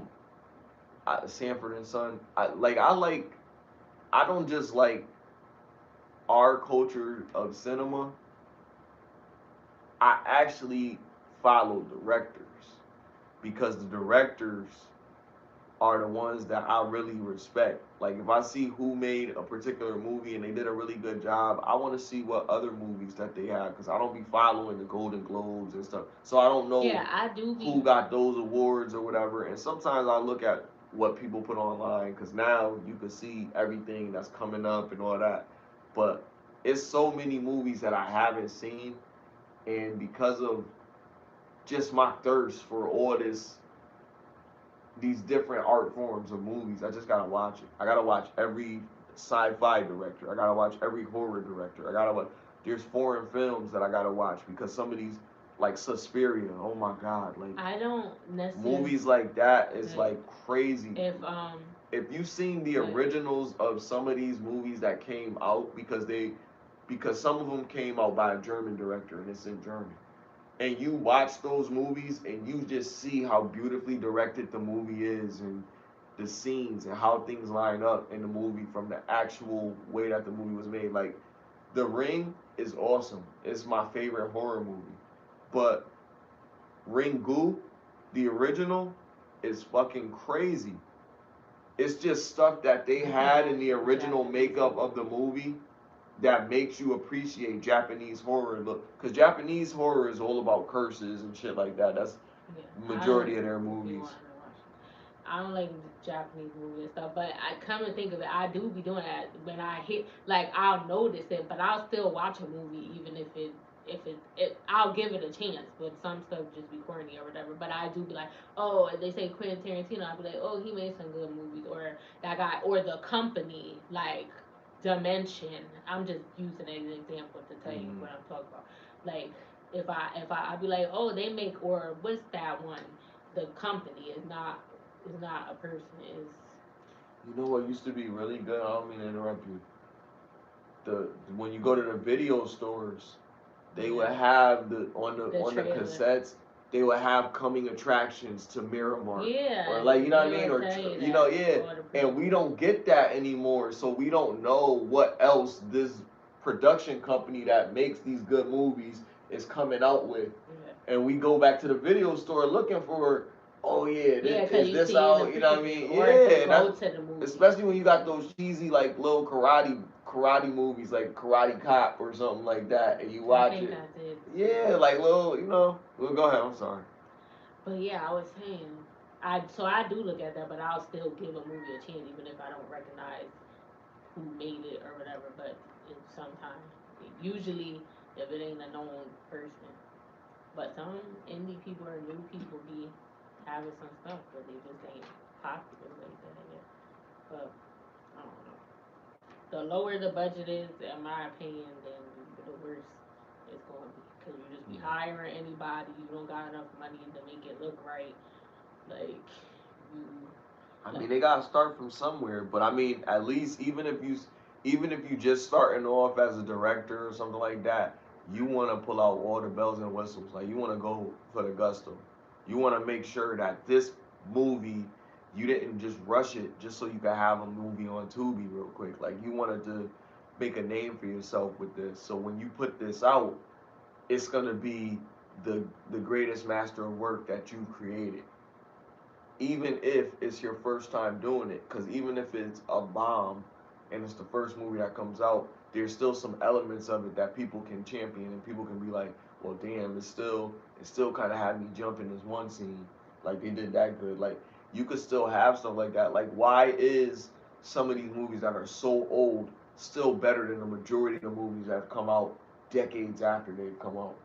Like why does it even have that? Like these directors figured something out that other directors have not figured out yet. Like John Woo, all his fucking movies are crazy. Fucking nobody does a movie better than the person that invented that shit.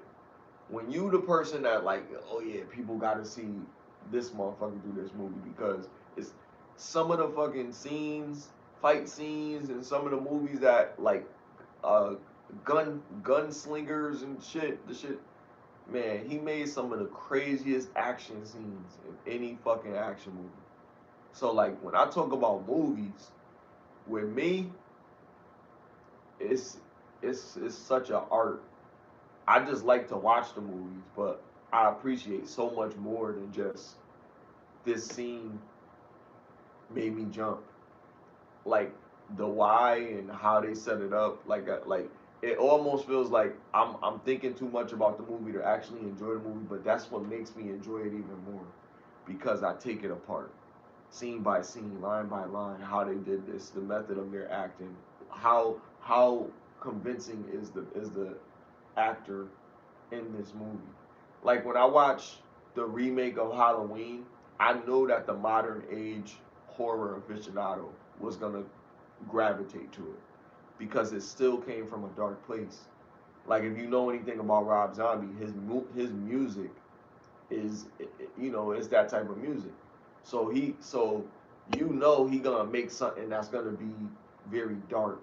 You know what I mean? But what made it good is how he went in to the mind of Michael Myers as a child and was allowed to create his own masterpiece from the identity of what Michael Myers was, how he became who he was. Parts that were never in the original John Carpenter version. So you like, damn, this is where it is. This is like, you can't do better than this. Like, look what Rob Zombie do. And then Rob Zombie made the sequel to Halloween, which I thought was good into a point, and then it just lost me. I'm not gonna hold you. If I'm gonna be straight up, Halloween 2, the original Halloween 2, was a fucking masterpiece. In my opinion, a lot of people probably haven't seen it. That was the best sequel that I've ever seen in any horror movie. Yeah, the new one, I don't know. Well, the new the Halloween with the little boy, he was like Michelle, my Mm-hmm. bell. Yeah, it was the first one was straight, and then the second one, I don't know. It was all right. I watched it. I watched it more than once because it's just Halloween. But it's The like, new one was good, the original, the first one. yeah, that's why I said the first one. But I'm the saying, sequel, yeah, it wasn't. It's like you they seen didn't with the try horse at the end? She had like a fucking white horse and shit at the end. His mother. a white horse. Yeah, you don't remember that part? Like the mother, she was in all white and she had a white horse next to her and shit. And he like was seeing her coming close, and then they shot him and shit inside the barn. I think I remember. It I was don't it know. was just it was just too much. Like But I I like remember how feeling aggressive like they made him. I wasn't as happy. Even the last one that they just did when he killed That when was they killed thorough. That that was was thorough. Come that was on, come on. the Don't do kill John scenes. Carpenter like that. He can't. The kill scenes was crazy. That's what I'm saying. That's Like what when it's all they the about one because when when he he made went it, on the banister and that this is jump what. went through his. But you know what they did? Do you know what they did? What they did was they took because he liked John Carp he liked Rob Zombie's Halloween. How he went into Michael Myers' mind and was like he was a kid and he had a fucked up mom and all this other. So he liked that shit, but he was like, nah, I made this movie. This is what I'm gonna fucking do. So then he comes out with this complete sequel because I always thought Halloween 2 was thorough, and that's where they should have probably stopped it at after he was done in the fire. He shouldn't have came back and part six. I watched part 4 again. It was actually good. It wasn't bad. Which one was Part 4 was with the little girl with the clown shit. Oh That yeah. was actually good. It wasn't bad. Yeah. I But mean, I because the watched same all of them, people, but because the I be same people forgetting. directed it. I It done was seen still too many. Mustafa Akkad. It was still Deborah Hill. The same people. I know too much about the movie, yeah. But the same people were involved in the movie, so that's why the movie was still good. They were going with with an angle of after they brought the part 5. The part 5 had the dude that played as I believe he played Tommy Doyle, right? And he's actually Ant-Man in the Marvel Cinematic Universe. But I don't think I watched that one. all right, so that was a sequel with the little girl. She was still a little No, girl, I'm saying but I now never seen that. I didn't see Ant Man. okay, okay. But I forgot what other movie he played in, but it don't matter. With Halloween, it felt like those sequels that they were going with after before they made the Rob Zombie one was like killing the franchise. Which one was 5? Oh, 6. You said she woke up in the hospital, right? The girl with the clown costume. She woke up in the That hospital. was 6, yeah. So what happened in 5? I don't remember. 5, 5. I forgot what 5 was. I don't watch too many movies. It'd be hard. I'm getting old. I don't Christmas know, but let movies. me finish my point, cause you gonna say something and then you're gonna make me forget. But I'm saying with all the Halloweens, what he did with making the new one was he created a sequel to his original, right? In the original, Michael Myers was shot, um, or whatever. He got away, and then I guess eventually he was caught or whatever, and that was the end of that or whatever. They had used like CGI and recreated Loomis saying, I shot him or whatever, and then I guess they caught him, and the dude made a mistake and shot one of his partners or whatever, and he had to go back to the town and revisit the situation again or whatever. So then they picked back up in the movie after that, showing how they recreated that final scene from the original movie and carried this on to the end to actually kill Michael Myers. So this wasn't like the other shit. He took the original movie that he made and extended on that and dropped Halloween 2. So Halloween 2 never existed. And he was never related to them. Yeah, because that was supposed to be her brother. Right. It was the brother. They found out that it was the brother in Halloween 2. Two. Oh yeah, at first they Right. just know They it was took the Kimmel. Halloween 2 out and it's not her brother. And brought Jamie Lee Curtis back. She Yeah, got a that's the one. family. Yeah, She and she got the a daughter. grandmother. Yeah, that's what I Right, said. right, That one right. was crazy, but it was That's what stupid. made it thorough. No, That's what made it thorough but it was because stupid he because he knew still he knew came that it was back to gonna be life. controversial. No, he was fucked up and they had him hospitalized, but he was fucked up because But they knew he he had wouldn't survived, die. He but killed the whole town after because they he was all crazed. did He was stuff. crazed. He was crazy. He was on meds and all types of shit. The motherfucker was fucked up. He was a psych. It was everybody's worst nightmare. A fucking They person shot them, from a stabbed mental them, ward did everything. escapes. Put him Yeah, on fire. yeah. The He was a nigga wouldn't beast. He die. was a fucking beast. But they took care of that motherfucker in that trash compactor. And that last one, you seen it? I remember when that guy head went through this, through What this What did you think staircase. about that sequel though? Of that, It was just the how they best got the part boy, was the kill scenes. the boy. Well, So wait, you didn't see the very last one. You I didn't see did. Halloween Ends. Yeah.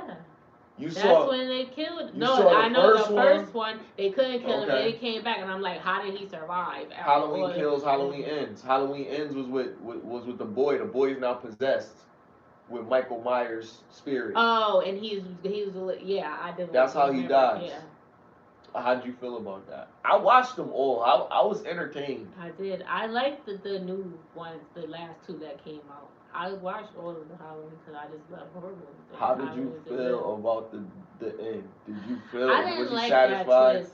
You didn't No, like it. I didn't Okay. All like right. it. That's what I want to Cause I was hear. Be thinking that the honest. whole time. I mean, it was okay, but I just didn't like that they put him in, had him doing a boy like a Yeah. little ghoul or some shit. Like you just got him Now, telling him to do. do you feel like that boy was actually guilty for what happened to that boy in the beginning? What when he was like negligent, he was babysitting that boy, and the boy, do you feel like it You was gotta fair tell how he me. was I treated? don't remember.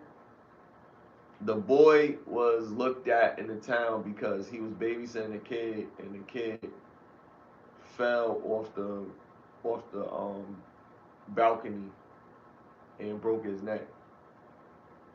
Fell off the And balcony and broke his neck. I in the don't beginning of remember the that. movie, and that's how the boy, like everybody in town, looked at him as like he was a leader because he did this to this little boy, and you know they found him not guilty because he didn't. Oh yeah, and everybody knew, and then they were like being mean to him, but But he. Jamie Lee Curtis's granddaughter, you know, she was because her daughter had got murked in Yeah, the she other was the one, only one. and they never found the dude because he was like in the like Michael Myers was like in like a sewer or something. eating rats or something, eating dogs and shit. But I like how they did it because I thought I wasn't gonna like it. She was like But his I babysitter or love something. Jamie Lee Curtis. Huh? She was like his babysitter. The boy was younger than her. Who? The boy, Who was the babysitter? the the granddaughter.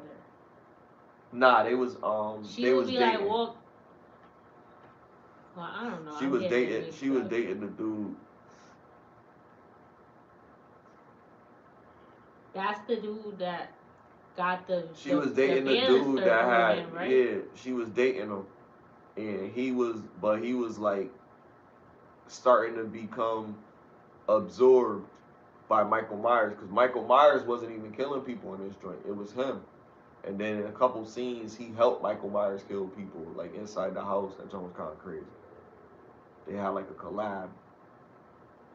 He went to the doctor's house and killed the doctor and his girlfriend by the pool.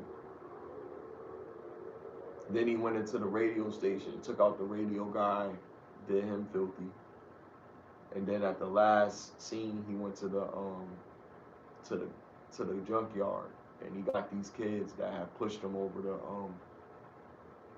pushed him off of this bridge. When he pushed him off the bridge, that's when he first seen that Michael Myers was still alive, living in that sewer.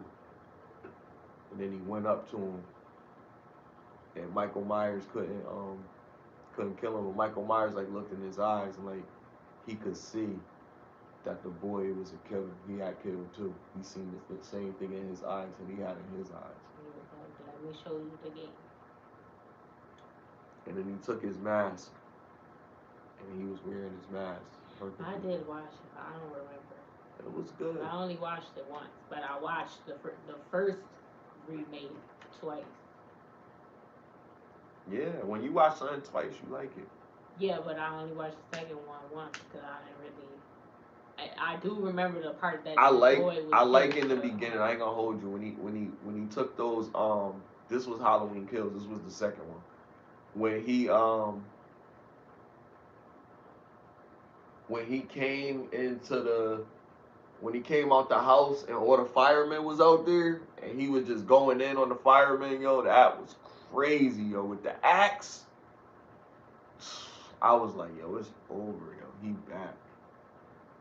How did he survive, bro? Like, you know what I mean? Like, it was just crazy. Like when he's just relentless. Like, yeah. you know what I mean? Like the way they make him, I'll be like, they y'all make him doing relentless, too much, yo. Like, Cause yo, he shouldn't have never got out. Like, first of all, he got out. You know what I mean?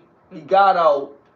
Then he got those people that left from the damn place that was just trying to interview him and shit. Then they go to her house and she was like, "Did you go there or whatever?" You know what I mean? And they gave him the mask, talking about, "Here, we just got something. We thought you might want it." Why you do that? Why now you gonna show him that you got that mask? So like that you deserved it. Sorry. Pop goes the weasel. That was crazy. You poking the bear. You antagonizing him. Why? Why you coming for him? And then like the way that he took him out was crazy. The crowbar and oh man, he was just vicious. But what one scene that I love in the Rob Zombie remake of the first one was I'm Joe Grizzly, bitch. When he first got his outfit, yo, like that was crazy. Because yo, you don't know, like there's scenes that people don't remember, yo. Like there's a scene when Michael Myers in the original Michael Myers when he first escaped, he goes to not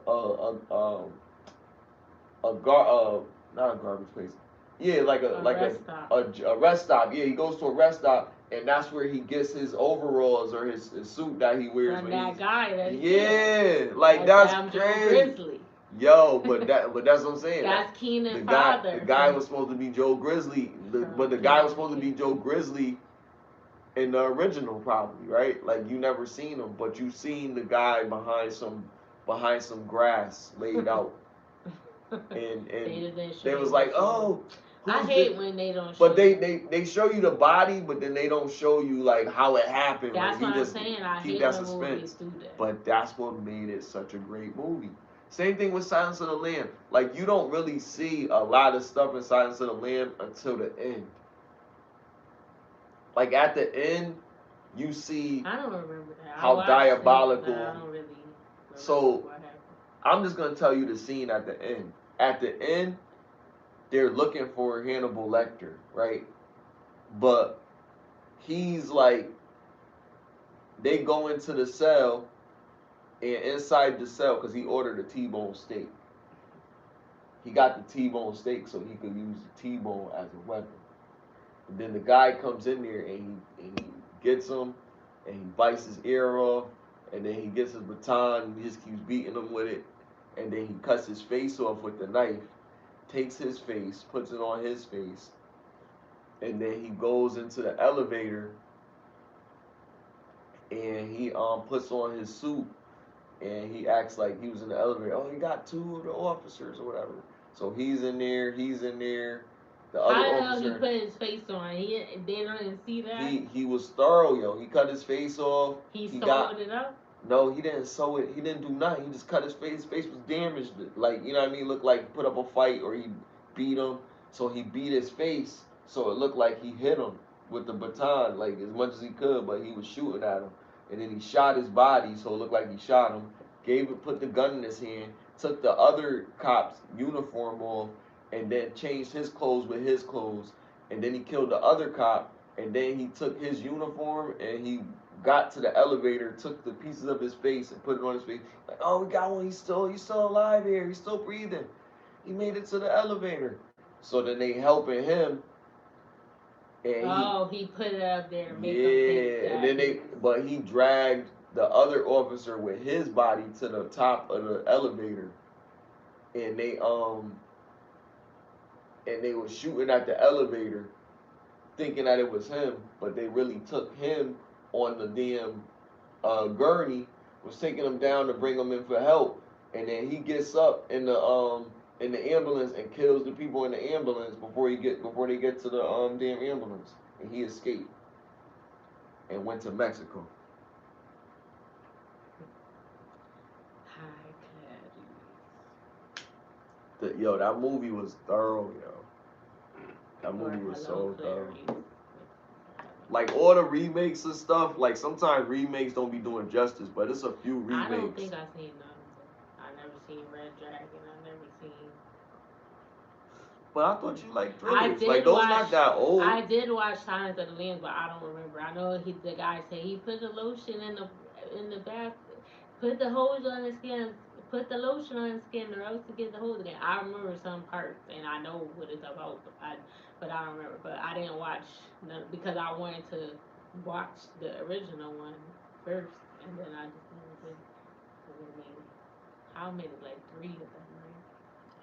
Well, Red Dragon is actually a remake of a movie that came out before Silence of the Lamb came out. Mm-hmm. So Silence of the Lamb, it's books, right? Mm-hmm. So the first book, look it up because I don't remember what the name of it is, but the first book is actually the first movie that came out.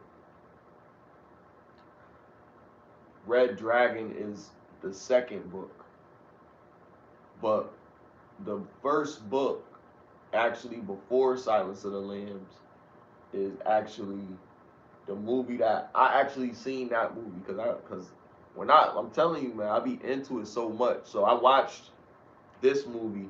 The guy that played the girl from The Ring's father in The Ring, the fat guy that killed himself in the bathtub, he's the he plays uh Hannibal Lecter in this movie.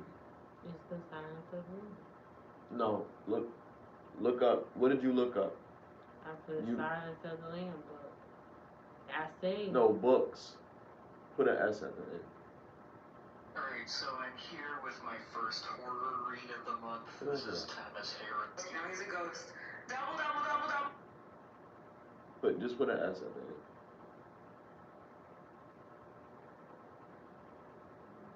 Okay, Manhunter. Manhunter. Okay. Manhunter. So Manhunter, yeah, that's the first book. So Manhunter is the movie that's the original is actually Red Dragon, which is not a sequel. Red Dragon is actually a prequel, right? And that's why people don't. Yeah, that's why people don't really understand that because they never seen Manhunter.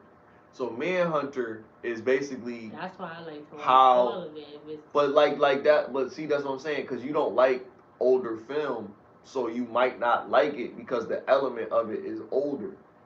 But it is a good movie, but it's actors that you probably not might not be It familiar came out in with the or 80s. whatever. That's But not that old.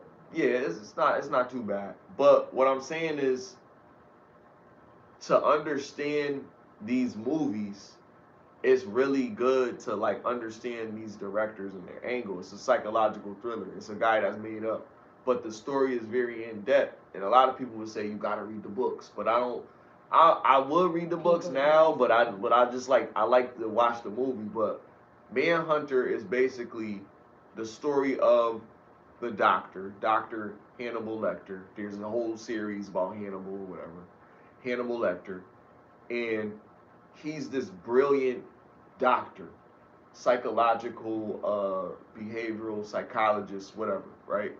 And he knows the criminal mind better than any other doctor, and he helps this officer, um, what's his name, William Graham, I think, and he helps this officer get all of these serial deleters, right? So he's always helping them, and amongst them is the very worst, the guy that's actually talking to some of these people, encouraging them to actually act out these behaviors, which is Hannibal Lecter. So the beginning of it is they're trying to find this guy who's really good. He's eating people, and they don't know who he is, but he leaves clues. But you'll never find out that he's working amongst you while he's acting out these heinous crimes or whatever. And it's crazy. He doesn't. He's good at getting rid of the body or whatever because he eats his victims. So he's taking little parts of them, little portions of them, you know what I mean, or whatever. And he has he has books of what areas of the body that are edible, that are good for hold on, good for consumption. So he has all of those like sweetbreads and all of this other stuff. So he finds the book, and when he finds the book, that's when Hannibal Lecter then tries to take him out, and then he finally caught him. And then all these books go out, and I mean all these newspapers go out, and they all like start to say, "Oh, they finally caught him, uh, Hannibal the cannibal," and all these things they would label him as that or whatever. And he always wanted to talk to William Graham, but William Graham went off the grid, and he was like, he's done. He doesn't want because the dude was so close to him. He knew his family, knew everything. So now what he's doing is he's able to send people to him, people that he probably uh, did therapy for or something like that, and he's sending these crazy psychopaths on a rampage, and they're going in the direction to try to get to him. So that's what the story is about. And then Clarice comes on later on, and she's asked to be uh like see if she can reach out to him, and he's gonna help her solve her biggest case ever by her putting her life on the line. But he really cares about Clarice for some reason because he sees something in her, like kind of like what he's seen in Graham, and so he's like trying to manipulate her mentally. So he's trying to be like act like he really cares about her, but he really wants to get in her head to make her do things that he wants her to do and show her that she's no different than him or something like what I mean, some psychological shit. But it's crazy, and she's haunted by him to bring him into justice and not let him get away. but he ended up escaping. So they got. Well, they had him and he escaped. So they got Silence of the Lambs, Hannibal Rising. Hannibal Rising is another prequel. It's supposed to be a prequel. I don't know if that's really the truth because I never read the actual book, so I don't know if that's really added to that or somebody just like made that up. You know what I mean? And it was like, yeah, I'm gonna throw this in there. But that story is pretty cool. That was pretty cool. But I don't know if that's his history. But he obviously wasn't from America. The nigga got an English accent. Working in America, like this nigga the worst nigga in America, but that nigga came in Hannibal Rising, he was from Germany. I didn't watch none of the remakes or the prequels or none of that because You just I not wanted. interested in doing it? No, I just told you why. I gotta watch the first one again because I don't remember. I probably seen it a long time ago and I don't remember what happened. And I want to watch that before I watch other ones. Then You don't maybe got no time to watch it? Or you I don't just want to be watch watching it? other stuff. Not that I don't. I get around The to stuff. movie is only a couple hours, not even an hour probably. 90 minutes maybe. That's gonna take what day? That's like 5 movies. 5 movies, 90 minutes? It's longer than 90 minutes for 5 movies. Alright, you just watch one, and then after you watch one, then you watched another one another day. But at least you got over that point of watching the first one if you want to really watch it. I have started watching that show. But, the show was The weird. show Hannibal, Yeah, I think that so. was good. But I I like didn't that with finish. Lawrence Fishburne in it. Lawrence Fishburne. I didn't finish watching it. Yeah, I gotta. he That played was with the cop, right? Agent Jack Crawford, and William Graham was one of his Not officers that Hannibal. worked for him. Don't Clarice got a show too? Clarice was another show. That's Yeah, what that I was another had one. Yeah, started you watching. watched Clarice? Yeah, but I didn't finish it. That's what I'm I saying. started watching that. I didn't finish watching Clarice. Clarice was decent, but I like the original movie more than I like Clarice. From need to hurry up and come back from cousin wait for that. Who was that? Jodie Foster. Jodie Foster is dope. She's dope. She's a good actress. That's another thing for me. With movies, for me, Yeah, I do see. I'm gonna say the biggest thing is not. I'm not gonna say budget, but my biggest three things would definitely be. I would agree with the actors. I'd agree with that. Because they can't act. They just be putting anybody in Yeah. movies now. They be putting people off loving hip hop, and they don't even. But then if I don't know the actors, then I might not watch it. But if I do know the I'll give it a actors, chance, but if it be like. because if it's not the best actors, it's got to be a good production company that I'm familiar with. If it's some off-brand shit like the Shutter shit that be on Prime, I watch them shits. I be looking them shits up. Yeah, I watched it. It was one you see. What was it called? Hell Hotel or something? I like Bloomhouse.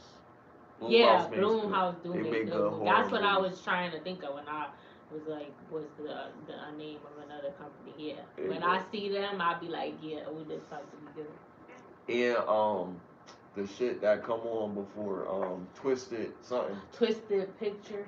Yeah. Yeah, that's who do Saw, right? Yup. Yeah. Cause Saw is them and who else? Um, it's something else. I forgot, but it's a big name. But when it come on, you be like, oh yeah, this gonna be good. Ah, Lionsgate. Oh yeah. Lionsgate. Lionsgate makes some real good movies. Lionsgate, Underworld, like, oh my god, the list goes on. Lionsgate makes some really good movies.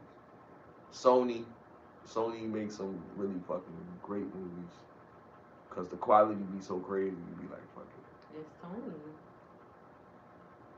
Um, Universal, Yeah. they made Chucky. Chucky. Yeah.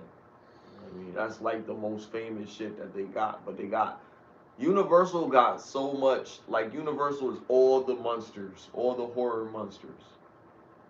Dracula, Wolfman, Frankenstein, I don't like Wolfman Monster and from the Black Frankenstein. Lagoon, like I don't whatever. agree with Or no, And I'm saying that's it's like old all those too. old names. Like it's just a whole the Blob. Like Yeah, most of those the are black and white.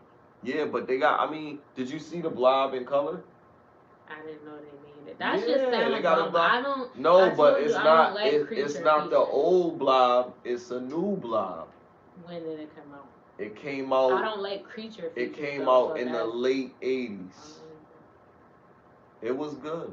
Yeah, but it's not about cause like Dracula. The way they made it was I- crazy though. I ain't seen gonna hold you. certain Dracula, like certain movies. It took like out the certain whole vampire movie movies, theater. It took. Like 28 Days Later. Yo, watch it one day. You're gonna like it. I'm not watching the Blob. It's good. That's It's like not. It's Monster not. Blood. It's not. It's not a corny. Yo, you would think like yo. Honestly, like the Blob was actually entertaining. It But wasn't. it's cheesy. It no, not the one that came out in the '80s. Listen, it's a movie that you don't expect to be as good as it is. The Blob was decent. It was good enough to watch. I'm telling you, like you would like it. It's a few Decent. movies. It's okay. Yeah, no, cause it's something that you've never seen before. So you. I don't so it's still want gonna to. be. That was on purpose. It's still gonna be. I feel like that's stupid. It's still gonna be. It made me think It's of still Monster gonna be Blood, surprising. of Goosebumps, or the Nah, Blob that ate everyone. nah. It ain't like that. It ain't like that. Cause you got good actors in it. You got It's good actors still in it, a and you had a dumb good. concept. You Like, had that's good not actors in it, scary and you to had me. a good director. That's not scary to me. Like you gotta make me believe it, and I don't believe. I mean, yeah, it's not real. That's what I'm saying. I want but to the way feel that that. the way that they make it, like it's just something came from outer space, and then it just started to eat There you everything. go, in outer space. Yeah. I don't like alien movies and stuff. I don't like creature features. There's a couple vampire movies, a couple zombie movies, a couple. I never watched Frankenstein. I never other stuff. The Blob. No, I don't. I don't like. I don't like creature stuff unless it has to be a real good movie. You gotta give it a chance. But the Blob just sounds dumb to me. Like, cause It I do just sound think dumb. it absorbed the whole town or something, or it ate Yeah, them. it was like uncontrollable. It's just stupid. I doubt because what even is it? Gas That's what grandma would or say. something? Like I wouldn't. No, it's not. It was like some type of. It looked like gack, but it just kept growing and growing and eating. That's like the Blob that ate everyone in Goosebumps. Well, they got it from that. Yeah, it's corny. I don't want to watch it. Oh, I like Goosebumps. but yeah, I watched all those. I watched Sleepwalkers. That was good. That was when the people was turning into like human cats. What? But they was cats, but they was like eating people or whatever when they turned into it. But they were like succubus, so they would take the energy from another person to make them stay young forever. The guy said. I forgot who made that movie, but that was an older horror movie. That was pretty good. The guy on he was on an anti-game show. He said the people be energy harvesting, and then Anton said, I don't know what that is. He said they be having energy harvesting ceremonies. Like, people is crazy. I don't know. I ain't them movies is Ma said she don't watch horror movies no more. She Melvin said he only watch it in the daytime because he was like if it's like a supernatural movie or something like somebody possessed he watch it in the daytime because I was like yeah because then he started Shit, I ain't got that much longer before I gotta work, but I'm gonna watch one before I go to sleep. A new good one too. Well, I don't know. It's something that came out. It's always a new little joint, but they don't. But sometimes I go in the bag and I have to be like, let me see if I can find an old joint. So I might go on Google and try to find. I've been seeing that. I go into the archive. Like I watch horror movies all the time, so I watch everything that's looks like it might be good. I watched it. If it look like it's trash, I don't see it. You know what I mean? But I'll watch an older movie before I watch anything that just came out. I watched Desperado the other day. Like I watch something that I've seen probably a few times in the past, but I'll also watch something else from the past that I've never seen before. And I'm glad that I do it because after I watch it, I be like, damn, I would have never known. Like some movies that I seen that I've never seen before be Yeah, I like have my favorite done that movie. before. Like I would have never like known to watch Fight Club. Like if I just ain't really Yeah, like Fight try to Club is watch good. stuff from older. But I was watching this guy's movies and I was like, yo, let me see what other movies he got. And he got mad good movies. Like, so I just like will look at the directors and see, okay, this director made this. Let me see what else they got, and then I'll go through it because it's not hard to just watch different movies. So I just go through the bag and just find like mad different movies. I like that movie where this guy he thought it was a bunch of people. It was called Identity. That's what it's called. Okay, yeah, that's a good one. That's a really good one. They I really think one of got the me. I think one of the greats made that too. I don't know. I forgot what his name was, but I think that was one of the great directors that made that. They really got me. Psychological directors. Yeah, that movie was crazy. I think was that M Night Shyamalan. I don't know. It was one of them type of dudes that made that shit. It's the people that always make the psychological thrillers. I'm telling you, yo, if you follow some of those directors, who was it? James Mangold. James Mangold. Hmm. Look up some of his shit. Yeah, I think I heard of him. Secret Window. Well, it just came out. I don't know if that's Secret by Window him. with Johnny Depp. Yeah. Oh yeah, that was good. That's Yeah. by him. Yup. That's what I'm saying. Like that's like some of them directors Hide and Seek, The they be Night making Gate, From yup Hell, Hide and Seek with Robert De Niro The when Number 23, yeah I'm gonna watch that tonight. That's what I'm gonna watch Hide and Unsane, Seek. The Skeleton That was Key, actually really good with Robert De Gothica. Niro. I know Gothica was good. Robert De Niro was crazy in watch Hide and Seek if you ain't see it. I seen that. That's with a little girl in there. Yeah, wasn't that crazy? Yeah. I gotta watch that again. I watched The Good Son the other day. Yeah. I love that movie. I watched that Watch movie that. mad times. Elijah Wood is a fucking phenomenal actor. Yeah. Yo, you can you look at you know what I thought about when I was watching it? I was like, yo, look at their fucking careers. Like when Elijah Wood came out in that movie, nobody thought nothing about Elijah Wood Right. after that movie Then he until that did. nigga became a Hobbit I and all ain't this other never. shit. Like He was the when he Hobbit. was in Lord of the Yeah, I Rings, never he was watched. the biggest thing smoking. And then he played in a few other movies or whatever, but little And shitty what was roles. that horror movie when he was like eating Um, people or killing people or he something? had a movie called Maniac, Yeah, that. right? Yeah. He was a villain um in what the fuck Sin City, and but he he really didn't have. Oh yeah, and then he had the little series where he was talking to a dog, Wilfred. That shit's funny as hell. Wilfred, that's a crazy series. But that showed his range as an actor. Oh, I remember that dog, and it was somebody in a Right, suit. right. But I didn't watch But it. it was actually a dog, but he seen it as a dude, a man in a dog suit. Like it was crazy as fuck. That show was stupid. I didn't want to watch But that. check this shit out. Why? But check this shit out. Macaulay Culkin was the biggest thing in for for children in his age group at the time. They did it. And Elijah Wood was in a movie with him, The Godson. It And was then after Angie that, Harveston. he went to do Home Alone 1 and 2. He was in music videos and chilling with Michael Jackson, Pepsi commercials.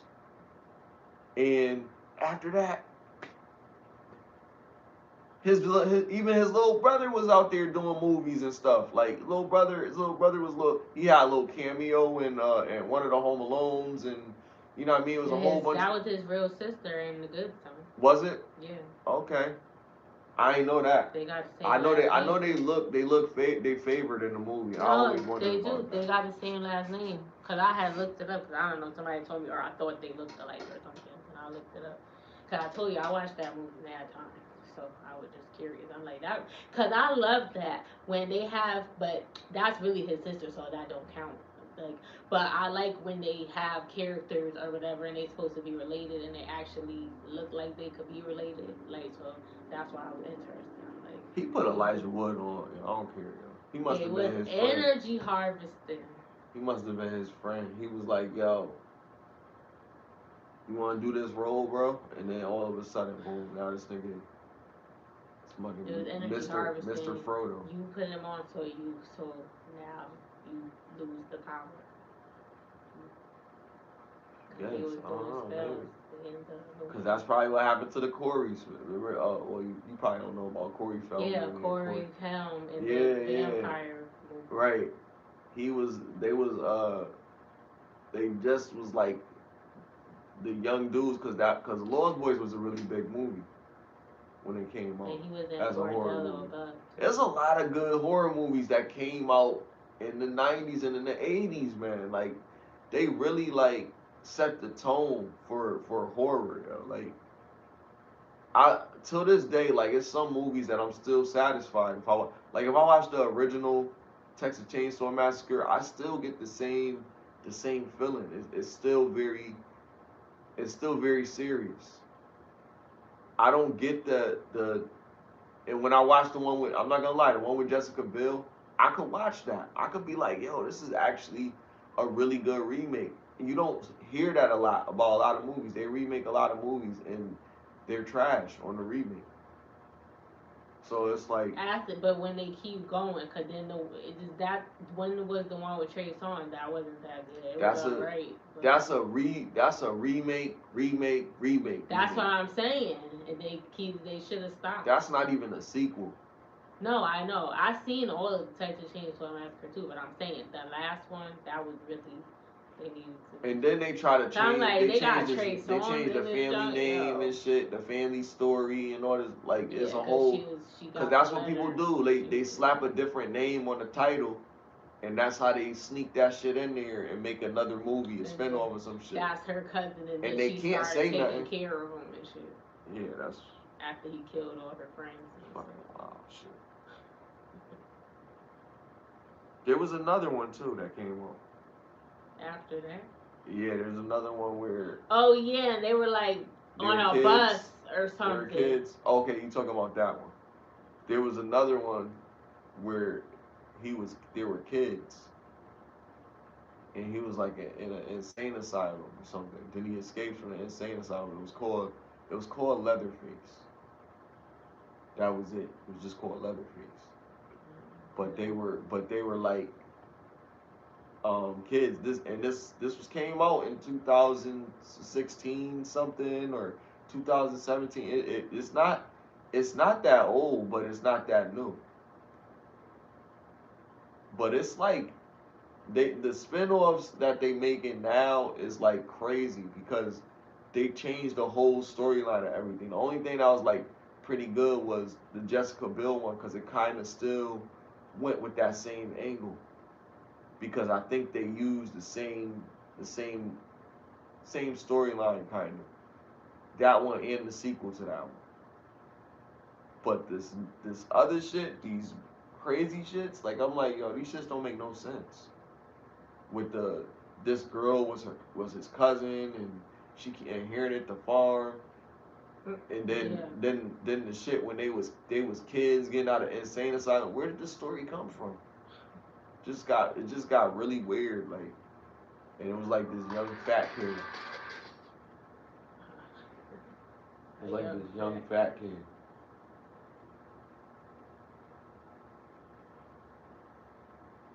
I'm surprised you never seen this.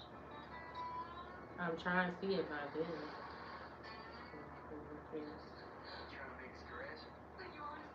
family in the crash. Oh, and it's supposed to be what the hell? They put that there. They be putting stuff for the people. They gotta get a what the hell? Did I see them? I know that Lacey.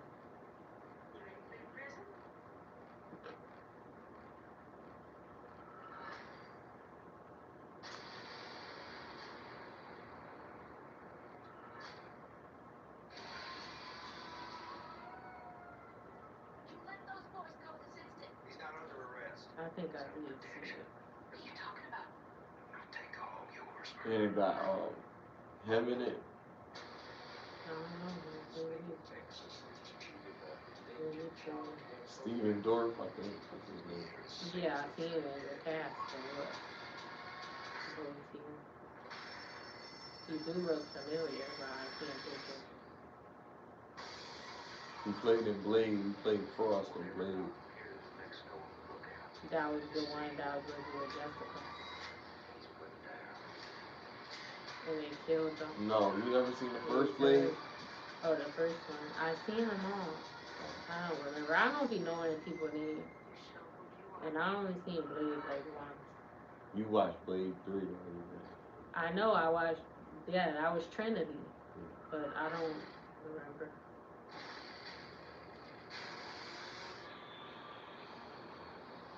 But yeah, that's it. Like they make a whole bunch of these sequels that don't make no damn sense. Like it just be stupid. But that, Because they need to but stop. check, but why? It's worth watching.